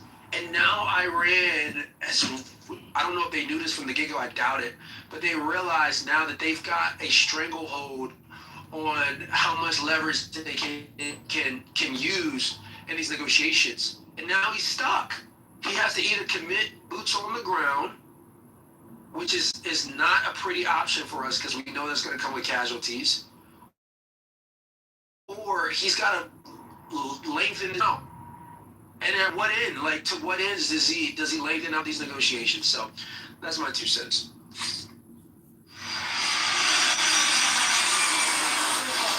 You monologue for like 2 hours. I know, but at least I make salient points. This guy's just fucking Machiavellian, like hardcore. Really? Featured on CNN, multi-millionaire black business owner, CEO, finance, whatever. Are you jealous? No, it's just fucking annoying. Like, bro, nobody cares. Nobody fucking cares. Nobody gives a shit. Ann doesn't care. She's just being a white knight right now. That is not true. All right, John, can you reset the room with the gong, please? Yes, welcome everyone to Was the Iran War Absolutely Necessary? A little bit necessary? Or, not necessary at all or a lot. But so take the deepest breath of the day. Try to cleanse your chakras. Use your ears instead of your lips more often, because really people on this app, have fully automated lip syndrome, but not the fully automated ear syndrome. And, as a result, you get a lot of entertainment, but a lot of this entertainment is actually not useful or helpful or necessary. It's really an opportunity cost that you are choosing to participate in, known as a conference call. And unfortunately, there's a lot of people here that like to propagandize their elite, intellectual, liberal propaganda. We all can recognize it immediately, especially if the last sentence is, "So you don't stand for gay black men? You don't stand for black women?" That's when you know that we've gotten to the final denominator of the equation, and nothing really is important anymore other than the gay black. And that is how we know that Democrat liberal elite intellectual propaganda is not only gay, it's also R word. And when we talk about what is the R word, it's really not a question of whether or not the conversation is necessary, but whether or not it's actually just spam and filibuster propaganda hypnosis to waste your time. Because clearly, if we can't discuss what the priorities are as a group, the group actually isn't interested in any priorities. They're just interested in gay, elite, intellectual, black propaganda, Democrat propaganda. And so I rest my case. Just know that the law is written in my PTR. The law is all that matters, not whether or not you're gay, or whether you're black, or whether you're a woman, or whether you're brown or an immigrant, or whether you're indigenous. None of that matters. What matters is the law. I rest my case, I land mine, and I am complete. Hello? Appreciate you. Mr. Ashley, start. What do black people have to do with any of this? Oh, go ahead, John. That's for you.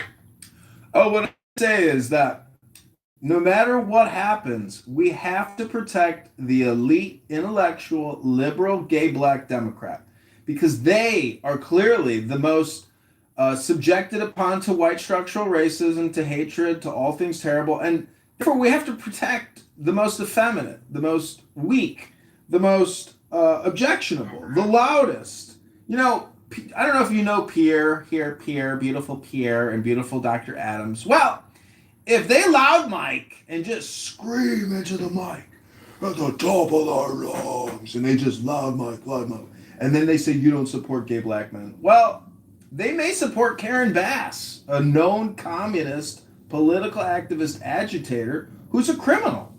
And if we keep electing criminals instead of crime fighters, well, then you deserve your record sky-high property taxes and your lack of accountability, responsibility, and then your neighborhood goes up in a giant fire.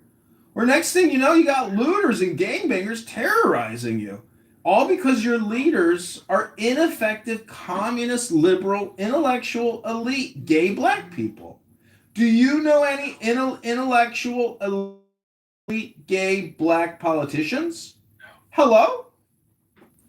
Alistair, I have a question. How do you have faith in the election system in, say, LA, where Karen Bass is running? No, none whatsoever. Fraud is rampant, and whether it's petition fraud or ballot fraud or electric signature fraud, the election commission in Los Angeles, I'm sure, is run by elite intellectual liberal Democrats, not conservative intellectual Republicans. That's just a fact. That's the problem everywhere. That's what you're electing. You get what you deserve. What if the the Los Angeles people are electing in proper candidates, but the system is overrunning their voice? At that point, then what? I mean, I know it's a hypothetical. Well, it's my belief that sheriffs don't actually arrest criminal politicians, and so that would be one thing where we actually get a sheriff somewhere in the country that's willing to arrest Democrat liberal judges that release prisoners on no cash bails and ankle monitors that go on to kill again. That's enough to arrest a liberal Democrat judge immediately. We don't have any attorney generals at the state level, federal prosecutors willing to go after fellow judges who release black male recidivist murderers that go on to kill again with no cash bail and ankle monitor, until we have real lawmen with guns and badges ready to take them down. And if they resist, they are ready to kill them. Until we have that, we will never, ever be able to break the cycle of liberal, Democrat, elitist, intellectual, gay, black male tyranny. Hello? Why are you zeroing in on the way you just zeroed in on? Oh, you don't know GOAT, aka ban on this app, and politically correct, the fascist, elitist, intellectual, liberal, gay, black, Democrat ban, aka GOAT? You don't know GOAT? No. So because they're not releasing in mass numbers white places like Los Angeles and Chicago. They're only doing it for the blacks. They're like, oh, they're impoverished. It's systemic racism, so we have to release all these fucking 17-page long fucking criminals. Yeah, but they're not doing it for the whites. They're looking at them and going, well, you're the oppressors, so you're going to jail. Hey, I got a quick question. Alistair, are you saying that Ben is playing for the other team? John, that's for you. We know he's gay, so, I mean... See, all jokes aside. We know he's legit gay, like the guy's gay. 100%. I'm shocked. You didn't know he was gay? No, I thought he had a bunch of kids. You can be gay and still have kids. That's a good point. But I don't even know. I don't think he has any children. I think it's just I had no idea. Yeah, he's gay. Yeah, he's 100% gay. I don't know if the... Gay? Well, Alistair is claiming that, I don't remember Alistair. Is Alistair the guy who used to record the rooms and put it on YouTube? Yes, John Kitover. Oh, see, they always try to align me with you, which I don't mind. I don't mind you, but I didn't think... He's big bro. I don't mind John Kitover, but they think that he's doing something sinister behind the scenes with the YouTube stuff. I don't know what he plans to do with that. No, he's got brain problems. He got what? Brain problems. Who has the brain problems? John Kitover, he fell in his head, fucked up his brain. What's the purpose of recording people and putting it on YouTube? He's crazy. Wait, they put him on YouTube?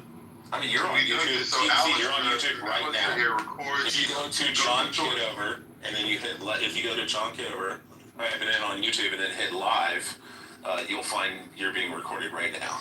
Oh, I'm being recorded right now? Yeah, and he has an anonymous account down with the sunglasses too, so even if you kick him, he's still being recorded. You can't kick the anons. Oh, wait, oh shit. Well, damn.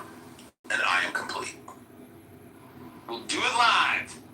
Fuck it. We're doing it fucking live. We're doing it live. We'll do it live. I miss that old guy, but where is he at now? One American News or something like that?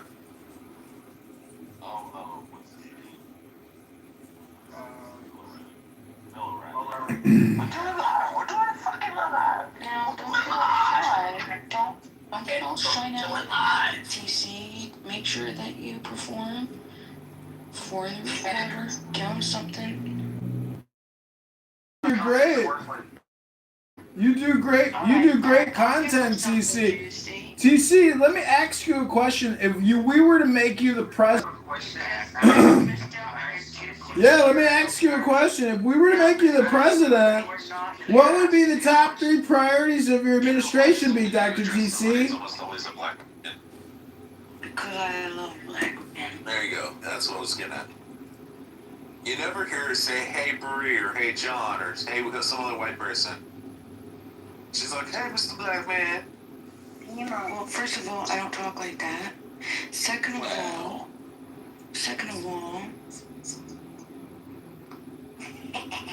you white.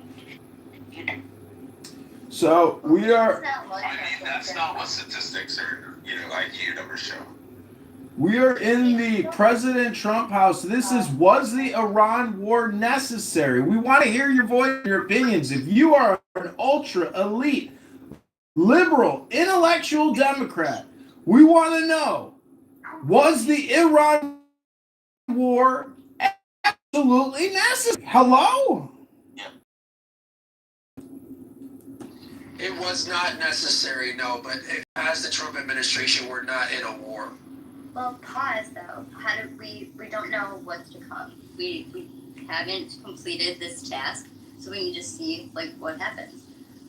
But like there's obviously a reason that we're there. Right? And it's The primary objective was to remove a nuclear threat that we saw no, gathering. sir, that's what he said. Well, if it was the point to remove was to remove the threat, why do they still have nuclear material? Yeah, no, What are you talking about? I'm not sure what you're referring to, sir. Can you explain? You just stated that the point of this entire exercise, can't call it a war because Congress hasn't voted to authorize the war. Yeah, it was to remove a potential nuclear threat. Well, if that's the case, then why do they still have nuclear material? Because the job is still in progress. So they've made a lot of progress thus far, but the mission is not complete.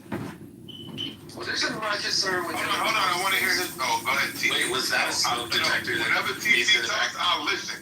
I didn't know that was you. Did we hear a smoke detector in the background? Whose was it? No. When TC talks, I listen. Stop it. No, not for just for that. I'm going on mute. Hey, but I want to hear you. Yeah, because TC always brings it better than anybody. I said the same TC, thing. Anthony, those are the people I speak to follow their example. But go ahead, TC. What were you going to say? See, and Sean, that's because we're black. That, Sean? Well, yeah, I know that. So senior, I was asking the white people. So senior, you disagree with the military action taken in Iran? I think that we should have went a lot harder than we did in Iran. I think that we should have just leveled the place from the beginning, and it should have been boots on the ground from day one. What do you mean level? So you agree with the military action, you just don't think it was strong enough? I agree with that. And you've maintained. We should have not. How long have you viewed Iran as a threat?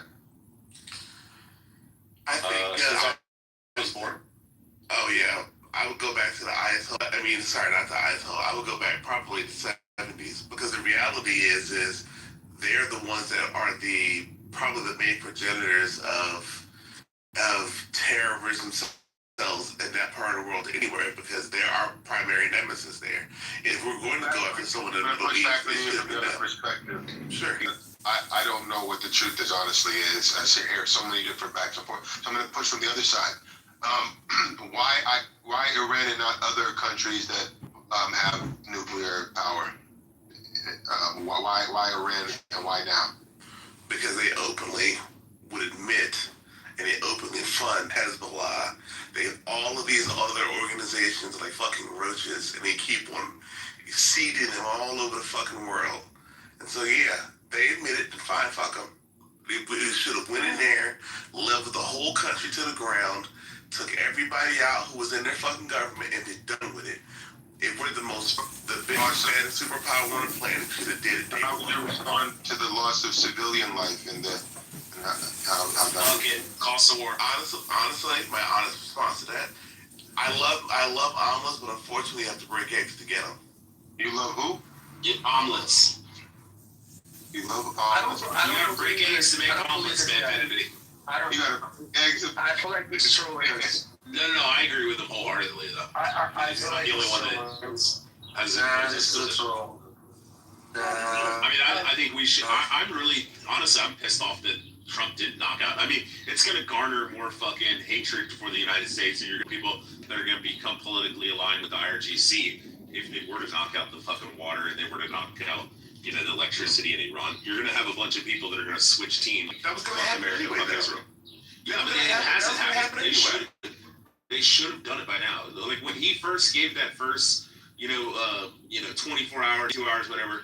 The second that it didn't fucking happen, he should have knocked it out. But I understand why they're not going to. That I agree with. Yeah, I agree. He should have. He should have.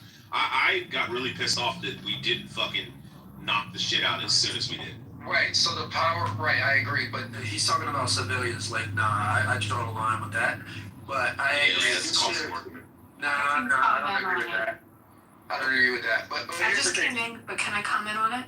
Yeah, but Abby's an attorney. No, it doesn't matter.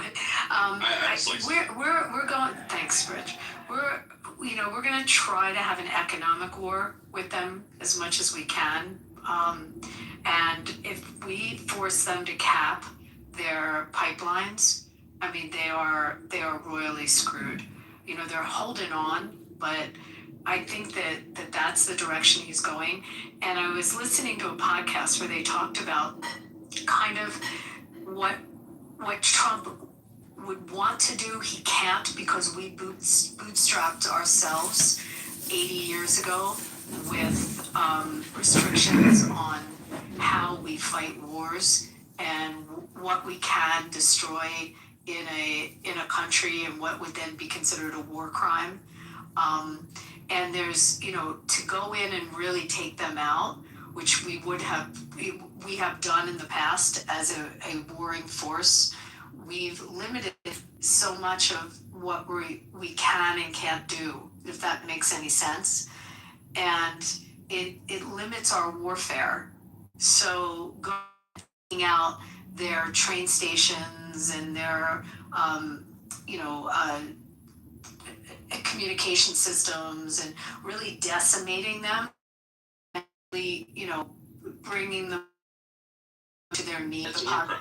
It's a war crime where this is how we won wars before. It's how we were, but we're limited. So he has to squeeze them economically in the approach to win this. That makes any sense. I don't disagree with you. I was just like listening to someone pretty wise about this, and I think it makes sense. I don't think it's a munition issue that Kelly, as much as what we can and can't destroy. And instead of does that make any sense? What I'm saying? Yeah, can we say Mama make Abby moderator again? So here's where I think we could make some progress on this. You could definitely target civilian infrastructure that's being used for military assets and that's being used for logistics and machinery and that type of thing. Anything that's fuel to use legitimate military targets itself becomes a legitimate military target. And so I think under the auspices of that criteria, I think a lot of these power centers and factories and things like that are in play. Now, would there be a measured application of taking out these civilian infrastructure, if you will? Yes, I wouldn't blow it all up at the same time, but I would say we're losing leverage. This is 100% Asian game, and if we're not making I guess it's the supreme leader. I don't personally believe there is a supreme leader in place right now, but whoever GC, whoever's pulling the strings over there, we definitely cripple them by limiting the effect they can have on control and command of what's happening. And so if that means bombing the shit up heavily, then that's what we need to do. But it can't be described as a war crime because they're using it to fuel their military operations. I think what's really sad about this whole thing is really we have sent the world the message that we are not strong and as capable as we have purported ourselves to have been for the past 80 years. We have allowed what the fucking Pakistanis to now become members of peace treaties and shit like that and settlements in this conflict, quote unquote. Like Donald Trump should have gone in there, destroyed everything. Day one. We had the troops, we had the capability to do it, level the whole fucking country. Because honestly, when we have to go and fight the fucking Chinese, because now they decide, oh yeah, fuck Taiwan and fuck North Korea. Because we can do all that shit. America can't do jack shit. That's when we're gonna say, oh, we shouldn't have gave them the heads up on that. So if the people that live there believe that their regime is failing and they're hemorrhaging cash, and which was the message we had in the beginning of this war, that was a pretty strong message that the regime was falling. And it's that message is kind of going away a little bit. But it was, if you remember in the beginning, that was what we all heard. But you have to have the people there, you have to squeeze them. You have to really squeeze this regime economically, hard, so that any chance of their production or, any revenue is just, it's gone. And then ultimately the people will erupt there. But that's kind of part of the approach. But again, think about it. We can't do the stuff that we've done before to win wars. Well, I would actually push back. I would say one, we could. I think the question becomes, but what are we willing to deal with as the after effects of that? One, two, the fact that the Iranian regime still existed after all of the sanctions and all that shit. There's no economic consequence we could have given them that would have quote unquote destroyed their country. The only thing that would have taken these people out is a strike of some sort. And unfortunately, the president did not go in with enough strength to decapitate these people once and for all. I just want to clarify, when you say these people, are you talking about the IRGC, the ruling class, the mullahs, the ayatollahs? You're talking about the nefarious? I think he means the IRGC plus the 10%. Well, let's just let him answer. No, IRGC plus the 10%. I am not saying mass murder every single poor Iranian. Well, that's what you were saying a minute ago, because I was just trying to clarify. I will also clarify my point to also say this. If some of them happen to get, unfortunately, unalived in the process, I'm not going to shed a shit ton, because guess what? If they had got a dirty fucking nuke in New York City, I'm not expecting people in Tehran to cry over people in Brooklyn. But they've lost their GDP for what, a year? They've lost their missile launchers. They've lost their navy. We've caused a lot of damage there. Yeah, but they still exist. That is a problem. They still exist. They fight on. They fight on, even though we've crippled them, and I think the other guy was just saying that we should have went in stronger and we should have just eliminated 100%. I hear it would have been war crimes, and it would have been people crying like they did. Israel did the right thing when they went against fucking Hamas. They just bombed the living fucking shit out of them. They caused the death of 80,000 people. Half of them are probably combatants, half are civilians, and they're gonna fucking be bitched at and bribed and war crimes and this and that. Bullshit, bro. But in the same time, in the same breath, Gaza, Hamas is pretty much fucking done for, and they don't have to fucking deal with it. We don't. So in the same breath, we should have knocked out the power, knocked out water desalinization, and we should have fucking just laid fucking waste. We would have probably killed 100,000 civilians, and they would have cried war. Iran, the IRGC would have never fucking, they wouldn't exist anymore. But because something you just said, Rich, that you have to think about, they won't surrender. They will refuse to surrender. Yeah, this is different than. I have an answer. So I have an answer to that. Everybody always says you can't destroy a religion like Islam. That's not true.